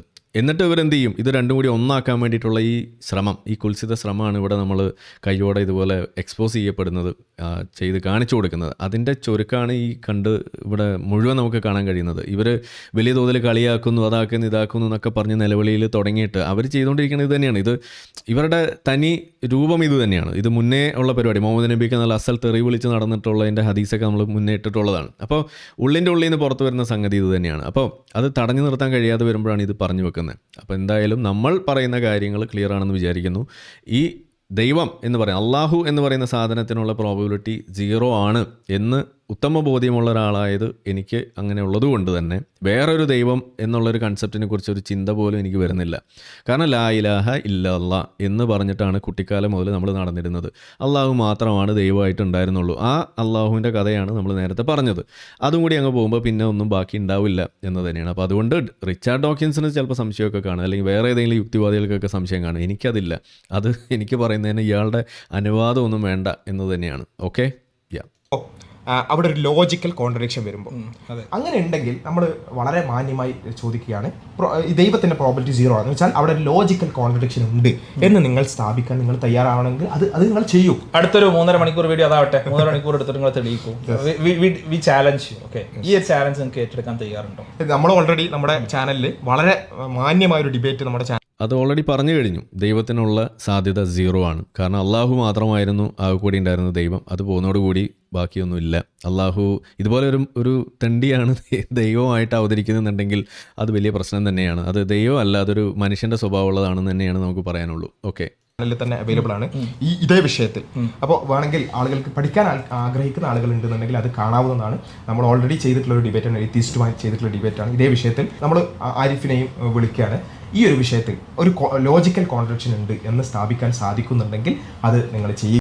എനിക്ക് നിങ്ങളുടെ അടുത്ത് ദൈവം ഉണ്ടോ ഇല്ലേ എന്നുള്ളതിനെ കുറിച്ച് സംവാദത്തിനൊന്നും ഒരു സമയമില്ല, താല്പര്യമില്ല. അള്ളാഹു ആണോ ഈ യഥാർത്ഥ ദൈവം എന്നുള്ളത് സംബന്ധിച്ചിട്ടൊരു സംവാദത്തിനുണ്ടെങ്കിൽ നിങ്ങൾ വാ. അതല്ലെങ്കിൽ ലോകത്ത് മാനവരിൽ മഹോന്നതൻ അല്ലെങ്കിൽ ഒരു ജനങ്ങൾക്ക് മൊത്തം മാതൃകയാകാനുള്ള എന്ത് ബാധ്യതയാണ് അല്ലെങ്കിൽ എന്ത് യോഗ്യതയാണ് മുഹമ്മദ് നബിക്കുള്ളത്, അങ്ങനെ ഒരു യോഗ്യത ഉള്ളവനാണോ മുഹമ്മദ് നബി എന്നത് സംബന്ധിച്ചിട്ടൊരു ചർച്ച, അത് ഒരു ഡിബേറ്റ് അതിനുണ്ടെങ്കിൽ നിങ്ങൾ വാ. ഇതെന്നോ നമ്മൾ വെച്ചിട്ടുണ്ട്. അതല്ലെങ്കിൽ ധാർമ്മികത, അതിന് ഉത്തമമായ മാതൃക അത് ഇസ്ലാമിലുണ്ടോ ഇല്ലേ, ഇത് സംബന്ധിച്ചിട്ട് നിങ്ങൾക്ക് സംവാദത്തിന് തയ്യാറാണെങ്കിൽ നിങ്ങൾ വാ. ഇത് ചോദിച്ചിട്ട് നേരിട്ട് നമ്മൾ വിളിച്ചിട്ട് നിങ്ങൾ ഫോൺ എടുക്കാതെ മുങ്ങി നടക്കുന്ന ആളുകളാണെന്ന് നമുക്കറിയാം. ഇത് ഒരുപാട് ആളുകൾ നമ്മുടെ അടുത്ത് വന്ന് ചോദിക്കാറുണ്ട്, എന്തുകൊണ്ട് ഇവരുമായിട്ട് ഡിബേറ്റിന് പോകുന്നില്ല എന്ന്. നമ്മൾ പറയുന്നത് ഇതാണ്, പല തവണ വിളിച്ചിട്ടുണ്ട്. പെരുമ്പാവൂർ ഒരു പരിപാടിക്ക് വിളിച്ചു, കോഴിക്കോട് ഒരു പരിപാടിക്ക് വിളിച്ചു, കഴിഞ്ഞാൽ ലിറ്റ്മസിന് വിളിച്ചു, ഇനിയിപ്പോൾ വിളിക്കുമെന്ന് എനിക്കറിയില്ല. 3 പരിപാടികൾക്ക് നമ്മൾ വിളിച്ചിട്ട് ഫോൺ എടുക്കാത്ത അവസ്ഥ. ആദ്യം വിളിക്കും, നോക്കട്ടെ എന്ന് പറയും, പിന്നെ ഫോൺ എടുക്കില്ല. ഇതാണ് ഇവരുടെ തനി നിറം. എന്നിട്ട് പറഞ്ഞു നടക്കുന്ന എന്താണ്, ബിഗ് ബാങ്ങിനെ കുറിച്ച് പറയാം, നമുക്ക് പ്രപഞ്ച അണ്ടകടാഹം ഉണ്ടാക്കിയ ദൈവത്തെക്കുറിച്ച് പറയാം. ആ പരിപ്പ് ഇവിടെ വേവില്ല. അള്ളാഹു ആണോ യഥാർത്ഥ ദൈവം എന്ന ആ ഒരു ചർച്ച, അതിന് പറ്റുമെങ്കിൽ നിങ്ങൾ മുന്നോട്ട് വരാം. അതല്ലാതെയുള്ള ഉടായ്പ പരിപാടികൾക്കൊന്നും നമുക്ക് സമയമില്ല എന്ന് തന്നെയാണ് പറയാനുള്ളത്. ഓക്കെ, അതിലേക്ക് നിങ്ങൾ വരിക എന്നുള്ളതാണ് ആവശ്യത്തിൽ പറയാനുള്ളത്. പിന്നെ ഫൈൻ ട്യൂണിങ്ങുമായിട്ട് ബന്ധപ്പെട്ട് വേറെ എന്തെങ്കിലും കാര്യം, ഇതിൽ ഒരുപാട് കാര്യങ്ങൾ ഈ ആർഗ്യുമെന്റ് മനസ്സിലാത്തതുകൊണ്ടുള്ള കുറേ വിഷയങ്ങളുണ്ട്. നമ്മൾ അതിലേക്ക് കൂടുതലായിട്ട് പോകുന്നില്ല, അതിൻ്റെ ആവശ്യമില്ല. You come back to argument. നിങ്ങളുടെ ആർഗ്യുമെന്റ് 1 2 3 4 ഇന്നതാണെന്ന് പറയും. Like will debate, right? അപ്പോൾ അതിൽ ഈ പറഞ്ഞ മനുഷ്യന്മാരിൽ വെസ്റ്റിജിയൽ ഓർഗൻസ്, പിന്നെ പല രൂപത്തിൽ ഒന്നും ഫൈൻ ട്യൂണിംഗ് ആയിട്ട് പ്രത്യേകിച്ച് ബന്ധമില്ലാത്ത വിഷയം. നിങ്ങൾക്ക് മനസ്സിലായിട്ടില്ല, അതാ പ്രശ്നം. നിങ്ങൾക്ക് പ്രോബിലിറ്റി മനസ്സിലായിട്ടില്ല, ഫൈൻ ട്യൂണിംഗ് മനസ്സിലായിട്ടില്ല. ഓക്കെ, സോ കുറച്ചൊക്കെ വായിച്ച് പഠിക്കാൻ ശ്രമിക്കാം. എന്താ ആർഗ്യുമെന്റ് എന്തെങ്കിലും മനസ്സിലാക്കും. ദയവേത് നിങ്ങൾ എന്തായാലും 3 മണിക്കൂറൊക്കെ വീഡിയോ ചെയ്യുന്നുണ്ടെങ്കിൽ അതിന് മുമ്പ് അരമണിക്കൂറെങ്കിലും എന്താ ആർഗ്യുമെന്റ് എന്ന് മനസ്സിലാക്കാൻ ഉപയോഗിക്കുകയാണെങ്കിൽ നമുക്ക് ഈ പറഞ്ഞ പോലെ കുറേ സമയം ലാഭിക്കായിരുന്നു എന്ന് മാത്രമാണ് പറയാനുള്ളത്. അപ്പോൾ ആ ഒരു കാര്യം കൃത്യമായിട്ട് നോക്കുക. പിന്നെ ഉള്ളത് നമ്മുടെ ആദ്യത്തെ വിഷയം തന്നെയായിരുന്നു ആ ഇൻഫ്ലേഷൻ എക്സ്പ്ലോഷൻ, ബിഗ് ബാങ്ങിനെ എക്സ്പ്ലോഷൻ എന്ന് വിളിച്ചത്. ബിഗ് ബാങ് ഇൻഫ്ലേഷൻ ആയാലും എക്സ്പ്ലോഷൻ ആയാലും ഫൈൻ ട്യൂണിംഗ് ആർഗ്യുമെന്റ് ഒരു നിൽക്കും ബാധിക്കുന്നത്. These are all distractions. Okay, ഇതൊക്കെ റെഡ് ഹെറിങ്സ് ആണ്. ഡിസ്കഷനിൽ വരുന്ന റെഡ് ഹെറിങ്സ് ആണ്. നമ്മുടെ സെൻട്രൽ ആർഗ്യുമെന്റുമായിട്ട് ഒരു ബന്ധമില്ലാത്ത കാര്യങ്ങളാണ്. So let's ignore that. Okay, അല്ല അതിൽ നമ്മൾ ആദ്യം തന്നെ പറഞ്ഞിട്ടുണ്ട്, കഴിഞ്ഞ വീഡിയോയിൽ തന്നെ നമ്മൾ പറഞ്ഞിട്ടുണ്ട്, അത് ഇൻഫ്ലേഷൻ എന്ന് വിളിച്ചത് കൊണ്ട് ഒരു പ്രശ്നമില്ല. നമ്മൾ പറയുന്നത് ഒരു കാര്യം ഇപ്പോൾ ഇവിടെ കമൻറ്റിൽ കണ്ടുകൊണ്ട് പറയുകയാണ്, ഈ കണക്കിൻ്റെ കാര്യം എന്തോ പറഞ്ഞപ്പോൾ ഇവിടെ പറഞ്ഞു വെക്കുന്നൊരു സംഭവം, ബാസിൽ കണക്ക് എന്തോ കൂട്ടി വെച്ച് എന്തോ കുളമായതിൻ്റെ കണക്ക് എന്താണ്, സ്വത്തവകാശം സംബന്ധിച്ചിട്ടല്ലേ. ആ വീഡിയോ തരികയാണെന്നുണ്ടെങ്കിൽ നമുക്ക് വേണമെങ്കിൽ ഒന്ന് ഇവിടെ പ്ലേ ചെയ്യാം. എനിക്കൊന്ന് നമ്മളെ ടെലഗ്രാമിലൊന്ന് ഇട്ട് തന്നാൽ മതി, പെട്ടെന്ന് എടുക്കാനുള്ളൊരു അസൗകര്യമുണ്ട്. അപ്പോൾ കണക്ക് അറിയാത്ത പടച്ചോൻ തന്നെ ഇവിടെ ഉള്ളപ്പോൾ നമ്മൾ സൃഷ്ടികൾക്ക് കുറച്ച് കണക്കൊക്കെ അറിയാതെ പോകുന്നത് സ്വാഭാവികമാണ്. എൻ്റെ പൊന്ന് ബാസിലെ, അതൊന്ന് സമ്മതിച്ചു തന്നാളാം എന്നാണ് എനിക്ക് പറയാനുള്ളത്. അപ്പോൾ ആ വീഡിയോ കിട്ടുകയാണെങ്കിൽ നമുക്കൊന്ന് ഇവിടെ പ്ലേ ചെയ്തേക്കാം. അത് ഓർമ്മിപ്പിച്ച ആളുകൾക്ക് നന്ദി. ഓക്കെ, അടുത്തത് ബാക്കി പറയുകയാണെങ്കിൽ ബിഗ് ബാങ് എന്ന് വിളിക്കാൻ പറ്റുമോ? ബിഗ് ബാങ് എന്നുള്ള കളിയാക്കി വിളിച്ച പേരല്ലേ അല്ലേ? എനിക്കൊന്നും ഫ്രെഡ് ഹോയിൽ കളിയാക്കി വിളിച്ചതാണ് ബിഗ് ബാങ് എന്നുള്ളത്. അപ്പോൾ ആ കളിയാക്കിയ പേര് തന്നെ ഇപ്പോഴും ആളുകൾ ഉപയോഗിക്കുന്നുണ്ട്. സോ നിങ്ങൾക്ക് കാര്യമായ കാര്യങ്ങളൊന്നും പറയാനില്ല എന്നുണ്ടെങ്കിൽ നിങ്ങൾക്ക് ഇതൊക്കെ പറഞ്ഞിട്ട് നിങ്ങൾക്ക് സമയം കൊല്ലാം. Okay, but if you have things ഇത് എങ്ങനെയാണ്, അല്ലെങ്കിൽ നിങ്ങൾ മനസ്സിലാക്കി തരാം നമ്മൾ ഉദ്ദേശിച്ച ഫൈൻ ട്യൂണിങ് ആർഗ്യുമെന്റിനെയോ മൾട്ടിവേഴ്സിനെയോ ഇതെങ്ങനെയാണ് ബാധിക്കുക, അത് നിങ്ങൾക്ക് കണക്ട് ചെയ്യാൻ പറ്റുമോ? then we can debate. Okay, let's go back. ഈ എക്സ്പ്ലോഷൻ എന്നുള്ള ആ ഒരു വേർഡിൽ പിടിച്ചുകൊണ്ടാണ് ശരിക്കും പറഞ്ഞാൽ ഞാൻ നോക്കിയപ്പം ഏകദേശം അരമണിക്കൂറാണ്.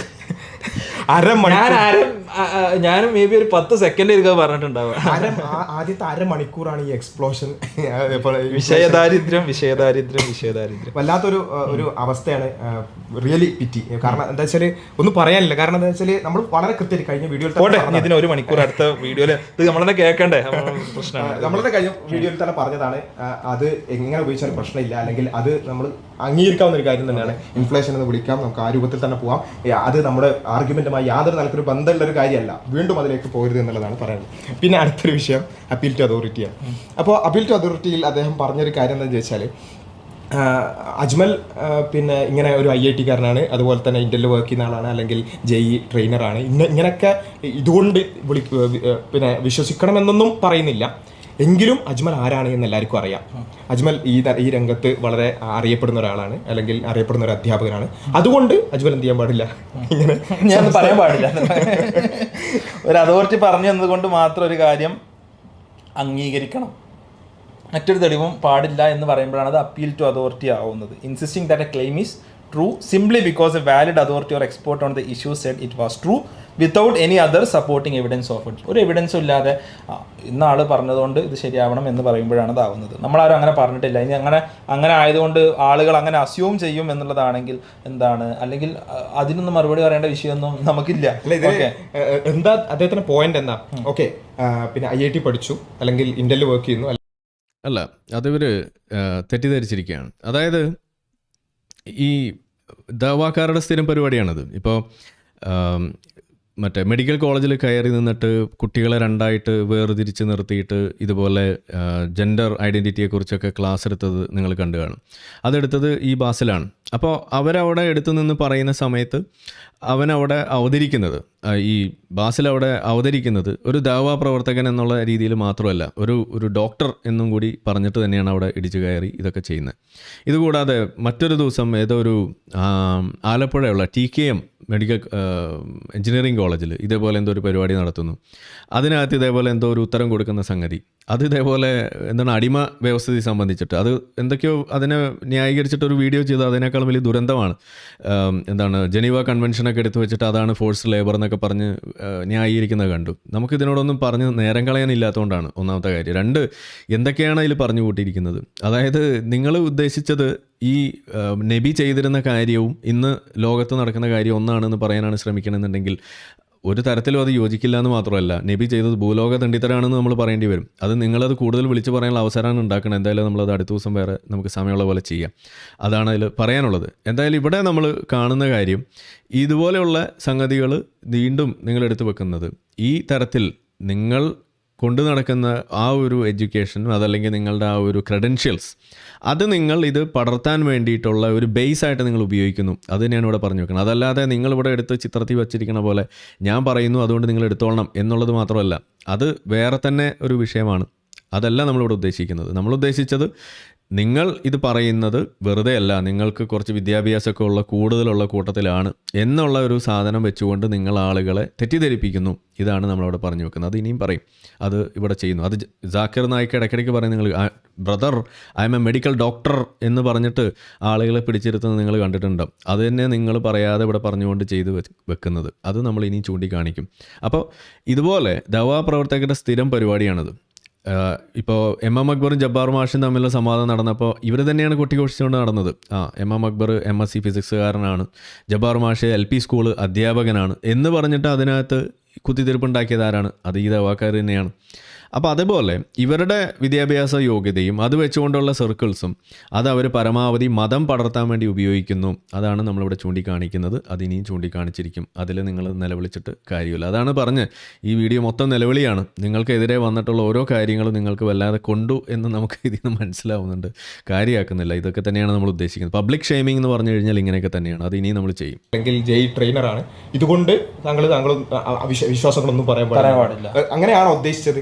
എന്താണ് ഉദ്ദേശിച്ചത് കൃത്യമായിട്ട് പറയാം. ഇവിടെ നമ്മൾ പറഞ്ഞ എന്താണെന്ന് വെച്ചാൽ അപ്പീൽ ടു അതോറിറ്റി നമ്മൾ എന്തായാലും ചെയ്തിട്ടില്ല. ഇന്നയാൾ ഇന്ന ഡിഗ്രി ഉള്ള ആളാണ്, ഇന്ന പൊസിഷൻസ് പിന്നെ ഹോൾഡ് ചെയ്യുന്ന ആളാണ്, അതുകൊണ്ട് ഇദ്ദേഹം പറയും നിങ്ങൾ വിശ്വസിച്ചോളൂ എന്നൊരു അപ്പീൽ ടു അതോറിറ്റി നമ്മൾ പറഞ്ഞിട്ടില്ല. നമ്മുടെ വീഡിയോയുടെ താഴെ പോലും അത് ഇല്ല, എവിടെയും ഇല്ല.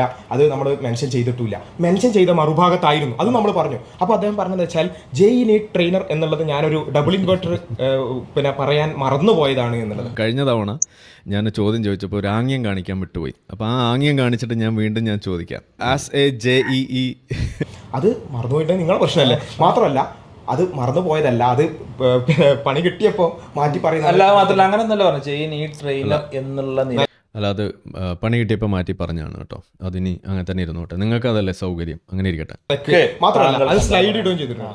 സ്ലൈഡ് ഇട്ടുകൊണ്ട് ഇദ്ദേഹം പൗലോസ് എന്ന് പറയുന്ന ഇന്ന ആളാണ് എന്ന് പറഞ്ഞുകൊണ്ട് നിങ്ങളാണ് അത് കമ്മിറ്റ് ചെയ്തത്.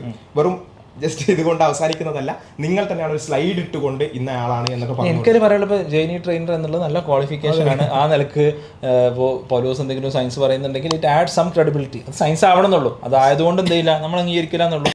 അതെ, അത് തന്നെയാണ് നമ്മൾ പറയുന്നത്. ആഡ് സം ക്രെഡിബിലിറ്റി, അത് തന്നെയാണ് നമ്മൾ പറഞ്ഞു വെച്ചിട്ടുള്ളൂ.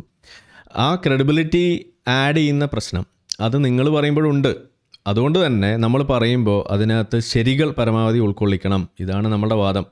അതിനുവേണ്ടിയാണ് നമ്മൾ പറഞ്ഞു വെക്കുന്നത് നിങ്ങളത് ചെയ്യുമ്പോൾ സൂക്ഷിക്കണം എന്ന്. അപ്പോൾ അത് നമ്മൾ ഇവിടെ പറയാൻ വേണ്ടിയിട്ടാണ്.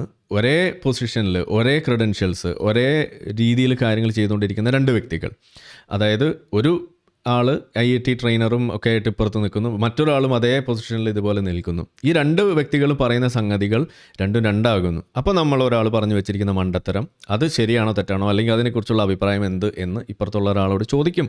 കാരണം എന്താണ്, അവിടെ it is adding some weightage. അത് ഈ ക്രെഡിബിലിറ്റി അല്ലെങ്കിൽ ഈ ക്രെഡൻഷ്യൽസ് വെച്ചുകൊണ്ട് അതിനകത്തൊരു ക്രെഡിബിലിറ്റി ഫാക്ടർ കൊടുക്കുന്ന ഒരു പ്രശ്നമുണ്ട്. അത് തന്നെയാണ് നമ്മളുടെ ഇവിടെ ചൂണ്ടിക്കാണിക്കുന്ന വിഷയം. അതിനിയും പറയും. അപ്പോൾ അതുകൊണ്ട് മദ്രസ ജീവികൾ സൂക്ഷിക്കുക, മദ്രസ ശാസ്ത്രജ്ഞന്മാർ പ്രത്യേകിച്ചും സൂക്ഷിക്കുക. നിങ്ങൾ ഈ പറയുന്ന സാധനങ്ങൾ അത് ഇതുപോലെ ദുരുപയോഗം ചെയ്യാൻ വേണ്ടി ഇറങ്ങിത്തിരിക്കുമ്പോൾ നമ്മൾ കയ്യോടെ പിടികൂടും. അത് ഇനിയും ചൂണ്ടിക്കാണിച്ചിരിക്കും. ഓക്കെ, അപ്പോൾ അതിൽ എന്താ ചെയ്യുക, കൃത്യമായിട്ട് ഇവിടെ ഇത്രേ പറയുന്നുള്ളൂ. ഈ അതോറിറ്റി ഉള്ളത് കൊണ്ട് നിങ്ങൾ വിശ്വസിക്കണം എന്നല്ല പറഞ്ഞു, മറിച്ച് അതൊരു റീസണിങ് ആണ് അവിടെ മുന്നോട്ട് വെച്ചത്. ഇവിടെ ജെയിനി ട്രെയിനർ ആണെങ്കിലും IIT പഠിച്ചതാണെങ്കിലും എവിടെയാണ് എന്താണെന്നുണ്ടെങ്കിലും ആ റീസണിങ് ചില കാര്യങ്ങൾ ഇപ്പോൾ പ്രോപ്പർ അതോറിറ്റി ഉണ്ടാവും. ലൈക്ക് നമ്മൾ സപ്പോർട്ടിങ് എവിഡൻസ് കൂടിയാണ് പറയുന്നുണ്ടെങ്കിൽ ആ അതോറിറ്റി അതിന് ലൈക്ക് ഒരു ഡോക്ടറെ അടുത്ത് പോകണം. ഡോക്ടറെ അടുത്ത് പോയിട്ട് അയാൾ ഡോക്ടറാണ് എന്നുള്ളത് കൊണ്ട് അയാളെ വെറുതെ മരുന്ന് ലൈക്ക് നമുക്ക് എടുക്കാൻ പറ്റില്ല പറയാൻ പറ്റുമോ? അയാൾ അതായതുകൊണ്ടാണ് എന്ത് ചെയ്യുന്നത് എടുക്കുന്നത്, അയാൾ എവിഡൻസ് ബേസ്ഡ് ആയിട്ട് ചെയ്യുന്നു എന്നുള്ളതുകൊണ്ടാണ് എന്ത് ചെയ്യുന്നത് അത് എടുക്കുന്നത് അല്ലേ? അത് ഡോക്ടർ പ്രോപ്പർ അതോറിറ്റി ആയതുകൊണ്ടാണ്, അല്ലാതെ അത് അപ്പീൽ ടു അതോറിറ്റി ഒന്നല്ല, റൈറ്റ്? അപ്പോൾ ഈ ഒരു ഇതെന്താണെന്ന് മനസ്സിലാക്കാതെ പിന്നെ അങ്ങനെ വീണെടുത്ത് കിടന്ന് അതൊരു റോങ് കമ്പാരിസനാണ്. അതല്ല കേട്ടോ നമ്മൾ ഉദ്ദേശിക്കുന്നത്. ഇവരുടെ വാദം അതവിടെ സ്ഥാപിക്കാൻ വേണ്ടിയിട്ട് നടത്തുന്ന ഒരു കുൽസിത ശ്രമമായിട്ട് മാത്രമേ നമുക്കിതിനെ കണക്കാക്കാൻ കഴിയുള്ളൂ. നമ്മൾ ഉദ്ദേശിക്കുന്നത് ഈ ക്രെഡൻഷ്യൽസ് ഉപയോഗിക്കുന്നു, ദുരുപയോഗം ചെയ്യുന്നതിനെക്കുറിച്ചാണ് നമ്മൾ പറഞ്ഞു വെക്കുന്നത്. അതിവിടെ അവർ ഭംഗിയായിട്ട് ചെയ്തു വെക്കുന്നുണ്ട്. അതിപ്പോഴും നിങ്ങൾക്ക് കാണാം എന്നുള്ളതാണ് നമ്മുടെ നാട്ടിൽ ഇതിന് പറയുന്ന ഒരു പരിപാടി. പിന്നെ അടുത്ത നമ്മുടെ ഗോഡ് ഓഫ് ഗ്യാപ്സിലേക്ക് വരിക. ഗോഡ് ഓഫ് ഗ്യാപ്സുമായി ബന്ധപ്പെട്ടുകൊണ്ട് പറയുന്നത് വെച്ചാൽ നമ്മൾ ഈ പറഞ്ഞ ആർഗ്യുമെന്റ് ഓരോന്നും ഇങ്ങനെ നമ്മളിങ്ങനെ പറയുന്നത് കാണിക്കും, കണ്ടോ ഇതാണ് ഗോഡ് ഓഫ് ഗ്യാപ്സ്. അപ്പോൾ വേറെ എവിടെയെങ്കിലും ഒന്ന് പോസ് ചെയ്യും, കണ്ടോ ഇതാണ് ഗോഡ് ഓഫ് ഗ്യാപ്സ്. ഇതാണ് ശരിക്കും പറഞ്ഞാൽ നേരത്തെ പറഞ്ഞ പോലെ ഫൈൻ ട്യൂണിങ് എന്താണെന്ന് മനസ്സിലാകാത്തതുപോലെ എന്താണ് ഗോഡ് ഓഫ് ഗ്യാപ്സ് എന്ന് പോലും ബഹുമാനപ്പെട്ട സുഹൃത്തിന് മനസ്സിലായിട്ടില്ല എന്നാണ് അത് കേട്ടപ്പോൾ. അത് ഗോഡ് എന്ന് പറഞ്ഞിടത്തൊക്കെ ഗ്യാപ്പാണ്, ഗ്യാപ്പിൽ കയറി ഗോൾ അടിക്കാന്നുള്ളത്. സി ഗോഡ് എന്നുള്ളതിന് നമ്മൾ പല രീതിയിലുള്ള ആർഗ്യുമെന്റ്സ് പറയാറുണ്ട്. നിങ്ങൾ യുവയുടെ ചാനലിൻ്റെ അടുത്തൊക്കെയാൽ ഒരുപാട് ലോജിക്കൽ ആർഗ്യുമെന്റ്സ് നമ്മൾ പറയാറുണ്ട്. പിന്നെ സയൻസിന്റെ കേസിൽ എന്താണ് ഗോഡ് ഓഫ്, നമ്മൾ കഴിഞ്ഞ പ്രാവശ്യം കൃത്യമായിട്ടൊരു എക്സാമ്പിൾ പറഞ്ഞു. നമുക്കൊരു സൂപ്പർ കണ്ടക്ടിവിറ്റി, നമ്മൾ അതിനെക്കുറിച്ച് വീണ്ടും ഒരു സ്ട്രോമാൻ കളിക്കാൻ മാത്രമാണ് ചെയ്തത്. ഓക്കെ, അപ്പോൾ God of the gaps refers to the argument that gaps in scientific knowledge are evidence for God's existence and direct intervention. അപ്പോൾ നമുക്കൊരു സയന്റിഫിക് ആയിട്ടൊരു കാര്യം അറിയില്ലെങ്കിൽ എന്താണ് അത് ഗോഡ് ഓഫ് ഗ്യാപ്പ് ആണ്.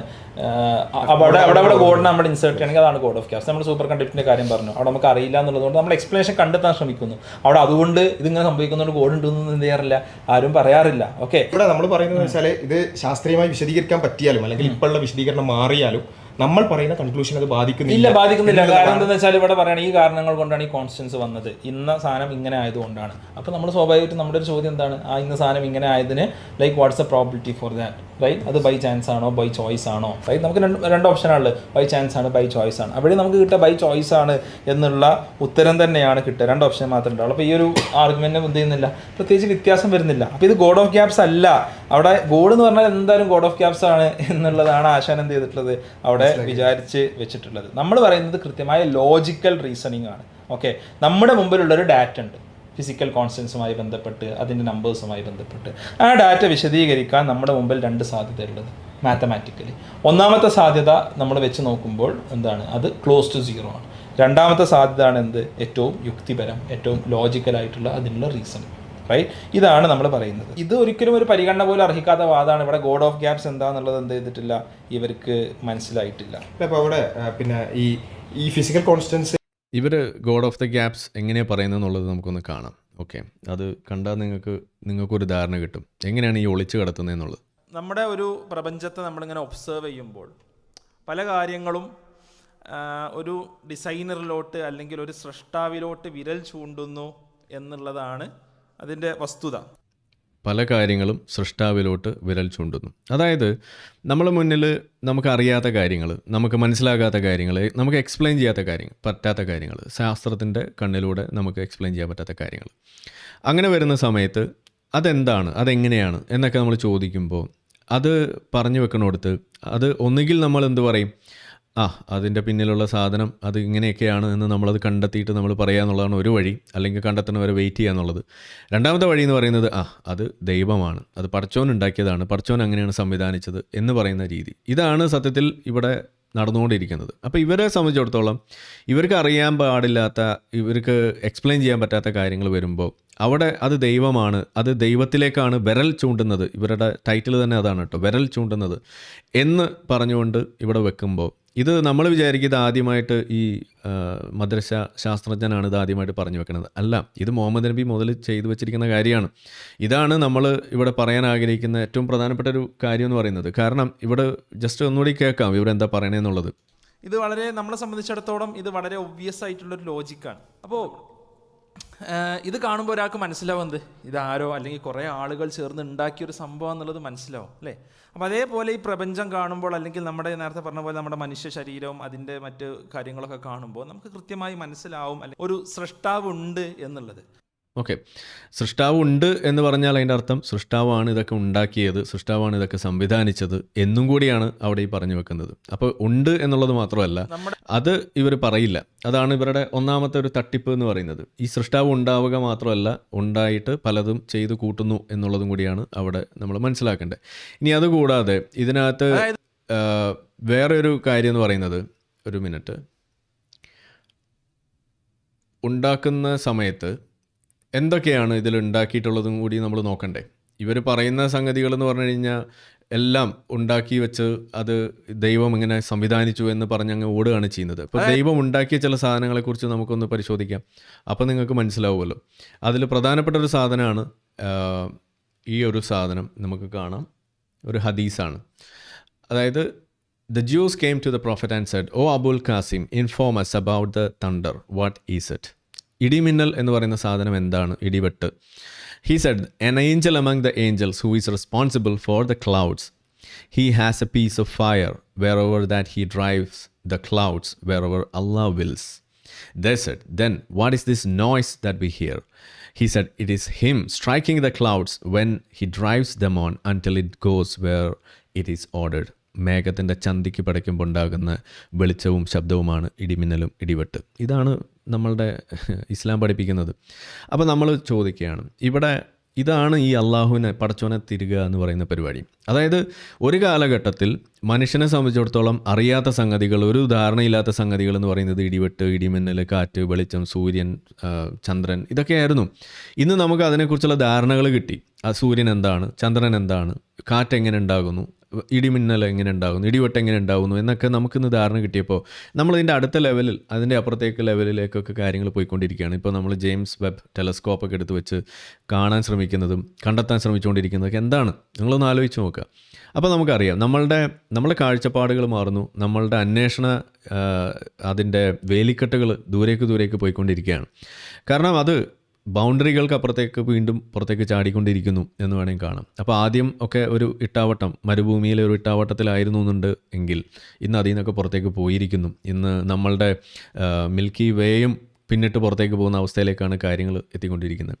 അപ്പോൾ ഇവിടെ നമ്മൾ പറയുന്നത് ഈ വളരെ സിമ്പിളായിട്ടുള്ള ഇടിമിന്നൽ ഇടിവെട്ടിനെ കുറിച്ചിട്ട് മുഹമ്മദ് നബിയുടെ അടുത്ത് ചോദിക്കുമ്പോൾ അവിടെ പോലും പറഞ്ഞു വെക്കുന്നത് ഈ ഇടിമിന്നൽ ഇടിവെട്ടും മേഘത്തിൻ്റെ ചന്തിക്ക് പടയ്ക്കുമ്പോൾ ഉണ്ടാകുന്ന ഒച്ചയും ബഹളമാണ് എന്ന് പറഞ്ഞു വെക്കുന്നിടത്ത് ഇവിടെ എവിടെയാണ് ഈ സാധനത്തിൻ്റെ ഒരു ശാസ്ത്രീയത നിങ്ങൾക്ക് കാണാൻ കഴിയുക? ഇതാണ് സത്യത്തിൽ ഈ ഗോഡ് ഓഫ് ദി ഗ്യാപ്സ് എന്ന് പറയുന്നത്. അപ്പോൾ ഇന്നിപ്പോൾ നമ്മൾ സംസാരിക്കുന്നത് ഇടിമെട്ടിനെ കുറിച്ചും ഇടിമിന്നലിനെ കുറിച്ചുമല്ല. ഇവരിത് ചോദിക്കുമ്പോൾ ഇത് പറയില്ല, ഇത് ഒളിപ്പിച്ച് വെക്കും. ഇങ്ങനൊരു ഹദീസെ ഇവർ സമ്മതിക്കില്ല. എന്നിട്ട് അതിൻ്റെ ശാസ്ത്രമൊക്കെ വിളമ്പിക്കൊണ്ട് നടക്കും. ഇങ്ങനെ ഉണ്ടെങ്കിലും ഇടിമിന്നൽ ഉണ്ടാകാനുള്ള കാരണം അത് പടച്ചോനാണെന്ന് പറഞ്ഞു വെക്കും. ഇലക്ട്രോൺ ഉണ്ടാക്കിയത് അള്ളാഹു ആണ് എന്നൊക്കെ പറഞ്ഞ് ഇപ്പോൾ അവിടെയാണ് തള്ളിൻ്റെ ലെവൽ മാത്രമാണ് മാറിയിട്ടുള്ളൂ എന്ന് പറഞ്ഞ പോലെ ഇപ്പോൾ ഇവർ പറയുന്നത് ഇതുപോലെ ഫൈൻ ട്യൂൺ ചെയ്തത് പടച്ചോനാണ് എന്നാണ് പറഞ്ഞു വെക്കുക. ഫൈൻ ട്യൂൺ എന്തിനു ചെയ്തു, എത്ര നാളത്തേക്കുണ്ട്, എന്തിനു വേണ്ടിയിട്ടാണ് എന്നുള്ളതൊന്നും ചോദിക്കാൻ പാടില്ല എന്നത് വേറെ ചോദ്യം. ഇതേപോലെയാണ് ഇവരുടെ കാര്യങ്ങളെന്നാണ് ഈ പറഞ്ഞു വെക്കുന്നത്. അപ്പോൾ ഇതുപോലെ ഒരുപാട് എക്സാമ്പിൾസ് നിങ്ങൾക്ക് കാണാൻ കഴിയും. അത് നമുക്ക് വൈകാതെ വരാം. എന്തായാലും ഈ വീഡിയോ നമുക്ക് കംപ്ലീറ്റ് ചെയ്യാം. എന്തുകൊണ്ട് ഈ അളവിലായി എന്ന് സയൻസ് നാളെ വിശദീകരിച്ചാലോ എന്ന ഒരു ചോദ്യം വീണ്ടും ആവർത്തിച്ചിങ്ങനെ ചോദിക്കുന്നുണ്ട്. അപ്പം എന്താണ് ഇപ്പോൾ ഒരു ഫിസിക്കൽ കോൺസ്റ്റന്റ് എന്തുകൊണ്ടായി എന്നുള്ളതിനൊരു സയൻസ് അവരെന്നെ അതിന് മറുപടി പറയുന്നുണ്ട്. അവരെന്നെ ഇത് റാൻഡം ആയിട്ടാണ്, ഇത് യാദൃശ്ചികമാണ് എന്നുള്ളത് എന്ത് ചെയ്യുന്നുണ്ട്, അവര് പറയുന്നുണ്ട്. അപ്പോൾ ഒരു ഗവേഷണത്തിനും കാത്തിരിക്കാതെ എന്ത് ചെയ്യുന്നുണ്ട്, അവർ പറയുകയാണെന്ത് ഇത് യാദൃശ്ചികം. അപ്പോൾ നിങ്ങൾ എന്താണ് ഒരു എന്താണ് എയ്ത്തിസം ഓഫ് ഗ്യാപ്സ് അവിടെ കളിക്കല്ലേ ചെയ്യുന്നത് എന്നുള്ളതാണ് നമ്മൾ ചോദിക്കുന്നത്. കൃത്യമായി പറയുന്നു, ഇതാണെങ്കിൽ തന്നെ ഇത് റാൻഡം ഈവൻസ് ആണ്, അതിനൊരു ഡിസൈനറിന്റെ ആവശ്യമില്ല എന്ന് തന്നെയാണ്. ക്ലോസ് ടു സീറോ പ്രോബിലിറ്റി സാധനം. ഓക്കെ, റാൻഡംനെസ് എന്ന് പറയുമ്പോൾ അതിൻ്റെ അർത്ഥം അതിന് ഉള്ള എക്സ്പ്ലനേഷൻസ് വരുന്നത് വരെ നമ്മൾ വെയിറ്റ് ചെയ്യുമെന്നും കൂടിയാണ്. അങ്ങനെയാണ് ഇതുവരെയുള്ള ഉദാഹരണങ്ങളിലേക്ക് അല്ലെങ്കിൽ എക്സ്പ്ലനേഷൻസിലേക്ക് നമുക്ക് എത്താൻ കഴിഞ്ഞിട്ടുള്ളത്. അപ്പോൾ ആ റാൻഡംനെസ്സിൻ്റെ കാരണം നമ്മൾ പിന്നെയും അന്വേഷിച്ചുകൊണ്ടിരിക്കും. ആ റാൻഡംനെസ്സിലൂടെ എന്താണ് ഉണ്ടാകുന്നത്, എന്താണ് അതിൻ്റെ പ്രോസസ്സ്, എന്തൊക്കെയാണ് അതിലൂടെ ഉണ്ടാകുന്ന കാര്യങ്ങൾ എന്നുള്ളത് നമ്മൾ അന്വേഷണം തുടർന്നുകൊണ്ടേയിരിക്കുക എന്നുള്ളതാണ്. പക്ഷേ ഇവർ പറയുന്നത് എന്താണ്, അങ്ങനെ റാൻഡംനെസ് ആണ് എന്ന് പറയുന്നതിനേക്കാൾ നല്ലതൊരു സൃഷ്ടാവുണ്ട് എന്നുള്ളത് അംഗീകരിക്കുകയല്ലേ എന്നാണ് അവർ ചോദിച്ചു വെക്കുന്നത്. അപ്പോൾ അപ്പോഴാണ് നമ്മൾ ചോദിക്കുന്നത്, അങ്ങനെ ഇടിവെട്ട് ഉണ്ടാകുന്നത് അത് പടച്ചോനാണ് എന്ന് പറയുന്ന ആ സിമ്പിൾ സൊല്യൂഷൻ, ആ സൃഷ്ടാവിലേക്ക് അത് കണക്ട് ചെയ്തുകൊണ്ട് അത് അവിടെ അന്ന് പറഞ്ഞു വെച്ചിരുന്നു എന്നുണ്ടെങ്കിൽ ഇവരുടെ ഈ ഒക്കാംസ് റേസർ പ്രകാരം ഇതുപോലെയുള്ള സിമ്പിളായിട്ടുള്ള ഈ ഒരു ഉത്തരത്തിലേക്കാണ്, കൺക്ലൂഷനിലേക്കാണ് പോയിരുന്നത്, നിരന്തരം നമ്മൾ അങ്ങനെയാണ് പോയിക്കൊണ്ടിരുന്നത് എന്നുണ്ടെങ്കിൽ ഈ ലോകത്ത് മദ്രസാ ജീവികൾ ഇപ്പോഴും പറഞ്ഞുകൊണ്ട് നടക്കുക ഇടിവെട്ട് ഇടിമിന്നലും ഈ മേഘത്തിൻ്റെ ചന്തിക്ക് പടയ്ക്കുമ്പോൾ ഉണ്ടാകുന്ന ഒച്ചയും ബഹളമാണെന്ന് പറഞ്ഞു നടക്കും. അതാണ് ഉണ്ടാവുക. ഭാഗ്യത്തിന് ബാക്കിയുള്ള മനുഷ്യന്മാർക്ക് ബോധമുള്ളത് കൊണ്ടും അവർ ഹൃദയം കൊണ്ടല്ല ചിന്തിക്കുന്നത് എന്നതുകൊണ്ടും അവർ ബാക്കിയുള്ള കാര്യങ്ങൾ ചിന്തിച്ച് കണ്ടെത്തി, ഇലക്ട്രോൺ അതുപോലെ ഡിസ്ചാർജ് അതുപോലുള്ള കാര്യങ്ങളൊക്കെ. അപ്പോൾ ഇപ്പോൾ അവർ പറയുന്നത് ഇലക്ട്രോൺ കണ്ടെത്തിയത് പടച്ചോനാണ്, ഇലക്ട്രോൺ ഡിസ്ചാർജ് ചെയ്യിക്കുന്നത് പടച്ചോനാണ്. മേഘത്തിൻ്റെ ചന്തി അത് ഇപ്പോൾ നമ്മൾ പറയേണ്ട കാര്യമില്ല, മേഘത്തിന് ചന്തിയൊന്നുമില്ല. നിങ്ങളോട് ആരോ മേഘത്തിന് ചന്തി ഉണ്ടെന്ന് പറഞ്ഞത്, അത് ഇന്ന ഹദീസിലുണ്ട്, ആ ഹദീസ് ലൈഫാണ്, അത് നമ്മൾ ഇന്നലെ മിനിയാന്ന് നമ്മളുടെ കാലി തള്ളി എന്ന് പറയും. ഇതാണ് ഇപ്പോൾ അവസ്ഥ, ഇതാണ് ഇവർ ചെയ്തുകൊണ്ടിരിക്കുന്നത്. അപ്പോൾ നമ്മൾ ചോദിക്കുന്നൊരു ചോദ്യം ഇതാണ്, ഈ ഒക്കാംസ് റേസർ പ്രകാരം സിമ്പിളായിട്ടുള്ള സൊല്യൂഷൻ എന്ന് പറയുന്നിടത്ത് എന്നും ഈ സിമ്പിൾ സൊല്യൂഷൻ ആയിക്കൊണ്ട് ഈ പ്രപഞ്ച സൃഷ്ടാവിനെയും ദൈവത്തെയും തിരികൊണ്ടിരുന്നാൽ മനുഷ്യൻ ഒരു തരത്തിൽ മുന്നോട്ട് പോകില്ലായിരുന്നു എന്നതാണ് നമ്മൾ പറഞ്ഞു വെക്കുന്നത്. അങ്ങനെ പോകാത്തതിൻ്റെ ഉത്തമ തെളിവാണ് ഈ മുസ്ലിം സമൂഹം എന്നും കൂടിയാണ് ഈ പറഞ്ഞു വെക്കുന്നത്. കാരണം നമ്മൾ പറയാറുണ്ട്, ഈ ആഗോളതലത്തിൽ തന്നെ ഒരുപാട് കണ്ടെത്തലുകളും കാര്യങ്ങളൊക്കെ നടക്കുന്നതിനകത്ത് ഈ മുസ്ലിങ്ങളായിട്ടുള്ള ആളുകളുടെ സംഭാവന ഇവർ തള്ളിമറിക്കാറുണ്ട്, എല്ലാവരും മുസ്ലിങ്ങളാണെന്ന്. അത് വെറുതെ നുണ പറയുന്നതാണ്. അൽറാസി മുതൽ അവിസിന മുതൽ എല്ലാം കാഫിറുകളാണെന്ന് തന്നെയാണ് ലോകം വിധി എഴുതിയിട്ടുള്ളത്. ഫത്വകൾ പോലെ ഇറക്കിയിട്ടുള്ള സംഗതികളാണ്. അങ്ങനെയുള്ള സമയത്താണ് ഇന്നിപ്പോൾ അവരെയൊക്കെ മുസ്ലിം ആക്കിയാലേ നിലനിൽപ്പുള്ളൂ എന്ന് മനസ്സിലാക്കിയിട്ട് അവരെയൊക്കെ മുസ്ലിം ആക്കിയിട്ട് പിടിക്കുന്നൊരു പരിപാടി, അതും കൂടിയാണ് ഇപ്പോൾ ഇവരോട് ചെയ്തു വെക്കുന്നത്. അപ്പോൾ എന്തായാലും നമുക്ക് അതും കൂടി കേട്ടിട്ട് ഇത് നിർത്താം. തീരാറായി, കുറേ ഉണ്ട് ഇവരിങ്ങനെ തള്ളിമറിച്ചുകൊണ്ടിരിക്കുന്നതുകൊണ്ട് നമുക്ക് മറുപടി പറയാതെ വേറെ നിവൃത്തിയില്ലല്ലോ. നിങ്ങൾ പ്രൊമോട്ട് ചെയ്യും, ഓക്കെ. എന്നാൽ ഏറ്റവും ലോജിക്കലായിട്ടുള്ള കാര്യത്തെ നമ്മൾ പറയുമ്പോൾ, നമ്മൾ അതിനൊരു എക്സ്പ്ലനേഷൻ പറയുമ്പോൾ നിങ്ങൾ ആ ലോജിക്കലായിട്ടുള്ള ഉദാഹരണമാണ് ഈ പറയുന്നത്. മേഘത്തിൻ്റെ ചന്തിക്ക് പിടയ്ക്കുമ്പോൾ ഉണ്ടാവുന്ന ഒച്ചയാണ് ഈ ഇടിവെട്ട് ഇടിമിന്നൽ. അതാണ് ലോജിക്കൽ എന്നാണ് ഇവർ പറഞ്ഞു വെക്കുന്നത്. ഓക്കെ, പറയുന്നത് അത് ഗോഡ് ഓഫ് ഗ്യാപ്സ് ആണ് പറയുന്നത്. എന്ത് ഇല്ലോജിക്കൽ ആർഗ്യുമെന്റ്സ് ആണ് സാർ ഇത്? സത്യം. അപ്പോൾ പിന്നെ ഗോഡ് ഓഫ് ക്യാപ്സ് കഴിഞ്ഞ് പിന്നെ ഉള്ളത് ഒക്കാംസ് റേസർ ആണ്. ഒക്കാംസ് റേസറിന്റെ വിഷയത്തിലും ഇതേ ഒരു ഇഗ്നോറൻസ് ആണ് ശരിക്കും പറഞ്ഞാൽ കാണുന്നത്. ഈ ഒക്കാംസ് റേസർ എന്ന് പറയുന്ന വിഷയം അത് കൊണ്ടുവന്ന് വെച്ചിട്ടാണ് അതിനെ ന്യായീകരിക്കുന്നത്. അവർ പറയുന്നത് കോംപ്ലക്സ് പ്രോബ്ലംസിന് സിമ്പിൾ ആയിട്ടുള്ള സൊല്യൂഷൻസ് ആണ്, എക്സ്പ്ലനേഷൻസും ഒക്കെയാണ് കൊണ്ടുവരേണ്ടത്. എല്ലാത്തിനും വളരെ സിമ്പിൾ ആയിട്ടുള്ള സാധനമാണ്. അങ്ങനെ പറഞ്ഞു പോയിരുന്നു എന്നുണ്ടെങ്കിൽ നമ്മൾ ഇന്നിപ്പോൾ ഇവിടെ ജീവിക്കുന്ന കാലഘട്ടത്തിൽ ഒരു സാധനം ഇവിടെ ഉണ്ടാവില്ല. പറയുന്ന കേട്ടതൊന്നും നമ്മളെന്തോ ഉണ്ടാക്കിയ ഒരു കാര്യമാണ്. അല്ല, അതിവർ ഞാൻ തൊട്ട് മുന്നേ പറഞ്ഞ സ്റ്റേറ്റ്മെൻറ്റ് തന്നെയാണ് അവിടെയും വെച്ചത്. അതായത് ഒക്കാംസ് റേസർ തന്നെയാണ് നമ്മൾ അപ്ലൈ ചെയ്യുന്നത്. അതിന് നമ്മളെപ്പോഴും സിമ്പിൾ ആയിട്ടുള്ള ഉദാഹരണങ്ങളിലേക്കോ അല്ലെങ്കിൽ ഉത്തരങ്ങളിലേക്കും പോകുമ്പോൾ അവിടെ ആ സിമ്പിളായിട്ടുള്ളിടത്ത് എപ്പോഴും പടച്ചോനെയും ദൈവത്തെയുമാണ് തിരികൊണ്ടിരിക്കുന്നത് എന്നുണ്ടെങ്കിൽ ഇവിടെ ഒരു സംഭവം ഉണ്ടാവില്ല. ഏതുപോലെ നമ്മളിപ്പോഴും ഇടിവെട്ട് ഇടിമിന്നലും മേഘത്തിൻ്റെ ചന്തിക്ക് പടയ്ക്കുമ്പോൾ ഉണ്ടാകുന്ന ഒച്ചയും ബഹളമാണ് എന്ന് ഇവിടുത്തെ മദ്രസാ ജീവികൾ പറഞ്ഞുകൊണ്ടിരുന്നേനെ എന്നത് തന്നെയാണ് അപ്പോഴും പറഞ്ഞത്, ഇപ്പോഴും അത് തന്നെയാണ് പറയാനുള്ളത്. ബാക്കി ഇവരുടെ സൗകര്യത്തിനനുസരിച്ച് വളച്ചൊടിക്കുന്നതാണ്. അത് നിങ്ങളൊന്ന് കേട്ടോളൂ, എങ്ങനെയാണ് അവരുടെ സമർത്ഥമായ വളച്ചൊടിക്കൽ, ഈ വളച്ചൊടിക്കൽ ജിഹാദ് ഇങ്ങനെയാണ്. അതെന്താണെന്ന് വെച്ചാൽ സംതിങ് കാൾഡ് ഒരു സയൻസിനൊരു ഫിലോസഫി ഉണ്ട്. Something called philosophy of science. Okay, അത് പഠിക്കാത്തതിൻ്റെ ഒരു പ്രശ്നമാണ്. ഓക്കെ, അത് സാധാരണ അത് ഞാൻ ഇവരുടെ ഇതിനെ കുറിച്ച് മാത്രം പറയില്ല. ജനറലി ഫിലോസഫി ഓഫ് സയൻസ് എന്നുള്ളത് എന്ത് ചെയ്യാറില്ല, നമ്മുടെ സ്കൂൾസിലോ കോളേജിലൊന്നും അധികം പഠിപ്പിക്കാറില്ല. അതൊരു ഒരു ഡിഫറെൻറ്റ് ബ്രാഞ്ച് ഓഫ് സംഭവമാണ്. പക്ഷേ അതിനെ ബേസ് ചെയ്തിട്ടാണ് നമ്മുടെ ഒരു സയൻസ് അതിൻ്റെ ഒരു എപ്പിസ്റ്റമോളജി മറ്റു കാര്യങ്ങളൊക്കെ ബിൽഡ് ചെയ്തിട്ടുള്ളത്. നേച്ചറിലൊരു ആർട്ടിക്കിൾ ഞാൻ വായിക്കാം. ഓക്കെ, ഇൻവേഴ്സ് ഒക്കാംസ് റേസർ എന്ന് പറഞ്ഞു വന്നൊരു ആർട്ടിക്കിളിലെ വാചകം. Scientists have long preferred the simplest possible explanation for their data. സയൻറ്റിസ്റ്റുകൾ എപ്പോഴും സിംപ്ലസ്റ്റ് പോസിബിൾ എക്സ്പ്ലനേഷനാണ് ഡേറ്റയ്ക്ക് ഉപയോഗിക്കാറുള്ളത്. More recently a worrying trend to favour unnecessarily complex interpretations has taken hold. Nature ജേണലിൽ വന്നൊരു കാര്യമാണ്. അതായത് ഈ അടുത്ത് എന്തുണ്ട്, ഒരു വറിയിങ് ട്രെൻഡ് ഉണ്ട്. അൺനെസറിലി കോംപ്ലക്സ് എക്സ്പ്ലനേഷൻ എന്ത് ചെയ്യുന്നു, അത് കൂടുതൽ ആളുകൾ അത് ഉപയോഗിക്കുന്നു. അപ്പോൾ സയൻസിലും ലോജിക്കിലും വളരെ സാർവത്രികമായിട്ട് ഉപയോഗിക്കുന്ന ഫിലോസഫി ഓഫ് സയൻസിൽ പെട്ട ഒരു കാര്യമാണ് ഇത് എന്നുള്ളത്. അതേപോലെ വളരെ രസകരമായിട്ടുള്ള ഒരു ആർഗ്യുമെന്റ്, ഒക്കാംസ് റേസർ ഉപയോഗിച്ചിരുന്നെങ്കിൽ സയൻസ് ഡെവലപ്പ് ആവില്ലായിരുന്നു. ചങ്ങാതി, ഇതാണ് ഇവരുടെ സമർത്ഥമായ വളച്ചൊടിക്കൽ. ഞാനതല്ല പറയുന്നത്. ഒക്കാംസ് റേസർ ഉപയോഗിച്ചിരുന്നെങ്കിൽ സയൻസ് വളരില്ലായിരുന്നു എന്നല്ല നമ്മൾ പറയുന്നത്. ഈ മദ്രസ ജീവികൾ ഈ ഹൃദയം കൊണ്ട് ചിന്തിക്കുമ്പോഴുള്ള കുഴപ്പമാണ്, തലച്ചോറ് കൊണ്ട് ചിന്തിച്ച് പഠിക്കുക.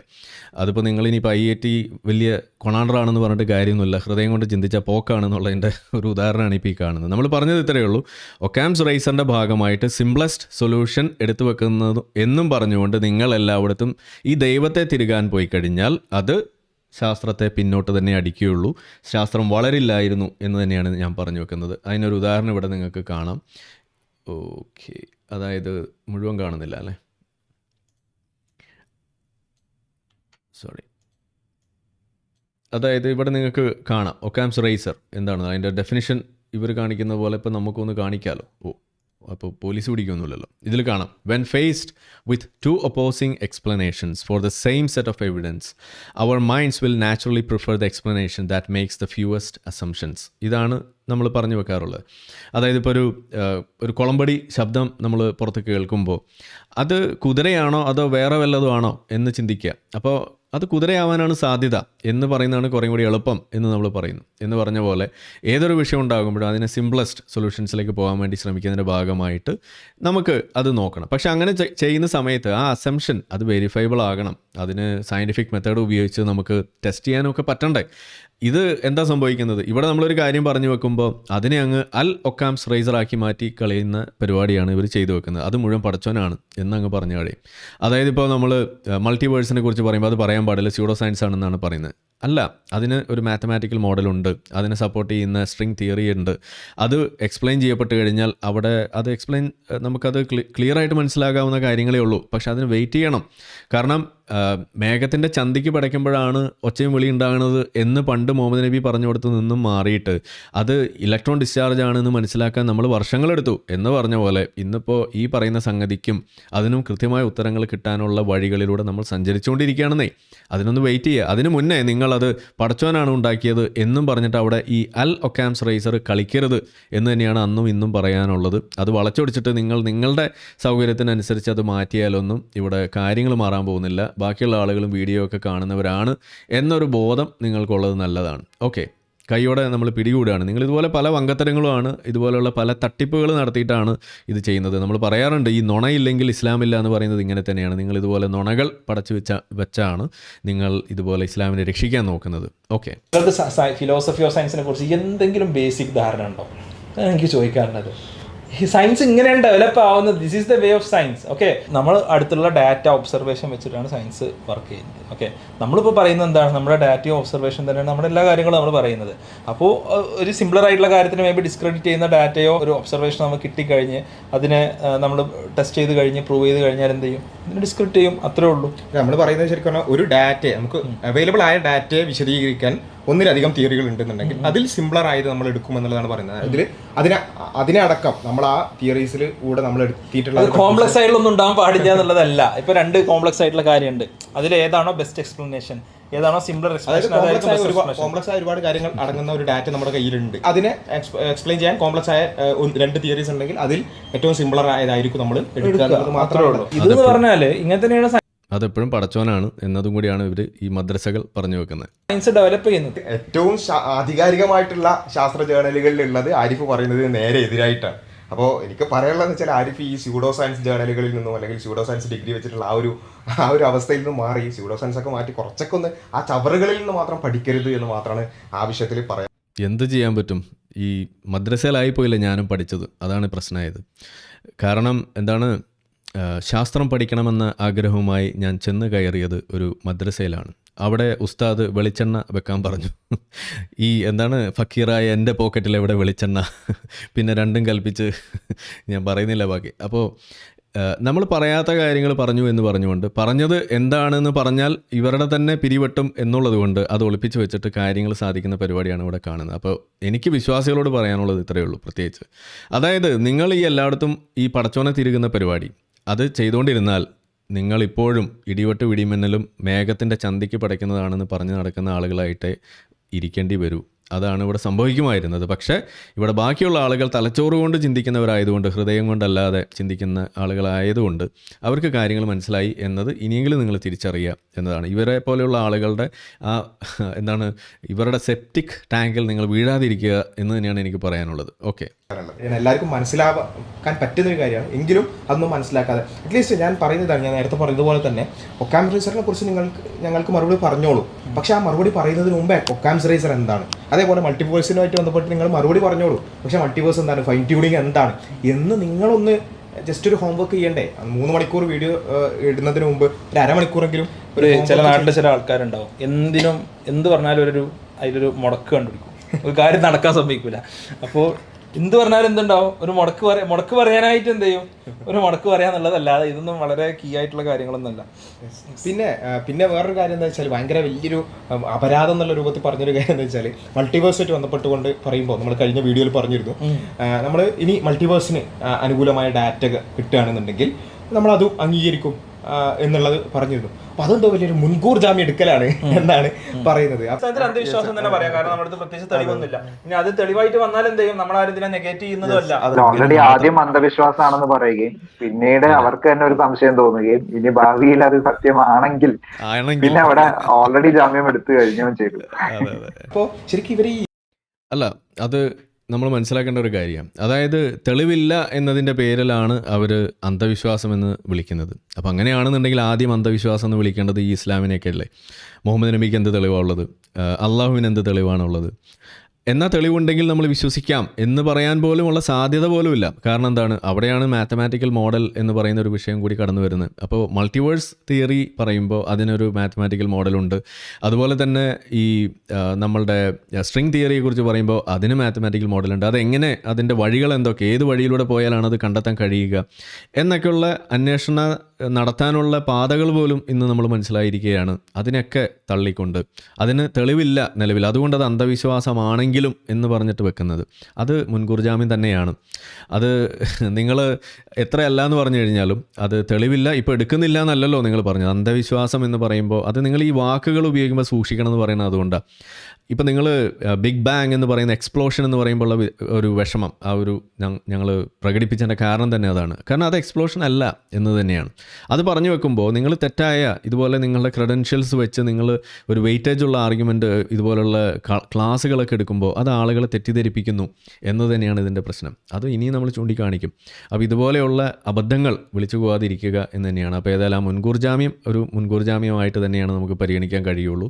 കാരണം എങ്ങനെയാണോ മേഘത്തിൻ്റെ ചന്തിക്ക് പടയ്ക്കുക എന്ന് പറയുന്നത്, അത് ഇനി ഭാവിയിൽ അത് ഇലക്ട്രോൺ ഡിസ്ചാർജ് ആണെന്നൊക്കെ അവർ പറയുമായിരിക്കും. കാരണം ഇപ്പോൾ അത് അന്ധവിശ്വാസമൊക്കെയാണ്, തെളിവൊന്നുമില്ല. പക്ഷെ അങ്ങനെ പറഞ്ഞാൽ ഞങ്ങളത് എടുക്കും എന്ന് നിങ്ങൾ പറയുന്നത് പോലെ തന്നെ നമുക്കിതിനെ കാണാൻ കഴിയുള്ളൂ. കാരണം നിങ്ങൾ ഇന്ന് മേഘത്തിൻ്റെ ചന്തിക്ക് പടയ്ക്കുമ്പോഴാണ് ഇടിവെട്ട് ഇടിമിന്നൽ എന്ന് പറഞ്ഞു കഴിഞ്ഞാൽ നിങ്ങൾ തന്നെ മൂക്കത്ത് വിരൽ വെക്കുന്ന അവസ്ഥ ഉള്ളതുകൊണ്ട് തന്നെയാണ് നമുക്കത് പറയാൻ കഴിയുന്നത്. എന്നാൽ നമ്മളുടെ ഭാഗത്തു നിന്ന് നിങ്ങൾക്ക് അങ്ങനെ ഒന്ന് ചൂണ്ടിക്കാണിക്കാൻ കഴിയില്ല. കാരണം നമ്മളെപ്പോഴും ഈ തരത്തിലുള്ള കാര്യങ്ങൾക്ക് വേണ്ടി വെയിറ്റ് ചെയ്യുകയും അവിടെ ദൈവത്തെ തിരുകാതിരിക്കുകയും ഒക്കാംസ് റൈസർ എന്ന് പറയുന്ന സാധനത്തെ അൽ ഒക്കാംസ് റൈസർ ആക്കുന്ന പരിപാടി നമ്മൾ ചെയ്യാതിരിക്കുന്നതും കൊണ്ട് നിങ്ങൾക്കത് ആരോപിക്കാൻ കഴിയില്ല. അപ്പോൾ അതുകൊണ്ട് നിങ്ങൾ ഈ ചെയ്യുന്ന സാധനം അതിവിടെ പകൽ വെളിച്ചം പോലെ തന്നെ അതിൽ തന്നെ വ്യക്തമായിട്ട് കാണാൻ പറ്റുന്ന സാധനമാണ്. ഓക്കെ, ഈ സയന്റിഫിക് ടെമ്പർ എന്നൊക്കെ പറയല്ലാതെ ഇവർക്ക് ഇത് എന്താണെന്ന് മനസ്സിലായിട്ടില്ല എന്നുള്ളതാണ് എനിക്ക് ഒന്നാമത്. ഒരു തെളിവില്ലാതെ അവർക്ക് മൾട്ടിവേഴ്സ് പറയാം.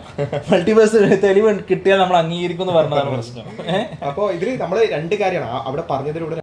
ഒരു തെളിവുമില്ലാതെ എന്ന് പറയുമ്പോൾ അതിന് തെളിവുണ്ടാകാനുള്ള വഴികളും തെളിവ് കണ്ടെത്താനുള്ള വഴികളും തുറന്നിട്ടുകൊണ്ടാണ് അത് പറഞ്ഞു വെച്ചത് എന്നുള്ളത് ഇവർ മറച്ചു വെക്കുന്നു. ഇതാണ് ഇവരുടെ പരിപാടി.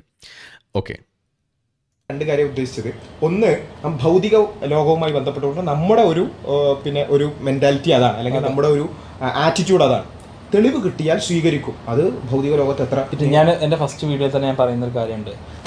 ഇത് വളരെ സത്യസന്ധമായിട്ടാണ് നമ്മളെല്ലാ കാര്യങ്ങളും പറയുന്നത്. നമ്മൾ പറഞ്ഞത് എന്താ, സയൻസ് വഴി ദൈവത്തെ നമ്മൾ പറഞ്ഞത് എന്താ, സയൻസ് വഴി ദൈവത്തെ പ്രൂവ് ചെയ്യാനും സാധിക്കില്ല, ഡിസ്പ്രൂവ് ചെയ്യാനും സാധിക്കില്ല. കാരണം it's beyond the റിലം of science. Science എന്നുള്ളത് നാച്ചുറൽ ഫിനോമിനൻസ്, അത് വാട്ട്, ഹൗ, വൈ എന്നുള്ളതിനെ എക്സ്പ്ലെയിൻ ചെയ്യാൻ ശ്രമിക്കുന്ന, ലൈക്ക് വൈ എന്നുള്ളതല്ല, വാട്ട് ആൻഡ് ഹൗ എക്സ്പ്ലെയിൻ ചെയ്യാൻ ശ്രമിക്കുന്ന ഒരു കാര്യമാണ് ബേസിക്കലി സയൻസ് എന്നുള്ളത്, റൈറ്റ്? അപ്പോൾ അവിടെ എന്തില്ല, അവിടെ ബേസിക്കലി നമ്മൾ ദൈവത്തെ അതിൻ്റെ ഉള്ളിൽ നേരത്തെ ഗോഡ് ഓഫ് ക്യാപ്സ് പറഞ്ഞ പോലെ അതിൻ്റെ ഉള്ളിൽ തിരികെ കയറ്റാനാണ് നമ്മൾ ശ്രമിക്കുന്നത്. ഗോഡിനെ പ്രൂവ് ചെയ്യാനാണെങ്കിൽ നമുക്ക് ഇൻഫൈനൈറ്റ് നമ്മൾ വേറെ ഒരുപാട് ആർഗ്യുമെന്റ്സ് നമ്മളെ സംബന്ധിച്ചിടത്തോളം ഒരുപാട് ലോജിക്കൽ ആർഗ്യുമെന്റ്സ് ഉണ്ട്. ഉണ്ടയാണ് ഒരെണ്ണം പോലും മര്യാദയ്ക്ക് മുന്നോട്ട് വെക്കാൻ കഴിഞ്ഞിട്ടില്ല. ആ ഗോഡിനെ ആരും ഉണ്ടാക്കി എന്ന് ചോദിക്കുന്ന അവസ്ഥ എത്തിയ ഇവരെല്ലാവരും കണ്ടം വഴി ഓടും. ഇതാണ് അവസ്ഥ. ആ ചോദ്യം ചോദിക്കാൻ പാടില്ല എന്നാണ് പറയുക. എന്താണ് അൺകോസ്റ്റ് കോസ് എന്നൊക്കെ പറഞ്ഞ് വരും. അതുപോലെ കലാം കോസ്മോളജിക്കൽ ആർഗ്യുമെൻ്റ് എന്ന് പറഞ്ഞിട്ടൊക്കെ എടുത്ത് വെച്ച് കൊണ്ടുവരുന്നുള്ളതല്ലാതെ ഒരു തരത്തിൽ പോലും അത് സ്ഥാപിക്കാൻ ഇവർക്ക് സാധിച്ചിട്ടില്ല ഇതുവരേക്കും. ഈ ലോകത്താർക്കും സാധിച്ചിട്ടില്ല. അതുകൊണ്ട് തന്നെയാണ് ഇവിടെ എത്തീസം മുന്നോട്ട് തന്നെ വന്നുകൊണ്ടിരിക്കുന്നതും ഓരോ ദിനം കൂടുന്തോറും ഈ പേടിപ്പിക്കലും ഈ നരകം കാണിച്ചിട്ടുള്ള പേടിപ്പിക്കലും ഒഴികെയുള്ള ബാക്കിയുള്ള മറ്റു മതങ്ങളിലെല്ലാം ആളുകൾ താഴോട്ട് പെട്ടെന്ന് തന്നെ വരുന്നതും ഇസ്ലാമിൽ നിന്നും ആളുകൾ ഇതിൻ്റെ ക്രൂരത കണ്ട് ഇതിൻ്റെ ഇൻഹ്യൂമൻ നേച്ചർ മനസ്സിലാക്കിയിട്ട് പുറത്തേക്ക് പോയിക്കൊണ്ടിരിക്കുന്നത്. അതിനി തുടരും. പിന്നെ നമ്മളെപ്പോലുള്ള എക്സ് മുസ്ലിങ്ങൾ ഇവിടെ കൂടുതൽ വരുന്നതോടുകൂടി കാര്യങ്ങൾ കൂടുതൽ സ്പീഡിലാണ് പൊളിഞ്ഞുകൊണ്ടിരിക്കുന്നത് എന്നും കൂടി നമുക്കിവിടെ കാണാൻ കഴിയും. അപ്പോൾ ഈ ദൈവം എന്ന് പറയുന്ന കൺസെപ്റ്റൊക്കെ വെച്ചുകൊണ്ട് ഇതിനെ ഡിഫെൻഡ് ചെയ്യാൻ വേണ്ടി നടക്കുന്നത് ഇനി വരുന്ന കാലഘട്ടത്തിൽ ഈ മദ്രസ ജീവികളല്ലാതെ വേറെ ആരും ഉണ്ടാകില്ല എന്ന് തന്നെയാണ്. ഇതിനു വേണ്ടിയിട്ട് ഈ സമയം മെനക്കെടുത്ത് ബാക്കിയുള്ള ആളുകളുടെ സമയം അതിലേക്ക് വലിച്ചഴക്കുകയും ചെയ്യുന്നതുകൊണ്ട് തന്നെയാണ് നമുക്കിത് ഇതുപോലെ പബ്ലിക് ഷെയ്മിങ് നടത്തേണ്ടി വരും. ഈ പരിപാടി നിങ്ങൾ നിർത്തണം എന്ന് പറയുന്നത് അതുകൊണ്ടാണ്. ഇത് ഒരു വേസ്റ്റ് ഓഫ് ടൈമാണ് സത്യത്തിൽ.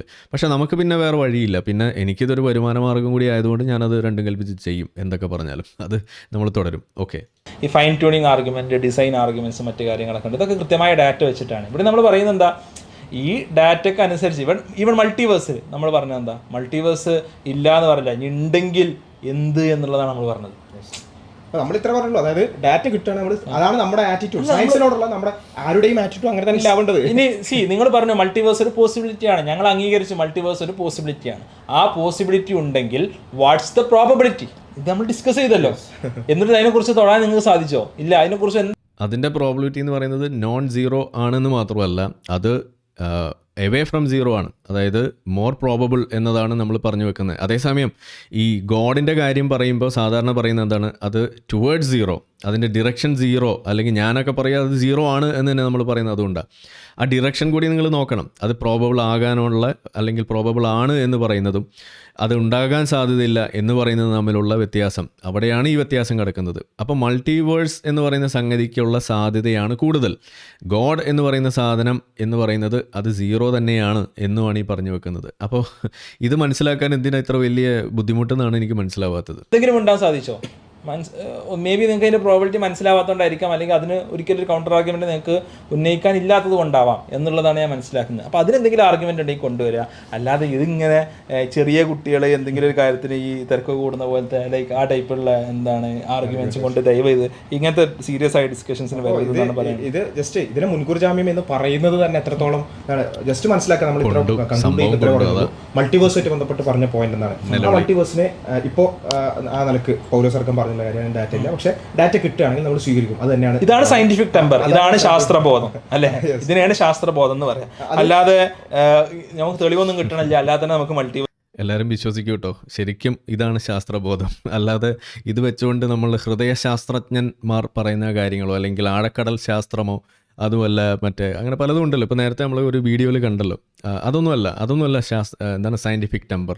ഇത് നമ്മൾ തെളിവുണ്ടെങ്കിൽ എടുക്കണം, എന്നിട്ട് ആ തെളിവ് വെച്ചിട്ട് നമ്മൾ ഇസ്ലാമിനെ വെളുപ്പിക്കണം. അതാണ് ശാസ്ത്ര ടെമ്പർ. ഓക്കെ, വിശ്വസിക്കാം. അത് ഫൈൻ ട്യൂണിങ്ങിന് എന്താണ്, അത് എതിരാണ്, നമുക്ക് ഇഷ്ടമുള്ളതൊക്കെ സയൻസ് ആണ് ഓക്കെ എന്നൊക്കെ പറഞ്ഞ് നടക്കുന്നതാണ് യഥാർത്ഥത്തിൽ എന്ത് സ്യൂഡോ സയൻസ് എന്നുള്ളത് നിങ്ങൾ മനസ്സിലാക്കാം. ഇപ്പം മൂപ്പർക്ക് മൾട്ടിവേഴ്സും വേണ്ട, ഒന്നും വേണ്ട.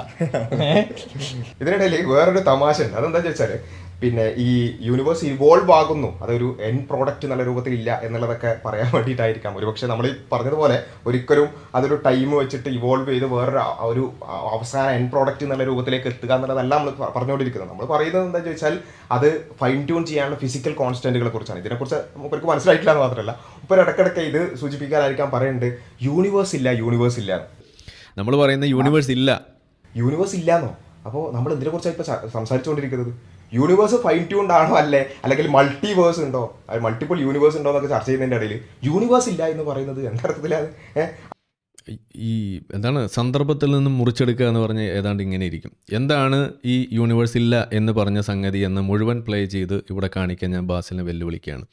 എന്നിട്ട് മതി. കാരണം ഇവർ ഈ ആളുകൾ പറയുന്ന സംഗതികളെ തെറ്റിദ്ധരിപ്പിക്കാൻ വേണ്ടി നേരത്തെ ഇപ്പോൾ ഈ ഒക്കാംസ് റേസറിൻ്റെ കാര്യം പറഞ്ഞത് നമ്മൾ കണ്ടു.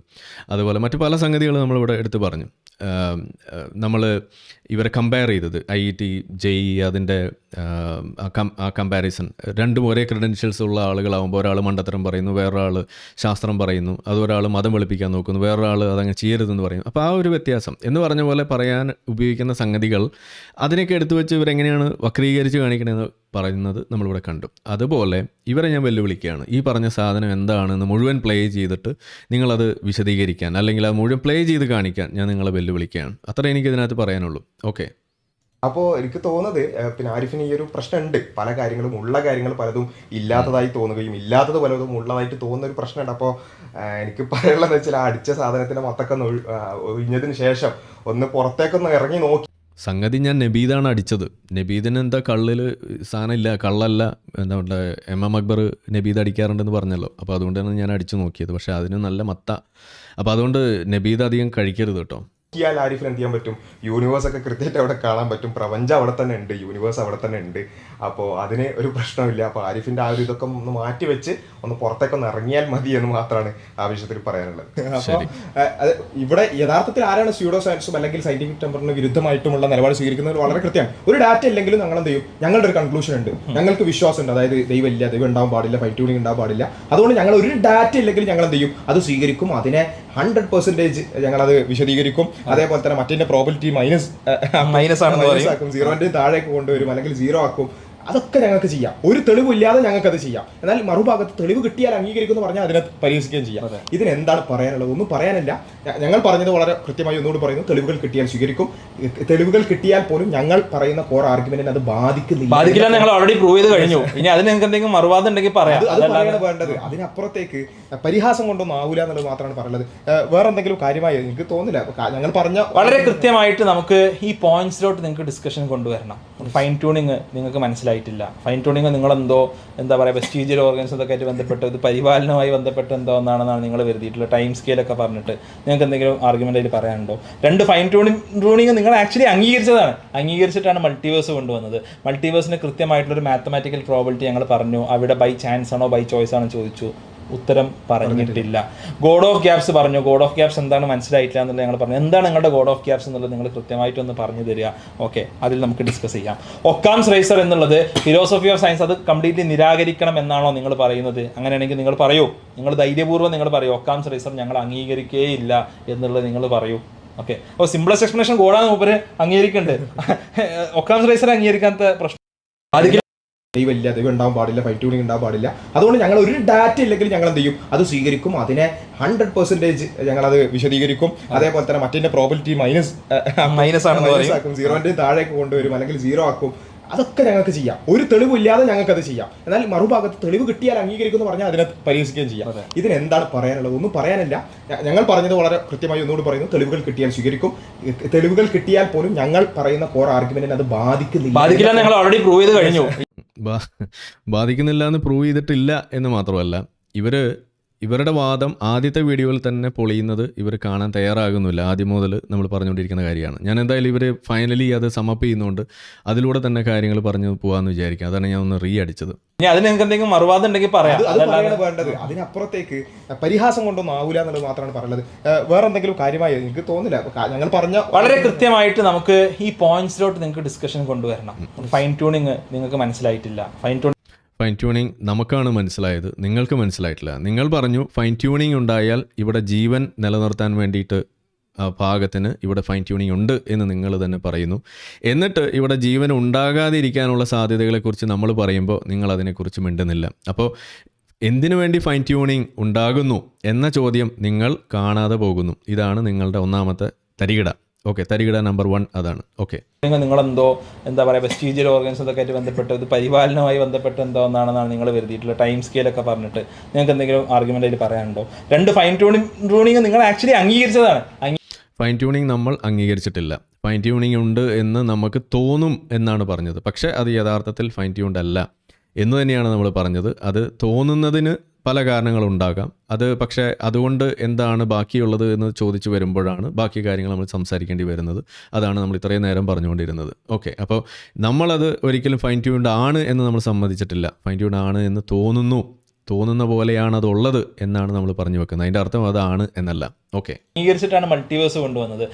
മൾട്ടിവേഴ്സ് കൊണ്ടുവന്നത് എന്തുകൊണ്ടെന്ന് വെച്ച് കഴിഞ്ഞാൽ ഈ പറയുന്ന ഇന്ന് നമ്മൾ കാണുന്ന ഈ യൂണിവേഴ്സിൽ ഇന്ന് കാണുന്ന ഈ ഒരു സമയത്ത് ഇരുന്നിട്ട് നമ്മൾ നോക്കുമ്പോൾ ഇതിൽ ഇന്ന തരത്തിൽ അതിൻ്റെ കോൺസെപ്റ്റ്സ് നമുക്ക് കിട്ടുന്നുണ്ടെങ്കിൽ മറ്റൊരു യൂണിവേഴ്സ് ഉണ്ടാകുന്ന സമയത്ത് അവിടെ ഇതിൻ്റെ വാല്യൂസ് ഡിഫറൻ്റ് ആയിട്ട് നമുക്ക് അവിടെ കാണാൻ കഴിയും എന്ന് വരുമ്പോൾ അതിനർത്ഥം ഓരോ സ്ഥലത്തും ആ യൂണിവേഴ്സിനനുസരിച്ചിട്ടുള്ള അതിൻ്റെ കോൺസ്റ്റൻസ് ആണ് അവിടെ ഉണ്ടാവുക എന്നാണ് നമ്മൾ പറഞ്ഞു വെക്കുന്നത്. അതിൻ്റെ കാരണം ഈ എവിടെ നിന്നാണോ ഇത് തുടങ്ങുന്നത്, ആ ഇനീഷ്യൽ ആ ഒരു ബിഗ് ബാങ് എവിടെ നിന്ന് വരുമ്പോൾ അവിടുത്തെ ആ ഇനീഷ്യൽ സർക്കംസ്റ്റാൻസസ് ആണ് കാര്യങ്ങൾ തീരുമാനിക്കുന്നത് എന്നാണ് നമ്മൾ പറഞ്ഞു വെക്കുന്നത്. ഇതൊരു സൈക്ലിക്കൽ ഇവൻറ്റും ആണെന്ന് വരുമ്പോൾ ഇത് സ്വാഭാവികമായിട്ട് സംഭവിച്ചുകൊണ്ടിരിക്കുന്ന ഒരു റാൻഡമായിട്ട് ഇവൻ്റായിട്ട് നടന്നുകൊണ്ടിരിക്കുന്ന കാര്യമാണെന്നാണ് പറഞ്ഞു വെക്കുന്നത്. മാത്രമല്ല ഈ മൾട്ടിവേഴ്സ് ആ കാര്യങ്ങൾക്ക് വേണ്ടിയിട്ടുള്ള മാത്തമാറ്റിക്കൽ മോഡൽസ് ഇവിടെ ഉണ്ട്. അതിന് മറ്റുള്ള അസോസിയേറ്റഡ് ആയിട്ടുള്ള കാര്യങ്ങൾക്കുള്ള പഠനങ്ങൾ നടന്നുകൊണ്ടിരിക്കുന്നു.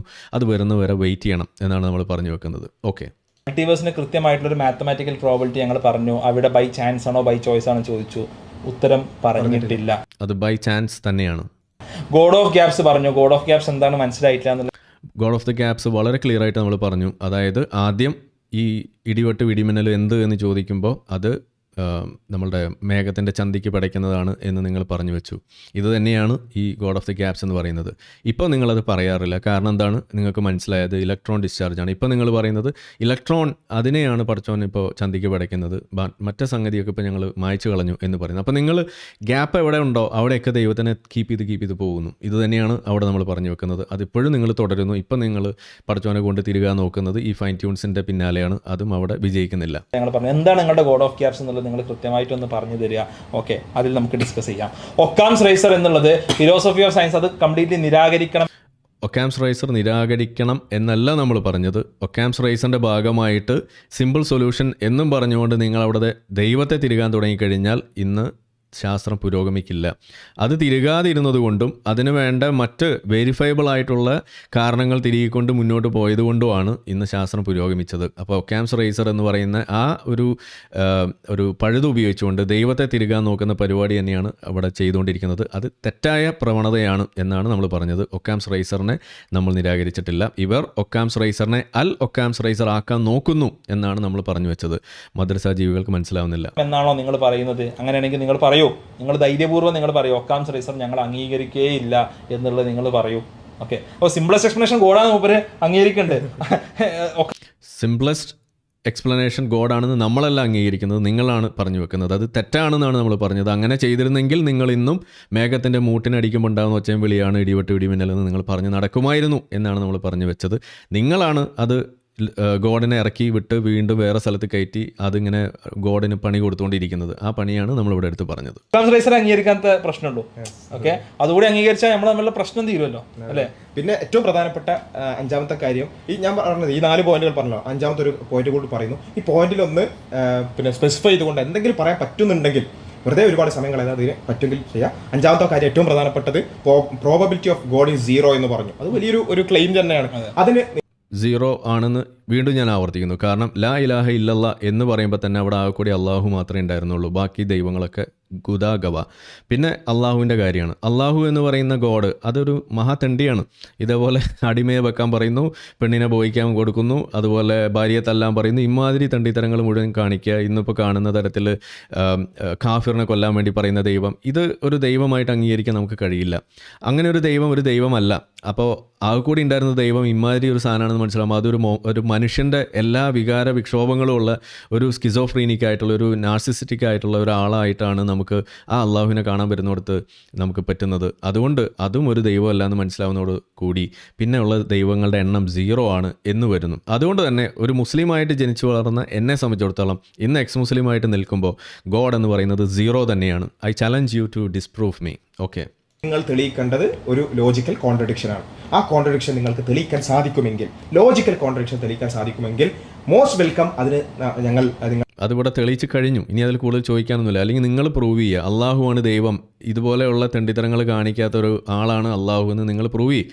ഞാൻ പ്രൂവ് ചെയ്ത് കാണിച്ചു തരാം അള്ളാഹു കാണിച്ചിട്ടുള്ള തെണ്ടിത്തരങ്ങൾ എന്താണ് എന്നുള്ളത്. അല്ലെങ്കിൽ നിങ്ങൾ വരിക ഈ പറഞ്ഞ അള്ളാഹു ആണോ യഥാർത്ഥ ദൈവം, എന്ന ചോദ്യം, അള്ളാഹു ആണോ യഥാർത്ഥ ദൈവം എന്ന ചോദ്യത്തിൽ നിങ്ങൾ ഡിബേറ്റിന് തയ്യാറാണെങ്കിൽ മുന്നോട്ട് വരാം. അതാണെങ്കിൽ നമുക്ക് ചെയ്യാം. അതല്ലാതെ ദൈവം ഉണ്ടോ ഇല്ലേ, അണ്ടകടാഹം ഉണ്ടാക്കിയത് ഏതെങ്കിലും ദൈവമാണോ, ആ ചോദ്യം എടുക്കാനൊന്നും നമ്മൾ വരാനില്ല. കാരണം അത് നിങ്ങളുമായിട്ട് അങ്ങനെ ഒരു സംശയവും നമുക്കില്ല, അതിൻ്റെ ആവശ്യവും നമുക്കില്ല. നമ്മളുടെ പ്രശ്നം അള്ളാഹുവിന് അങ്ങനെ ഒരു ദൈവമാകാനുള്ള ക്വാളിറ്റി ഉണ്ടോ ഇല്ലയോ എന്നതാണ്.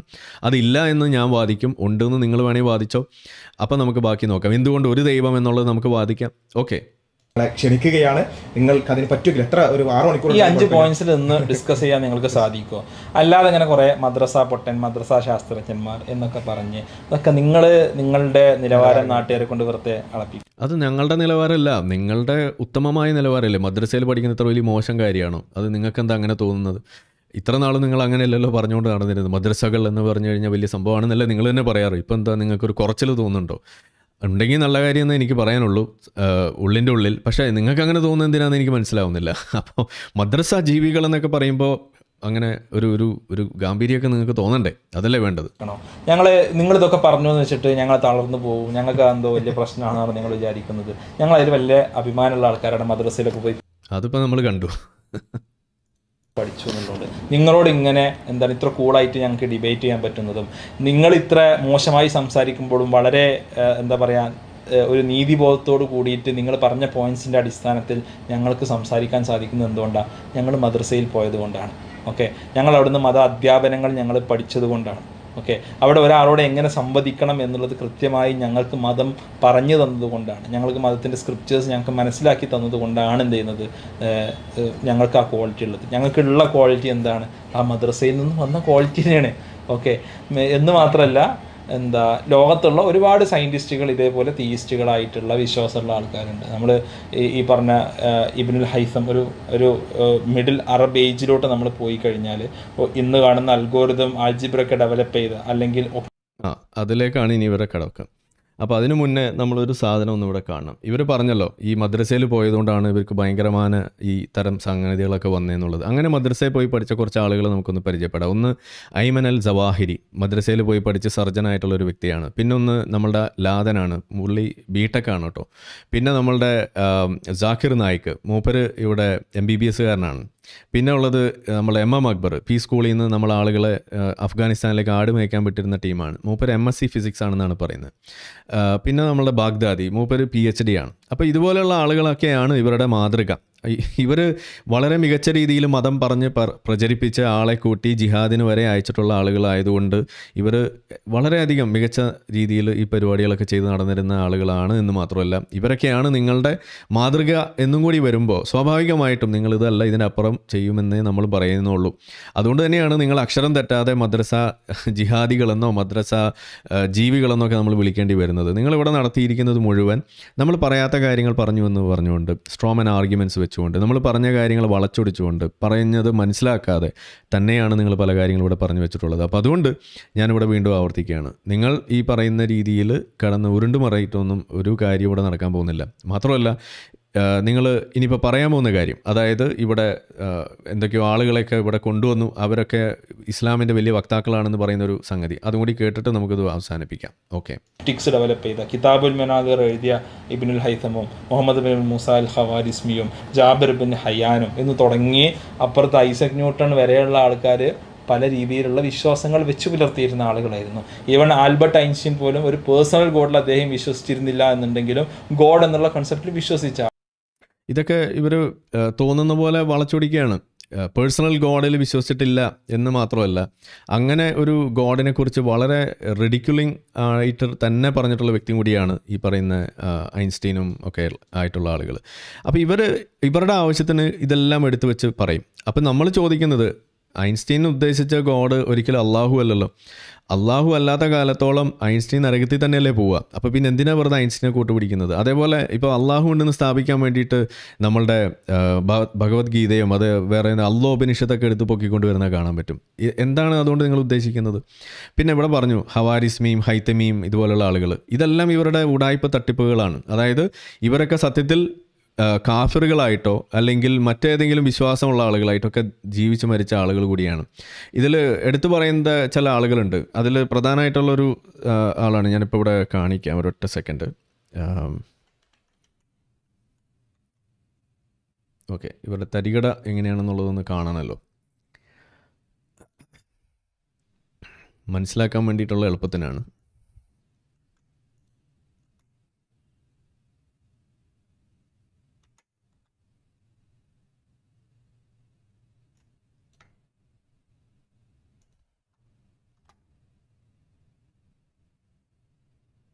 ഓക്കെ, കാണാൻ സാധിക്കുന്നുണ്ടെന്ന് വിചാരിക്കുന്നു.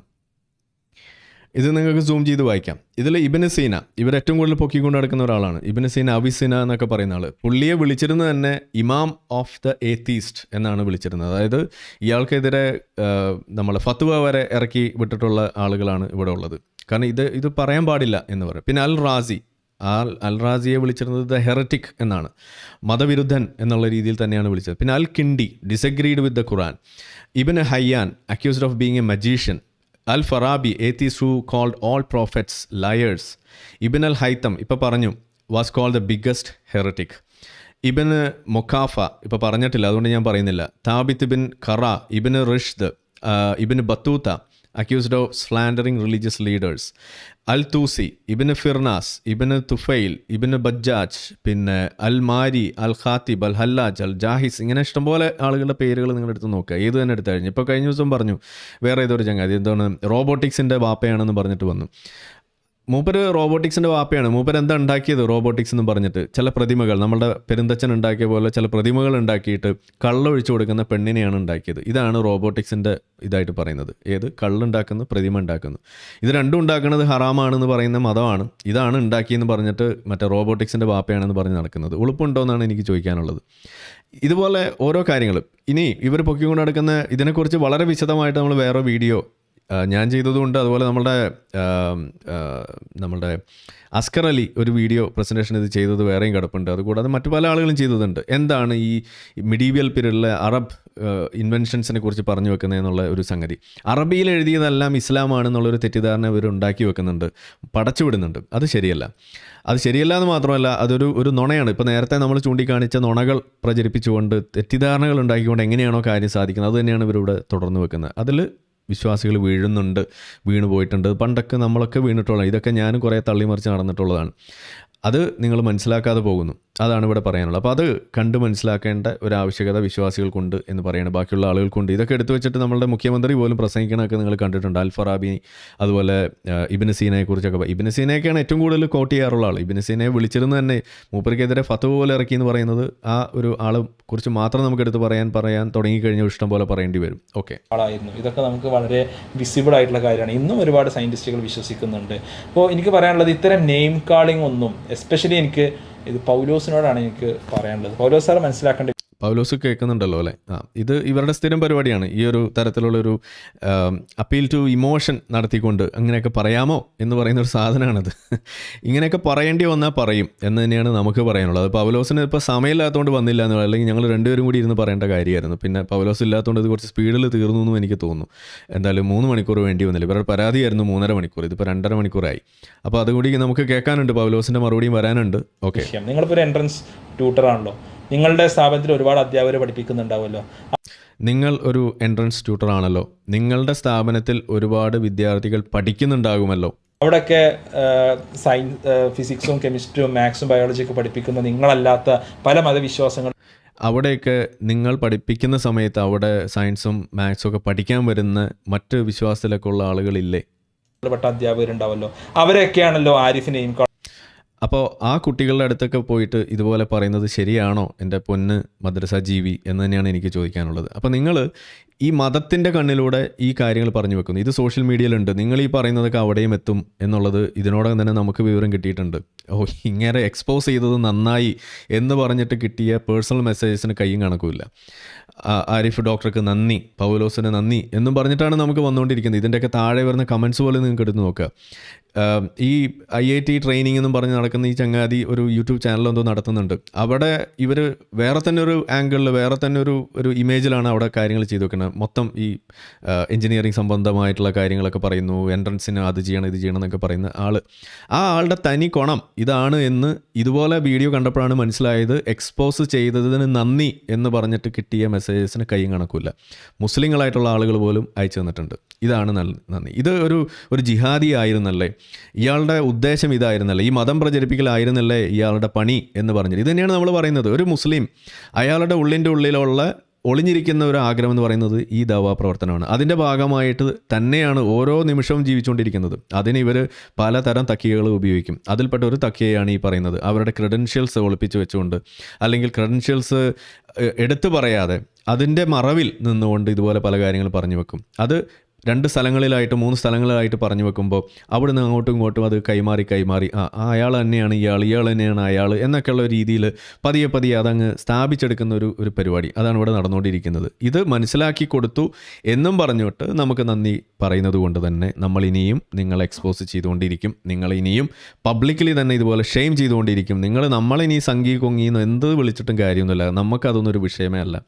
ഞാൻ പറഞ്ഞല്ലോ 2021 മുതൽ എനിക്ക് നിങ്ങളിട്ട് തന്നിട്ടുള്ള ഓരോ പേരും എൻ്റെ പേരിൻ്റെ അടിയിൽ വെച്ച് തന്നെയാണ് ഞാൻ ഇതുവരെ വന്നിട്ടുള്ളത്. അത് നമുക്കൊരു വിഷയമേ അല്ല. പക്ഷെ നിങ്ങൾ പറയുന്ന പോലെ ഇതുപോലെ ചെയ്തു കൂട്ടുന്ന പോലെയുള്ള കള്ളത്തരങ്ങളോ മണ്ടത്തരങ്ങളോ ഒരെണ്ണം പോലും നമ്മൾ ചെയ്തതായിട്ട് നിങ്ങൾക്ക് കാണിച്ചു തരാൻ പറ്റില്ല. പക്ഷേ ഇവിടെ നിങ്ങൾ പറഞ്ഞ 5 പോയിന്റ് പറഞ്ഞതിൽ 5ഉം നിങ്ങൾ വളച്ചൊടിച്ച സാധനങ്ങളും നമ്മൾ പറയാത്തത് പറഞ്ഞു എന്ന് പറയുന്ന സാധനങ്ങളും തന്നെയാകുമ്പോൾ നിങ്ങൾ എങ്ങനെയാണ് ഇവിടെ ഈ ജിഹാദ് പാളിപ്പോകുന്നത് എന്ന് നിങ്ങൾക്ക് ഇവിടെ കാണാം. നിങ്ങളുടെ ഈ ഫൈൻ ട്യൂൺ ജിഹാദ് പാളിപ്പോകുന്നത് ഇങ്ങനെയാണ്. ഓക്കെ, ബാക്കിയുള്ളൊരു സാധനം നമ്മളുടെ വിടുന്നുണ്ട്, അത് വെയിറ്റ് ചെയ്യാം. ഞങ്ങൾ രണ്ടാളി മാത്രമാണോ ഇദ്ദേഹം ഇങ്ങനെ ഇരുന്നിട്ട് ഇങ്ങനെ അവഹേളിക്കുന്നത്? അങ്ങനെയാണോ നിങ്ങൾ വിചാരിച്ചിരിക്കുന്നത്? ഞങ്ങൾ രണ്ടാളി അവഹേളിച്ചാൽ കുഴപ്പമില്ല, ബാക്കിയുള്ളവരെ അവഹേളിക്കേണ്ടതാണ്. അതല്ല, നിങ്ങളെ ആ ഒരു ഇതിലുള്ള മുസ്ലിംസോ ക്രിസ്ത്യൻസോ ഹിന്ദുസോ ഒക്കെ ആയിട്ടുള്ള പല വിശ്വാസങ്ങൾ വല്ലാത്ത നിലവിളിയാണ് കേട്ടോ. ആൾക്കാരുണ്ടാവല്ലോ, അവരെ കൂടിയല്ലേ, നിങ്ങളുടെ കൊളീഗ്സിനല്ലേ ഇയാൾ ഇരുന്ന് ഇങ്ങനെ അവഹേളിക്കുന്നത്? അതിങ്ങനെ കേട്ടിങ്ങനെ ഇരിക്കാൻ നിങ്ങൾക്ക് എങ്ങനെയാണ് വല്ലാത്ത ഇതാണല്ലോ ിക്കുന്നത് എന്നുള്ളതാണ് എനിക്ക് പൗലോസ് സാറോട് ചോദിക്കാനുള്ളത്. നിങ്ങൾ പഠിപ്പിക്കുന്ന ഒരുപാട് കുട്ടികളിലെ പല വിശ്വാസങ്ങളിൽ നിന്ന് വരുന്ന പല കാര്യങ്ങൾ പുലർത്തുന്ന, മേ ബി അതിൽ അന്ധവിശ്വാസമുള്ളവരുണ്ടാവും, വിശ്വാസമുള്ളവരുണ്ടാവും, എന്തോ ആവട്ടെ, അതിൽ ചിലപ്പോൾ നമ്മൾ തിരുത്തേണ്ട കാര്യങ്ങളുണ്ടാവും. ആ തിരുത്തേണ്ട കാര്യങ്ങളെ ലോജിക്കലി പറയാൻ എന്നുള്ളതല്ലാതെ അവരെ ഫുള്ള് ഇരുന്ന് ആക്ഷേപിക്കുക എന്നുള്ളതാണോ, അതിന് കൂടെ പിടിക്കുക എന്നുള്ളതാണോ ഒരു അധ്യാപകൻ എന്നുള്ള നിലയ്ക്ക് താങ്കൾക്ക് ചെയ്യാനുള്ളത് എന്നുള്ളത് വളരെ വിനീതമായിട്ട് ഞാൻ ചോദിക്കാതിരിക്കാൻ നിവൃത്തിയില്ല. ഈ 2 വീഡിയോസ് വന്നുകൊണ്ട് ചോദിക്കാതിരിക്കാൻ നിവൃത്തിയില്ല. അപ്പോൾ ഇത് ശരിക്കും പറഞ്ഞാൽ ഈ നമ്മൾ പറഞ്ഞല്ലോ, ഈ മദ്രസയിൽ നിന്ന് കിട്ടിയിട്ടില്ല, അല്ലെങ്കിൽ ഈ ഖുർആൻ ഹദീസ് നിന്നൊക്കെ കിട്ടിയിട്ടുള്ള ഒരു സംസ്കാരമാണ് ഇത്രയും വളരെ വൃത്തികെട്ട രൂപത്തിൽ സംസാരിച്ചിട്ട് നമ്മൾ ഈ രൂപത്തിൽ പ്രതികരിക്കാൻ ഞങ്ങൾക്കുള്ള പ്രചോദനവും ഞങ്ങൾ അങ്ങനെ ചെയ്യുന്നതും അതുകൊണ്ടാണ്. അങ്ങനെ ചെയ്യാൻ പാടുള്ളൂ.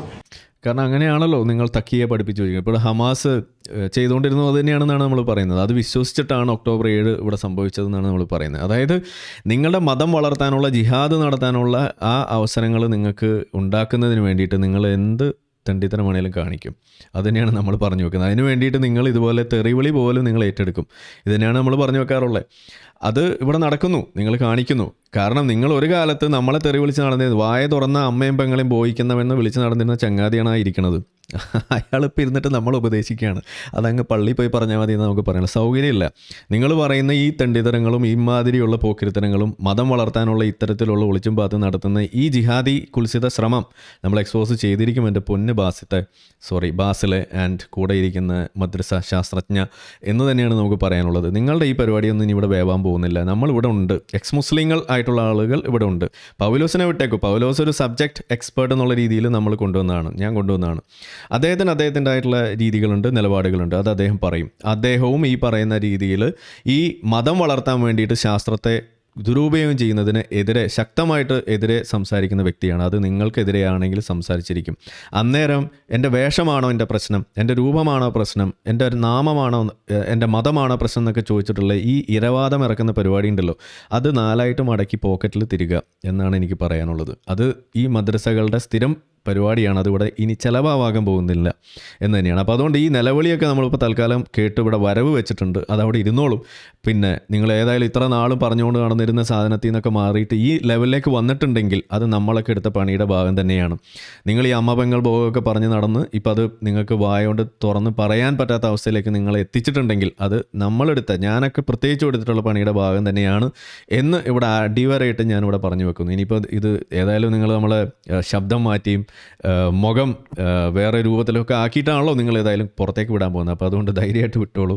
ഏതായാലും ഈ വീഡിയോ നിങ്ങൾ എടുക്കില്ല എന്ന് എനിക്കറിയാം, കാരണം പൗലോസിൻ്റെ വീഡിയോ സെപ്പറേറ്റ് ആയിട്ട് ഉള്ളതുകൊണ്ട് അതുമായിട്ടായിരിക്കും നിങ്ങൾ പോവുക.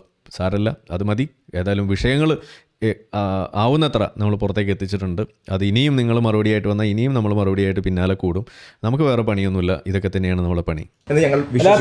ഹസനത്ത് വല സയ്യ എന്നുള്ളൊരു വാചകം ഉണ്ട്. ഒരിക്കലും നന്മയും തിന്മയും ഞാൻ മതം വളർത്തുന്നില്ല എന്നൊക്കെ പറഞ്ഞിരിക്കുന്ന ആളാണ് കേട്ടോ. ഞാൻ എൻ്റെ ക്രെഡൻഷ്യൽസ് അതിന് വേണ്ടിയിട്ടൊന്നും ഉപയോഗിക്കുന്നില്ല എന്ന് പറയുന്ന ആളാണ്. ഇവിടെ ഇരുന്നിട്ട് അറബി വാക്യമൊക്കെ ഓതി ഇതുപോലെ പറയുന്നത്. ഇതൊക്കെ തന്നെയാണ് ഇവരുടെ പരിപാടി. നമ്മളുടെ ജാക്കിർ നായിക്ക് സ്ഥിരം പറയുന്ന പരിപാടിയാണ് ഈ ഖുറാനോതും ഹദീസോതും, എന്നിട്ട് ആരെങ്കിലും എന്തെങ്കിലും തിരിച്ചു ചോദിക്കും, brother I am a medical doctor എന്ന് പറഞ്ഞിട്ട് അവിടെ അതിനെ ഫുൾ സ്റ്റോപ്പ് ഇടിക്കും. ഇതാണ് പരിപാടി. ഇത് തിരിച്ചിവിടെ ചെയ്യുന്നു. നമ്മൾ ശാസ്ത്രം പറയുന്നു, ശാസ്ത്രം തന്നെ പറഞ്ഞുകൊണ്ടിരിക്കുന്നു. അതിനെതിരെ എന്തെങ്കിലും വന്നു കഴിഞ്ഞാൽ, മതത്തിൻ്റെ കാര്യങ്ങൾ എന്തെങ്കിലും ചൂണ്ടിക്കാണിച്ചാൽ അപ്പോൾ ഉടനെ ആയത്തെടുത്ത് പൂശും. ഇത് തന്നെയാണ് ഇവരുടെ പരിപാടി. സമമാവുകയില്ല. ഇദ്ഫഅ ബില്ലത്തി ഹിയ അഹ്സൻ. അപ്പോൾ നിങ്ങൾ തിന്മയെ നിങ്ങൾ നന്മ കൊണ്ട് നിങ്ങൾ തടുക്കുക. ഇതല്ലതി ബൈനക ബൈനഹു അദാവത്തുൻ കഅന്നഹു വലിയുൻ ഹമീം. അങ്ങനെ നിങ്ങൾ ചെയ്തു കഴിഞ്ഞാൽ തീർച്ചയായും നിങ്ങളുടെ ഏറ്റവും വലിയ ശത്രു പോലും നിങ്ങളുടെ ഏറ്റവും വലിയ മിത്രമാവുന്നത് നിങ്ങൾക്ക് കാണാൻ സാധിക്കും എന്നുള്ളതാണ് ഞങ്ങൾ പഠിച്ചിട്ടുള്ളത്. പക്ഷേ ഇത് നമ്മളുടെ മക്കൻ കാലഘട്ടത്തിൽ എഴുതിയ സാധനമാണ്. അത് കഴിഞ്ഞിട്ട് മദീനയിൽ എത്തിയപ്പോൾ വേറെ എഴുതിയിട്ടുണ്ട്. അത് പിന്നെ അങ്ങനെയൊന്നുമല്ല. വാള് വെക്കും, മര്യാദയ്ക്ക് കയറിക്കുമെന്ന് പറയും, ഇല്ലാന്നുണ്ടെങ്കിൽ തലവെട്ടും. അതായിരുന്നു ഉണ്ടായിരുന്നത്. അപ്പോൾ ഈ ജിഹാദി കുഞ്ഞുങ്ങൾ ദാവയ്ക്ക് വേണ്ടിയിട്ട് ഇതുപോലെ പല തരികിടകളും എടുക്കുന്ന കൂട്ടത്തിലുള്ള ഒരു തരികിടയാണ് ഈ പറയുന്ന സാധനം. ലക്കും ദീനക്കും വലിയ ദീൻ എന്നൊക്കെ പറയുന്ന സാധനം എടുത്ത് ഉന്നയിക്കുന്നത് നിങ്ങൾ കണ്ടിട്ടുണ്ടാവും. അത് മക്കൻ കാലഘട്ടത്തിലുള്ളതാണ്. അതിനുശേഷം വേറെ വന്നു. അത് വന്നത് എന്താണ്? നിങ്ങൾ കാഫിറിനെ കണ്ടെടുത്ത് വെച്ച് വെട്ടിക്കൊന്നേക്കണം എന്നതാണ് പിന്നെ വന്നത്. അപ്പോൾ ലക്കും ദീനക്കും വലിയ ദീനും എവിടെ പോയി? അത് ആവിയായി പോയി, അത് റദ്ദാക്കപ്പെട്ടു. അപ്പോൾ ഈ റദ്ദായ സാധനങ്ങളും അതല്ലെങ്കിൽ അതിന് ശേഷം വന്ന സംഗതികളും ഇവരെടുക്കില്ല, പകരം പഴയത് തന്നെ എടുത്തുകൊണ്ടിരിക്കും. ഇതാണ് സംഭവിക്കുക. അപ്പോൾ ഇത് ഇവിടെ സംഭവിക്കുന്നത് നിങ്ങൾക്ക് കാണാൻ കഴിയും. അപ്പോൾ പല തരികടകളും ഇവർ ഉപയോഗിക്കുന്നു. അവസാനം എടുത്ത തരികട ഇതാണ്. മക്കൻ കാലഘട്ടത്തിലുള്ള സംഗതികൾ വെച്ചുകൊണ്ട്, അല്ലെങ്കിൽ അത്തരത്തിലുള്ള, ഇനി മക്കത്തെ അല്ല എന്നുണ്ടെങ്കിൽ തന്നെ കൂട്ടുക. അതായത് ഇതിൽ സംഭവിക്കുന്നത് എന്താണ്? വൈരുദ്ധ്യങ്ങൾ കൂടിയാണ് ഇതിനകത്ത് വരുന്നത്. അതായത് ഒരു സ്ഥലത്ത് ഇങ്ങനെ പറയും, വേറൊരു സ്ഥലത്ത് വേറെ ഒന്നും പറയും. വെട്ടിക്കൊന്നോ എന്ന് പറയുന്നത് വേറെയുണ്ട്. അപ്പം ഞാനത് എടുത്തുകൊണ്ട് വന്നാൽ ഇവരെന്ത് പറയും? അതിപ്പോൾ എടുക്കാൻ പറ്റില്ല, ഇപ്പോൾ ഇതാണ് എടുക്കേണ്ടതെന്ന് പറയും. അത് നിങ്ങൾക്ക് അങ്ങനെ പറയാൻ കഴിയുമെങ്കിൽ എനിക്കിത് ഇങ്ങനെ പറഞ്ഞുകൂടെ? ഇപ്പോൾ ഇതാണ് എടുക്കേണ്ടത്. അപ്പോൾ നിങ്ങൾ ഈ പരിപാടിയൊക്കെ നിർത്തി വെക്കുക. എന്നിട്ട് ചെയ്യേണ്ടത് ഇത്രയേ ഉള്ളൂ. ഈ ശാസ്ത്രത്തിൻ്റെ വിവരങ്ങൾ ഉപയോഗിച്ചുകൊണ്ട് മതം വളർത്താൻ വേണ്ടി നോക്കുന്ന ഈ കുൽസിത പരിപാടി നിർത്തണം. സംസ്കാരം. അപ്പോൾ ഞാൻ അതാണ് ഞങ്ങളുടെ മദ്രസ സംസ്കാരം. ഓക്കെ, അപ്പോൾ അത് പൗലോസും ആരിഫും ഒക്കെ, ഈവൻ ആരിഫ് പോലും ഉൾക്കൊള്ളും, ആ രീതിയിലാവും എന്ന് കൃത്യമായിട്ടുള്ള നസീഹത്തും ഗുണകാംക്ഷയോടും കൂടി തന്നെയാണ് ഞങ്ങൾ എന്ത് ചെയ്യുന്നത് അത് പറയുന്നത്. അതിൻ്റെ അടുത്ത വചനത്തിൽ തന്നെ ഖുർആൻ പറയുന്നുണ്ട്, ഇത് വളരെ ക്ഷമയുള്ളവർക്ക് മാത്രം സാധിക്കുന്ന കാര്യമാണ് എന്നുള്ളതാണ്. ഓക്കെ, അപ്പോൾ ആ ക്ഷമ പുലർത്തുക എന്നുള്ളത് ഞങ്ങൾക്ക് നിർബന്ധമായ ബാധ്യതയാണ്. ഓക്കെ, അത് അങ്ങനെ മനസ്സിലാക്കി, ഞങ്ങളുടെ സംസ്കാരം അതാണെന്ന് മനസ്സിലാക്കി തന്നെയാണ് ഞങ്ങൾ വരുന്നത്. അതാണ് UA ഉയർത്തിപ്പിടിക്കുന്ന സംസ്കാരം. അപ്പോൾ അതുകൊണ്ടാണ് ഇപ്പോൾ വീണ്ടും ഒരു ക്ലാരിഫിക്കേഷൻ. അമ്മയും പെങ്ങളെയൊക്കെ ബോയിച്ച് നടക്കുന്നവരെ ഇന്ന് വിളിച്ച് നടന്നിരുന്നു കൊടുത്ത് ഇതുപോലെ എത്തിയിട്ടുണ്ടെങ്കിൽ എന്തായിരിക്കും അതിൻ്റെ കാരണം? നിങ്ങളൊന്ന് ആലോചിച്ചാൽ മതി. കിട്ടിയ ഊക്കിന് കയ്യും കണക്കുമില്ല എന്ന് തന്നെയാണ്. ഇസ്ലാം എയറിലായി. ഇനിയും അത് പറഞ്ഞുകൊണ്ടാണെന്ന് കഴിഞ്ഞാൽ പണി പാടെന്ന് മനസ്സിലായപ്പോൾ ഇപ്പോൾ വലിയ ഇരവാദവും മാന്യന്മാരായിട്ട് ക്ഷമയും ചെയ്യുന്ന പരിപാടിയാണ്. എന്തായാലും മാന്യന്മാരായല്ലോ, അത് ആവലാണല്ലോ നമ്മുടെ ലക്ഷ്യം, ആക്കലാണല്ലോ. അപ്പോൾ അത് ഇവിടെ കണ്ടതും കൂടി നിങ്ങൾക്കൊന്ന് ഡിസ്പ്ലേ ചെയ്ത് കാണിക്കാമെന്ന് വിചാരിച്ചു. അതാണ് ഈ സംഭവം. ഓക്കെ, ആദ്യം പറഞ്ഞ കാര്യം ആവർത്തിക്കുകയാണ്. അതുകൊണ്ടാണ് ആ ഒരു സംസ്കാരം നിലനിർത്തണം എന്ന് ആഗ്രഹിക്കുന്നത് കൊണ്ടാണ് അനാവശ്യങ്ങൾ നമ്മൾ ബ്ലർ ചെയ്യുന്നത്. എപ്പോൾ നിങ്ങൾ ആ അനാവശ്യം ഒഴിവാക്കിക്കൊണ്ട് മാന്യമായ സംവാദ സംസ്കാരത്തിലേക്ക് തിരിച്ചു വരുന്നോ അന്ന് നമുക്ക് ആ രൂപത്തിൽ തന്നെ സംവാദങ്ങളുമായി മുന്നോട്ട് പോകാം എന്ന് മാത്രമാണ് പറയുന്നത്. അറ്റ്ലി നിങ്ങൾ ആലോചിച്ച് നോക്കുക, ഇത് കേൾക്കുന്ന ആളുകളൊന്നും ആലോചിച്ച് നോക്കുക. ഇപ്പോൾ മൾട്ടിവേഴ്സ് ആണെങ്കിലും ഫൈൻ ട്യൂണിംഗ് ആണെങ്കിലും ഗോഡ് ഉണ്ടോ ഇല്ലേ, അല്ലെങ്കിൽ പിന്നെ ദൈവമുണ്ടോ, ദൈവം എങ്ങനെയാണ്, എത്ര ദൈവങ്ങളുണ്ട്, ഏത് തരത്തിലുള്ള ദൈവമാണ്, ഇതൊക്കെ ലോകത്ത് ഈ കലാകാലങ്ങളായി ചർച്ച ചെയ്തുകൊണ്ടിരിക്കുന്ന കാര്യമാണ്. അതിൽ വിവിധ പൊസിഷൻസ് എടുക്കുന്നവർ സ്വാഭാവികമാണ്. ലോകത്തെ ഏത് കാലം വിവിധ പൊസിഷൻ നാട്ടുകാരെടുത്തോട്ടെ. ഇസ്ലാമിന് എത്ര പൊസിഷൻ ഉണ്ട്? അതല്ലേ നമ്മുടെ ചോദ്യം. ഇസ്ലാമിന് ഒരു പൊസിഷനേ ഉള്ളൂ. ഈ ലോകം മുഴുവൻ ഉണ്ടാക്കിയത് അള്ളാഹു ആണ്. അതൊരു ദൈവമേ ഉള്ളൂ. ഇതിനപ്പുറത്തേക്ക് എന്ത് പൊസിഷനാണ് ഇസ്ലാമിന് എടുക്കാനുള്ളത്? അപ്പോൾ നിങ്ങളിവിടെ ഇരിക്കുന്നത് ഇസ്ലാമിനെ ഡിഫെൻഡ് ചെയ്യാനാണോ അതോ ദൈവത്തിനെ ഡിഫെൻഡ് ചെയ്യാനോ? ഇതാണ് നമുക്കറിയേണ്ടത്. ദൈവത്തിനെയാണെന്നുണ്ടെങ്കിൽ അത് നിങ്ങളുമായിട്ട് സംസാരിക്കേണ്ട കാര്യമില്ല. നമ്മൾ തമ്മിൽ സംസാരിക്കേണ്ടത് ഇസ്ലാമും ആയിട്ട് ബന്ധപ്പെട്ടുള്ള കാര്യങ്ങളാണ്. അള്ളാഹുവിന് ദൈവമാകാനുള്ള എന്ത് യോഗ്യതയാണുള്ളത്? ഒരു യോഗ്യത ഉണ്ടോ? അങ്ങനെ ഒരു യോഗ്യത. അതാണ് നമ്മൾ തമ്മിലുള്ള ഡിബേറ്റ്. അതിനുണ്ടെങ്കിൽ നിങ്ങൾ തയ്യാറാവുക, സമയം അറിയിക്കുക. മുന്നേ വിളിച്ചിട്ടുള്ളതാണ്. ഇത് ഇന്ന് ആദ്യമായിട്ട് വെക്കുന്ന ക്ഷണമല്ല. ഇതേ ക്ഷണം, ഇതേ വാക്യങ്ങൾ തന്നെയാണ് അന്ന് നമ്മൾ പറഞ്ഞിട്ടുള്ളത്. ഒരു ദൈവമാകാനുള്ള യോഗ്യത അള്ളാഹുവിനുണ്ടോ എന്നതാണ് നമ്മൾ അന്നും വെച്ച ചോദ്യം. അതിപ്പോഴും ഞാൻ ആവർത്തിക്കുന്നു. ഇതുവരെ അത് തൊട്ടിട്ടില്ല. നിങ്ങൾ മുങ്ങി നടക്കുകയാണ്. അത് ഇനിയും ഞാനിവിടെ വെക്കുന്നു. അതല്ലാതെ അണ്ടകടാഹം ഉണ്ടാക്കിയ വേറെ പൊസിഷൻ എന്ത് അത് ഇതെന്ന് പറഞ്ഞ് നടക്കാൻ, ഇത് കാമസൂത്രമൊന്നുമല്ല പൊസിഷൻ തരാൻ. അതുകൊണ്ട് അത് സംബന്ധിച്ച് നമ്മൾ തമ്മിൽ തർക്കമൊന്നുമില്ല. ഇസ്ലാമിനൊരു പൊസിഷൻ ഉണ്ട്, അതിൽ സംവാദത്തിനുണ്ടെങ്കിൽ നിങ്ങൾ വരിക. അതല്ലാതെയുള്ള കാര്യങ്ങളൊക്കെ വിട്ടുപിടിക്കുക സുഹൃത്തുക്കളെ എന്ന് തന്നെയാണ് നമുക്ക് പറയാനുള്ളത്. ഓക്കെ, നോക്കിയാലും അങ്ങനെയുള്ള വിവിധ പൊസിഷൻസ് എടുത്ത ആളുകളുണ്ട്. ഏതെങ്കിലും ഒരു പൊസിഷൻ എടുത്തു എന്നുള്ളത് കൊണ്ട് മാത്രം അവരെ ഷെയിം ചെയ്യാൻ അർഹരാണ്, അല്ലെങ്കിൽ അവരെ ഷെയിം ചെയ്യണം, അവരെ കളിയാക്കണം, അല്ലെങ്കിൽ അവരെ ആക്ഷേപിക്കണം, അവരെ മൊത്തത്തിൽ തന്നെ അവരെ പൊട്ടന്മാരെന്ന് വിളിക്കണം എന്ന് നിങ്ങൾ വിചാരിക്കുന്നുണ്ടെങ്കിൽ അത് നിങ്ങളെ എക്സ്പോസ് ചെയ്യുന്നു എന്ന് മാത്രമാണ് പറയാനുള്ളത്. അത് ഞാൻ പറഞ്ഞല്ലോ നേരത്തെ. റിച്ചാർഡ് ഡോക്കിൻസിനെ അങ്ങനെ വിളിക്കേണ്ടത്. കഴിഞ്ഞ ദിവസം പുള്ളി കൾച്ചറൽ ക്രിസ്ത്യനാണെന്ന് വന്നിട്ടുണ്ട്. അത് കൾച്ചറൽ ക്രിസ്ത്യൻ ആണെന്ന് പറയുന്നതിൽ എന്താ തെറ്റുള്ളത്? കൾച്ചറൽ മുസ്ലിം ആയിട്ടുള്ള ആളുകളുണ്ട്, കൾച്ചറൽ ഹിന്ദുസ് ആയിട്ടുള്ള ആളുകളുണ്ട്, കൾച്ചറൽ ബുദ്ധിസ്റ്റ് ആയിട്ടുള്ള ആളുകളുണ്ട്. അതിവിടെ ഉണ്ടാവും. അപ്പോൾ നിങ്ങൾക്ക് ഈ കൾച്ചർ എന്താണെന്ന് മനസ്സിലാകാത്തതിൻ്റെ കുഴപ്പമാണ്. അതിൻ്റെ പേരിൽ മൂപ്പരെ തെറി വിളിക്കേണ്ട കാര്യമൊന്നുമില്ല, ആരെയും തെറി വിളിക്കേണ്ട കാര്യമൊന്നുമില്ല. അപ്പോൾ അതൊന്നുമല്ല ഇതിൻ്റെ ന്യായം എന്ന് പറയുന്നത്. പിന്നെ നിങ്ങളെ മോശക്കാരാക്കി ചിത്രീകരിക്കുന്നതിൻ്റെ കാരണം എന്താണ്? അത് നിങ്ങൾ തന്നെ ഒപ്പിച്ചിട്ടുള്ള പണിയാണ്. ജാക്കിർ നായിക്ക് മുതൽ MM അക്ബർ മുതൽ ഇന്നിപ്പോൾ അതിൻ്റെ പിൻതലമുറക്കാർ എന്നുള്ള രീതിയിൽ നിങ്ങൾ ഒപ്പിച്ചുകൊണ്ടിരിക്കുന്നത് ഇതേ പണി തന്നെയാണ്. അപ്പോൾ നിങ്ങളെ വിളിച്ചിരിക്കും. കാരണം നിങ്ങൾ പറയുന്നത് എന്താണ്? ആഴക്കടലിൽ ആദ്യമായിട്ട് ഇരുട്ട് കണ്ടെത്തിയത് ഈ 6-ാം നൂറ്റാണ്ടിൽ മറ്റേ അവർക്ക് അറിയില്ലായിരുന്നു, അത് ഖുറാനിലുണ്ട് എന്നൊക്കെ നിങ്ങൾ പറയുക മാത്രമല്ല, അത് വാദിച്ച് നടക്കുന്ന ആളുകളെ മദ്രസ ജന്തുക്കളെന്ന് വിളിക്കാതെ അല്ലാതെ വേറെ നിവൃത്തിയില്ല സുഹൃത്തുക്കളെ. അതുമല്ല, ഹൃദയം കൊണ്ട് ചിന്തിക്കാൻ കഴിയും എന്നൊക്കെ പറയുന്ന തരത്തിലുള്ള മണ്ടത്തരങ്ങൾ, അത് ശാസ്ത്രമാണെന്ന് പറയുന്നത്. ഈ ബാസിൽ തന്നെ പറഞ്ഞു വെച്ചിട്ടുള്ള സാധനമുണ്ട്, അതിൻ്റെ വീഡിയോ ഇപ്പം എൻ്റെ കയ്യിലില്ല. എന്താണ് ചന്ദ്രനെ രണ്ടായിട്ട് പിളർത്തി എന്ന് പറയുന്ന ഒരു സാധനം മുഹമ്മദ് ഖാനുമായിട്ടുള്ള ഒരു ചർച്ചയിൽ ചോദിക്കുന്നതാണ്. അത് വിശ്വസിക്കുന്നുണ്ടോ? ആ വിശ്വസിക്കുന്നുണ്ട്. അത് കണ്ടിട്ടുണ്ട്. അത് കണ്ടിട്ട് ആരൊക്കെ ഇവിടെ എന്തോ മതം സ്വീകരിച്ചു എന്നൊക്കെ പറഞ്ഞാൽ അത് വിശ്വസിക്കുന്നു എന്ന് പറയുന്ന ആളാണ്. അപ്പോൾ ഇങ്ങനെയുള്ള മണ്ടത്തരങ്ങളും വിഡ്ഢിത്തരങ്ങളും പറയുകയും പ്രചരിപ്പിക്കുകയും അതിന് ശാസ്ത്രത്തെ കൂട്ടുപിടിക്കുകയും ചെയ്യുന്ന ആളുകളെ അത് മദ്രസ ജീവികൾ ആകുമ്പോൾ അവരെ മദ്രസ ജീവികൾ എന്ന് തന്നെയാണ് നമുക്ക് വിളിക്കാൻ പറ്റുള്ളൂ. മദ്രസ മണ്ടന്മാർ, മദ്രസ പൊട്ടന്മാർ എന്നൊക്കെ നമ്മൾ വിളിക്കേണ്ടി വരുന്നത് അതുകൊണ്ടാണ്.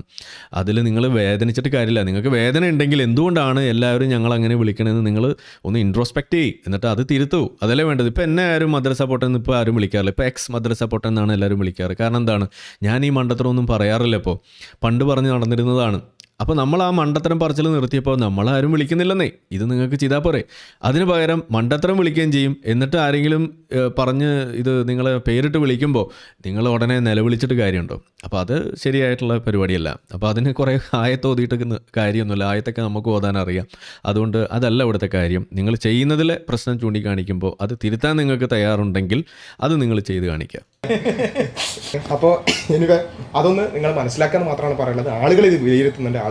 എന്തായാലും ഇത് തീർന്നു. നമുക്കിനി പൗലോസിൻ്റെ ആ വീഡിയോ കൂടി കണ്ടിട്ട് നമുക്ക് മെല്ലെ ഇത് അവസാനിപ്പിക്കാമെന്ന് വിചാരിക്കുന്നു. അപ്പോൾ അതിലേക്ക് നമുക്ക് കടക്കാം.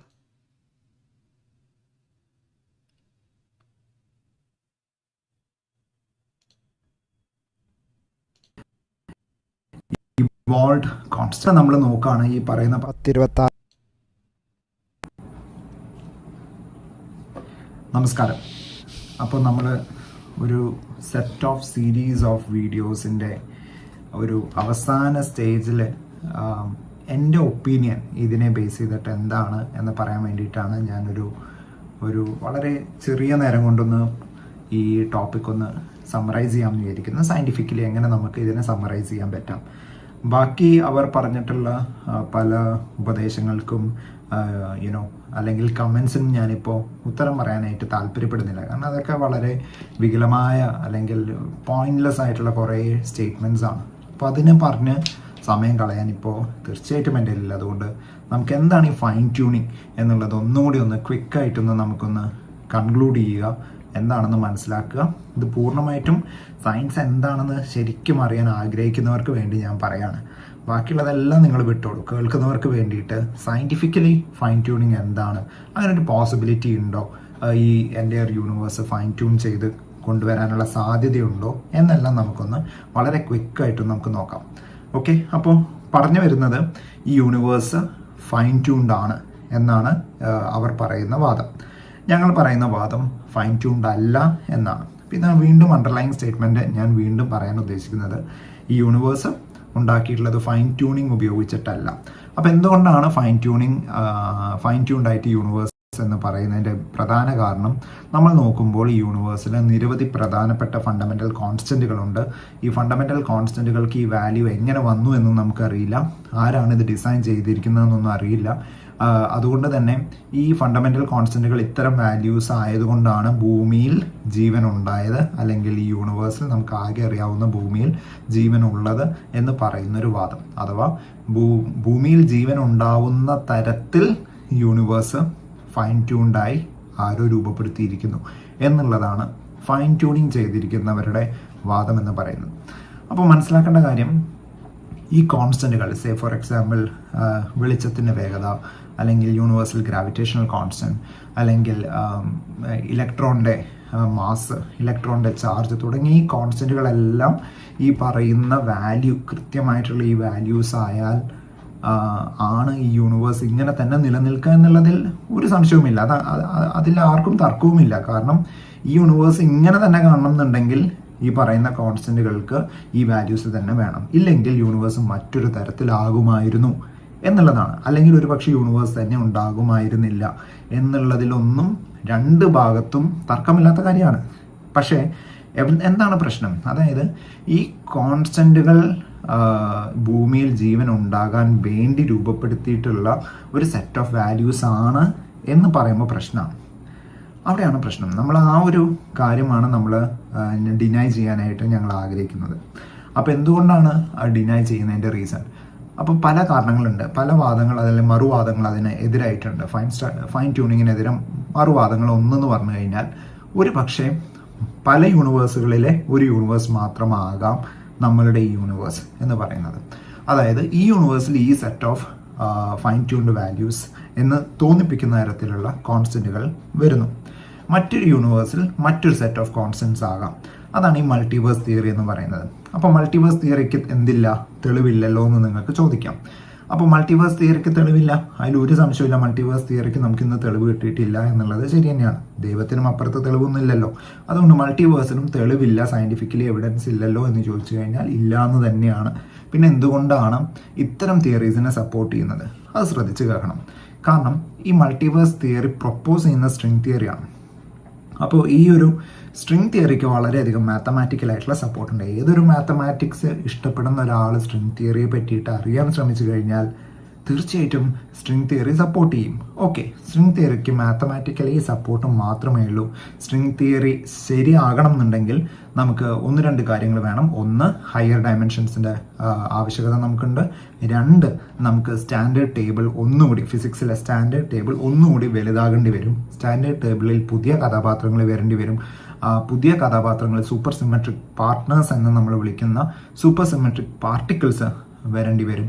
അപ്പോൾ സൂപ്പർ സിമെട്രിക് പാർട്ടിക്കിൾസിനെയോ ഹയർ ഡയമെൻഷൻസിനെയോ നമ്മൾ കണ്ടുപിടിച്ചിട്ടുണ്ടോ എന്ന് ചോദിച്ചു കഴിഞ്ഞാൽ വീണ്ടും ഉത്തരം ഇല്ല എന്ന് തന്നെയാണ്. അത് കണ്ടുപിടിക്കാനായിട്ട് നമ്മൾ ലാർജ് ഹാഡ്രോൺ കൊളൈഡർ നമ്മൾ പരീക്ഷിച്ച് നോക്കി. അതിൽ നിന്നും പുതിയ സ്റ്റാൻഡേർഡ് ടേബിളിനെ മിസ്സിംഗ് ആയിട്ടുള്ള നമ്മൾ ഒരു കഥാപാത്രം ഹിഗ്സ് ബോസോൺ നമ്മൾ കണ്ടെത്തി. പക്ഷേ സൂപ്പർ സിമെട്രിക് പാർട്ട്നേഴ്സിനെ നമുക്ക് കണ്ടെത്താൻ സാധിച്ചിട്ടില്ല. അതുകൊണ്ട് തന്നെ 10 കിലോമീറ്റർ ചുറ്റളവിലുള്ള ലാർജ് ഹാഡ്രോൺ കൊളൈഡറിനെ കടത്തിവെട്ടി 100 കിലോമീറ്റർ ചുറ്റളവിലുള്ള പടുകൂറ്റൻ ആക്സിലറേറ്റേഴ്സ് ഒക്കെ നമ്മൾ ഇനി ഉണ്ടാക്കുന്നുണ്ട്. 2040 ആകുമ്പോൾ ഒരു പക്ഷേ അത് ഫങ്ഷൻ ചെയ്തു തുടങ്ങും. ആ കാലഘട്ടത്തിൽ ഈ യൂട്യൂബ് വീഡിയോ ഇവിടെ നിൽക്കുന്നുണ്ടെങ്കിൽ തീർച്ചയായിട്ടും നിങ്ങൾക്ക് അന്ന് ഇതൊരു റെഫറൻസ് വീഡിയോ ആയിരിക്കും. അന്ന് നമ്മൾ സൂപ്പർ സിമെട്രിക് പാർട്ട്നേഴ്സിനെ കണ്ടെത്തി കഴിഞ്ഞാൽ തീർച്ചയായിട്ടും മൾട്ടിവേഴ്സ് അവിടെ നിലനിൽക്കും, സ്ട്രിംഗ് തിയറി ശരിയാവും. ഓക്കെ, അപ്പം സ്ട്രിംഗ് തിയറിക്ക് അത്രയും അധികം മാത്തമാറ്റിക്കൽ സപ്പോർട്ടുണ്ട്. ഒരു യൂണിഫൈഡ് തിയറി, അതായത് ഫണ്ടമെൻ്റൽ ഫോഴ്സുകൾ എല്ലാം ഒന്നിപ്പിക്കുന്ന ഒരു സ്ട്രോങ് കണ്ടൻറ് തന്നെയാണ് എന്ത്, സ്ട്രിംഗ് തിയറി. ഓക്കെ, അതവിടെ നമുക്ക് മാറ്റി വയ്ക്കാം. ഇനി മറ്റൊരു മറുവാദം എന്ന് പറയുന്നത് ഈ ഫൈൻ ട്യൂണിങ് അല്ലെങ്കിൽ ഫണ്ടമെൻ്റൽ കോൺസ്റ്റൻറ്റുകൾ അല്ല എന്നുള്ളതാണ് മറ്റൊരു വാദം. ഓക്കെ, രണ്ടാമത്തെ ഈ വാദം സപ്പോർട്ട് ചെയ്യാൻ കാരണം എന്ന് പറഞ്ഞു കഴിഞ്ഞാൽ കോൺസ്റ്റൻറ്റുകളായി തന്നെ നിലനിൽക്കണം. ഓക്കെ, അപ്പോൾ ഇതിൽ ഏതെങ്കിലും കോൺസ്റ്റൻറ്റുകൾ മാറിക്കഴിഞ്ഞാൽ പിന്നെ എന്തല്ല, ഫൈൻ ട്യൂണിങ് എന്ന് പറയുന്നത് ശരിയാവില്ല. കാരണം ഇവോൾവ് കോസ്മോസിൻ്റെ ഏറ്റവും നല്ല ഉദാഹരണമാണ് ഇവോൾവ് കോൺസ്റ്റൻറ്റ്സ്. അങ്ങനെ നമ്മൾ നോക്കുകയാണ്, ഈ പറയുന്ന 10-26 ഫണ്ടമെൻ്റൽ കോൺസ്റ്റൻറ്റുകൾ ഏതെങ്കിലും മാറാനായിട്ട് സാധ്യതയുണ്ടോ? അങ്ങനെ നമ്മൾ നോക്കുമ്പോൾ ഓക്കെ, ഇതാണ് ശ്രദ്ധിക്കേണ്ട കാര്യം. നമുക്ക് നമ്മുടെ ഈ 10-26 കോൺസ്റ്റന്റുകളിൽ ഫൈൻ സ്ട്രക്ചർ കോൺസ്റ്റന്റിൽ വ്യതിയാനങ്ങൾ വരുന്നതായി നമ്മൾ കാണുന്നു. ഓക്കെ, അപ്പോൾ ഇത് ഞാൻ ചുമ്മാ എടുത്തിട്ട് പറയുന്നൊന്നുമല്ല, നിങ്ങൾക്ക് തീർച്ചയായിട്ടും അതിനെ നിങ്ങൾക്ക് റിസർച്ച് ചെയ്യാം. ഈ പറയുന്ന എല്ലാ കോൺസ്റ്റന്റുകളും നമ്മൾ നോക്കിക്കഴിഞ്ഞാൽ ഫൈൻ സ്ട്രക്ചർ കോൺസ്റ്റന്റിൽ വ്യതിയാനങ്ങൾ വരുന്നതായി നമ്മൾ കാണുന്നു. അപ്പോൾ എന്താണ് ഫൈൻ സ്ട്രക്ചർ കോൺസ്റ്റന്റ് എന്ന് പറഞ്ഞു കഴിഞ്ഞാൽ ഇലക്ട്രോൺ, ഫോട്ടോൺ പോലെയുള്ള ഇലക്ട്രോ മാഗ്നറ്റിക് ഇൻട്രാക്ഷൻസിനെ മായി ബന്ധപ്പെട്ട ഒരു കോൺസ്റ്റന്റ് ആണ് എന്ത്, ഫൈൻ സ്ട്രക്ചർ കോൺസ്റ്റന്റ്. നമ്മൾ വളരെ അകലെയുള്ള യൂണിവേഴ്സിൽ അങ്ങറ്റങ്ങളിലുള്ള അല്ലെങ്കിൽ അറ്റങ്ങളിലോട്ട് നമ്മൾ ടെലിസ്കോപ്പ് നമ്മൾ പോയിന്റ് ഔട്ട് ചെയ്യുമ്പോൾ നമുക്ക് കിട്ടുന്ന പാസ്റ്റിലത്തെ ഇൻഫോർമേഷനാണ് അല്ലെങ്കിൽ ഡാറ്റയാണ് നമുക്ക് കിട്ടുന്നത്. അപ്പോൾ വളരെ പണ്ട് ഈ പറയുന്ന ബിഗ് ബാങ്ങിന് ശേഷം ലക്ഷക്കണക്കിന് വർഷങ്ങൾക്ക് ശേഷം ഉള്ള ഗാലക്സികളിൽ നിന്നും പുറത്തോട്ട് വരുന്ന റേഡിയേഷൻസിൻ്റെ അവസ്ഥ എങ്ങനെയായിരുന്നു എന്ന് നമുക്ക് പഠിക്കാൻ പറ്റും. അതിന്ന് നമുക്ക് കാണാൻ പറ്റുന്നതിൻ്റെ കാരണം എന്ന് പറയുന്നത് നമ്മൾ കാണുന്നതെല്ലാം എന്താണ്, പാസ്റ്റിലുള്ള കാര്യങ്ങളാണ്. അതുകൊണ്ട് തന്നെ ഭൂതകാലമാണ് നമ്മളെല്ലാം കാണുന്നത്. അതുകൊണ്ട് തന്നെ നമുക്ക് നമ്മൾ വളരെ വളരെ സൂം ചെയ്തിട്ട് നമ്മൾ ടെലിസ്കോപ്പ് ഉപയോഗിച്ച് നോക്കിക്കഴിഞ്ഞാൽ കിട്ടുന്ന ഡാറ്റ എന്ന് പറയുന്നത് വളരെ പണ്ടത്തെ ഡാറ്റ ആയിരിക്കും. അതുകൊണ്ട് അതിൽ നിന്നും വരുന്ന ഇലക്ട്രോ മാഗ്നറ്റിക് റേഡിയേഷൻസ് പഠന വിധേയമാക്കിയപ്പോൾ ഫൈൻ സ്ട്രക്ചർ കോൺസ്റ്റന്റിൽ വേരിയേഷൻസ് കാണപ്പെട്ടു എന്നുള്ളതാണ്. ഇതുമായി ബന്ധപ്പെട്ട് നിരവധി പേപ്പേഴ്സ് പബ്ലിഷ് ചെയ്തിട്ടുണ്ട്. ഡിബേറ്റബിൾ ആയിട്ടുള്ള ഈ ടോപ്പിക്ക് തീർച്ചയായിട്ടും ഇന്ന് സയന്റിഫിക് കമ്മ്യൂണിറ്റിയിൽ വളരെയധികം ചർച്ച ചെയ്യപ്പെടുന്ന ഒരു കാര്യമാണ്.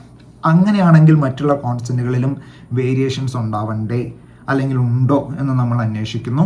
അങ്ങനെ നമ്മൾ ഈ പറയുന്ന ഓരോ കോൺസ്റ്റന്റുകൾ എടുത്തിട്ട് നമ്മൾ നോക്കുമ്പോൾ ഫൈൻ സ്ട്രക്ചർ കോൺസ്റ്റന്റ് ഒഴിച്ച് ബാക്കിയുള്ള കോൺസ്റ്റന്റുകളിൽ വേരിയേഷൻസ് ഉണ്ടോ ഇല്ലയോ എന്നുള്ളതിന് വ്യക്തമായ കൺക്ലൂസീവ് എവിഡൻസ് നമുക്ക് ഇന്നേ വരെ കിട്ടിയിട്ടില്ല. എന്നാൽ ചില കോൺസ്റ്റന്റുകളിൽ ഈ പറയുന്നത് പോലെ നമുക്ക് വേരിയേഷൻസിനുള്ള സാധ്യത കാണുന്നു എന്നുള്ളത് സയന്റിഫിക്കലി പ്രൂവ് ചെയ്തിട്ടില്ലെങ്കിൽ മാത്തമാറ്റിക്കലി നമുക്ക് പ്രിഡിക്റ്റ് ചെയ്യാൻ സാധിക്കുന്നുണ്ട്. മറ്റ് ചില കോൺസ്റ്റന്റുകളിലും ഇതുപോലെ പ്രിഡിക്റ്റ് ചെയ്യാൻ സാധിക്കുന്നുണ്ട്. ഫൈൻ സ്ട്രക്ചർ കോൺസ്റ്റന്റിലാണ് എന്ത് കണ്ടിട്ടുള്ളത്, നമ്മൾ വേരിയേഷൻ നമ്മൾ പ്രൂവ് ചെയ്തിട്ടുള്ളത്. ഓക്കെ, അപ്പോൾ അതിൽ നിന്ന് എന്ത് മനസ്സിലായി, ഫണ്ടമെന്റൽ കോൺസ്റ്റന്റുകൾ they are no more fundamental constants എന്നുള്ളതാണ്. അപ്പോൾ ഇവോൾവ് കോൺസ്റ്റൻസ് ആണ് എന്നുള്ളതിലോട്ട് നമുക്ക് എന്ത് കിട്ടുന്നു, നമുക്ക് കൂടുതൽ തെളിവുകൾ കിട്ടുന്നു എന്നുള്ളതാണ്. എല്ലാ കോൺസ്റ്റൻസിൻ്റെ കാര്യമല്ല, ചില കോൺസ്റ്റൻറ്റിൻ്റെ കാര്യങ്ങളാണ് പറഞ്ഞത്. അപ്പോൾ പിന്നെ എങ്ങനെ ഫൈൻ ട്യൂൺ ഉണ്ടാകും എന്നുള്ളൊരു ചോദ്യം. അപ്പോൾ മൂന്നാമത്തെ വാദം എന്ന് പറയുന്നത്, അവസാനത്തെ ഇതിലോട്ടുള്ള ഫൈൻ ട്യൂണിങ്ങിനെതിരെയുള്ള വാദം എന്ന് പറയുന്നത്, ഈ പറയുന്ന കോൺസ്റ്റന്റുകളെല്ലാം സ്വാഭാവികമായി രൂപപ്പെട്ടത് അല്ല എന്നുള്ളൊരു ഹൈപ്പോത്തസിസ് ആണ് ഇവിടുത്തെ പ്രശ്നം. അതായത് ഇതെല്ലാം സ്വാഭാവികമായി രൂപപ്പെടാൻ ഒരു സാധ്യതയും ഇല്ല എന്ന് പറയുന്നതാണ് ഫൈൻ ട്യൂണിങ്ങിൻ്റെ ഏറ്റവും അടിസ്ഥാനപരമായിട്ടുള്ള ഹൈപ്പോത്തസിസ്. അപ്പോൾ നിങ്ങൾ മനസ്സിലാക്കേണ്ട കാര്യം, അതിനെന്ത് തെളിവാണുള്ളത്? അതെങ്ങനെ നമുക്ക് പറയാൻ പറ്റും? നമുക്ക് ഈ കോൺസ്റ്റന്റുകൾക്ക് വേറെ സെറ്റ് ഓഫ് വാല്യൂസ് ഉണ്ടായിട്ടുണ്ടോ എന്നുള്ളത് അറിഞ്ഞാൽ മാത്രമല്ലേ ഇത് സ്വാഭാവികമായി ഉണ്ടാവാൻ സാധ്യതയുണ്ടോ ഇല്ലയോ എന്ന് നമുക്ക് പറയാൻ പറ്റുള്ളൂ. അതുകൊണ്ട് തന്നെ ഈ പറയുന്ന വാല്യൂസിന് മറ്റ് സെറ്റ് ഓഫ് സാമ്പിൾസ് ഉണ്ടോ ഇല്ലയോ എന്നറിയേണ്ടത് വളരെ നിർബന്ധമാണ്. അതുകൊണ്ട് തന്നെയാണ് നമ്മൾ അന്വേഷിക്കുന്നത്. അതിലെ ഒരു കോൺസ്റ്റന്റ് ആണ് നമുക്ക് ഫൈൻ സ്ട്രക്ചർ കോൺസ്റ്റന്റിനെ പറ്റിയുള്ള കൃത്യമായിട്ടുള്ള ഇൻഫർമേഷൻ ഞാൻ നിങ്ങൾക്ക് തന്നു. നിങ്ങൾ തീർച്ചയായിട്ടും അതിനെപ്പറ്റി അന്വേഷിക്കുക, റിസർച്ച് ചെയ്യുക. അതിൽ നിന്ന് നമുക്ക് മനസ്സിലാവും ഈ പല കോൺസ്റ്റന്റുകളിലും പലതിൻ്റെയും വാല്യൂസ് എന്തല്ല, കോൺസ്റ്റന്റ് ആയിട്ടല്ല ഇരിക്കുന്നത് എന്നുള്ളതാണ്. അതിൽ ഒരെണ്ണത്തിൻ്റെ തെളിവ് നമുക്ക് കൃത്യമായി കിട്ടിയിട്ടുണ്ട് എന്നുള്ളത് തന്നെയാണ്. അപ്പോൾ മനസ്സിലാക്കേണ്ട കാര്യം, ഇതിങ്ങനെ രൂപപ്പെട്ടു വന്നു. എന്താണ് ഇതിൻ്റെ സ്റ്റാർട്ടിങ് കോസ്റ്റ്, ബിഗ് ബാങ്ങിൻ്റെ സ്റ്റാർട്ടിങ് കോസ്റ്റ് നമുക്കും അറിയില്ല, ആർക്കും അറിയില്ല. ഓക്കെ, അതുകൊണ്ട് അതിലോട്ടല്ല ഞാൻ പോകുന്നത്. ബിഗ് ബാങ് എങ്ങനെ ഉണ്ടായി എന്നുള്ളതിന് നമുക്ക് ഉത്തരമില്ല എന്നുള്ളത് സമ്മതിച്ചു. എന്നാൽ ശാസ്ത്രം കൊണ്ട് തന്നെ നമ്മളത് ഒരുപക്ഷെ നമ്മൾ തെളിയിക്കും. പക്ഷേ ഫൈൻ ട്യൂണിങ് എന്നുള്ളത് തെറ്റ് തന്നെയാണ് എന്നാണ് എൻ്റെ വാദം. അപ്പോൾ ഇത്രയും കാര്യങ്ങൾ പറഞ്ഞുകൊണ്ട് ഞാൻ അവസാനിപ്പിക്കുകയാണ്. ബാക്കിയുള്ള നിരവധി ഉപദേശങ്ങൾക്കും കാര്യങ്ങൾക്കൊന്നും ഞാൻ ഉത്തരം തരേണ്ട ആവശ്യമില്ല. കാരണം ഞാൻ എങ്ങനെ ഒരു ക്ലാസ് പഠിപ്പിക്കണം, അല്ലെങ്കിൽ എൻ്റെ ക്ലാസ്സിലിരിക്കുന്ന കുട്ടികളുടെ മതം നോക്കിയിട്ടൊന്നുമല്ല ഞാൻ ക്ലാസ് എടുക്കുന്നത്. അവർക്ക് സയൻസ് കേൾക്കണം, ഞാൻ സയൻസ് തന്നെയാണ് പറയുന്നത്. അല്ലാതെ മതം കലർത്തി പടച്ചോനുണ്ടാക്കി വിട്ടതാണ് ഈ ഭൂമി എന്നുള്ളതൊന്നും ഞാൻ എന്ത് ചെയ്യുന്നില്ല, ക്ലാസ്സുകളിലൊന്നും പറയുന്നില്ല. അതിൻ്റെ ആവശ്യമില്ല. കാരണം കേൾക്കുന്നവർക്കറിയാം അത് വലിയൊരു പൊട്ടത്തരമാണെന്ന്. അതുകൊണ്ട് അതിലോട്ടൊന്നും ഞാൻ പോകുന്നില്ല. ബാക്കി നിങ്ങൾ തന്നെ ഡിസൈഡ് ചെയ്യുക എന്നുള്ളത് തന്നെയാണ്. Thank you. ഓക്കെ, ഇതിലും വലിയൊരു ഊക്കൽ ഇനി വേറെ തപ്പേണ്ടി വരില്ല എന്നാണ് എനിക്ക് തോന്നുന്നത്. എന്തായാലും ആ പറഞ്ഞ ഉത്തരം വളരെ കൃത്യമാണ്.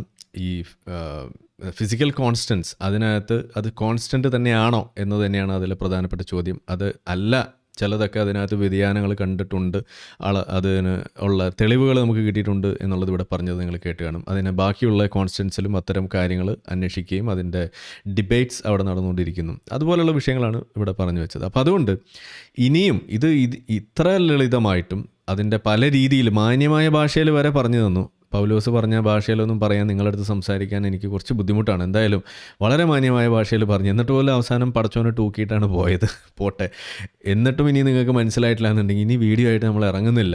ഇനി നിങ്ങൾ നേരിട്ട് വരുമോ അല്ലെങ്കിൽ നേരിട്ട് സംസാരിക്കുകയോ അങ്ങനെ എന്തെങ്കിലും ചെയ്യുന്നതായിരിക്കും ഇനി നല്ലത്. ഇനി ഇതിൽ കൂടുതൽ ഇത് സിംപ്ലിഫൈ ചെയ്യാൻ നമുക്ക് സാധിക്കില്ല എന്നാണ് നമുക്ക് പറയാനുള്ളത്. അപ്പോൾ അതുകൊണ്ട് തൽക്കാലം നമ്മൾ ഈ ഒരു വീഡിയോ ഞാനിതിവിടെ അവസാനിപ്പിക്കുകയാണ്. അതിന് തൊട്ട് മുന്നേ ആളുകൾക്ക് ഇപ്പോൾ ഒരു ചിന്ത ഉണ്ടാവും, യഥാർത്ഥത്തിൽ അങ്ങനെയാണെങ്കിൽ എന്താണ് ഈ ഇസ്ലാമിൽ പറയുന്ന ആ ഫൈൻ ട്യൂണിങ് എന്നുള്ളത്.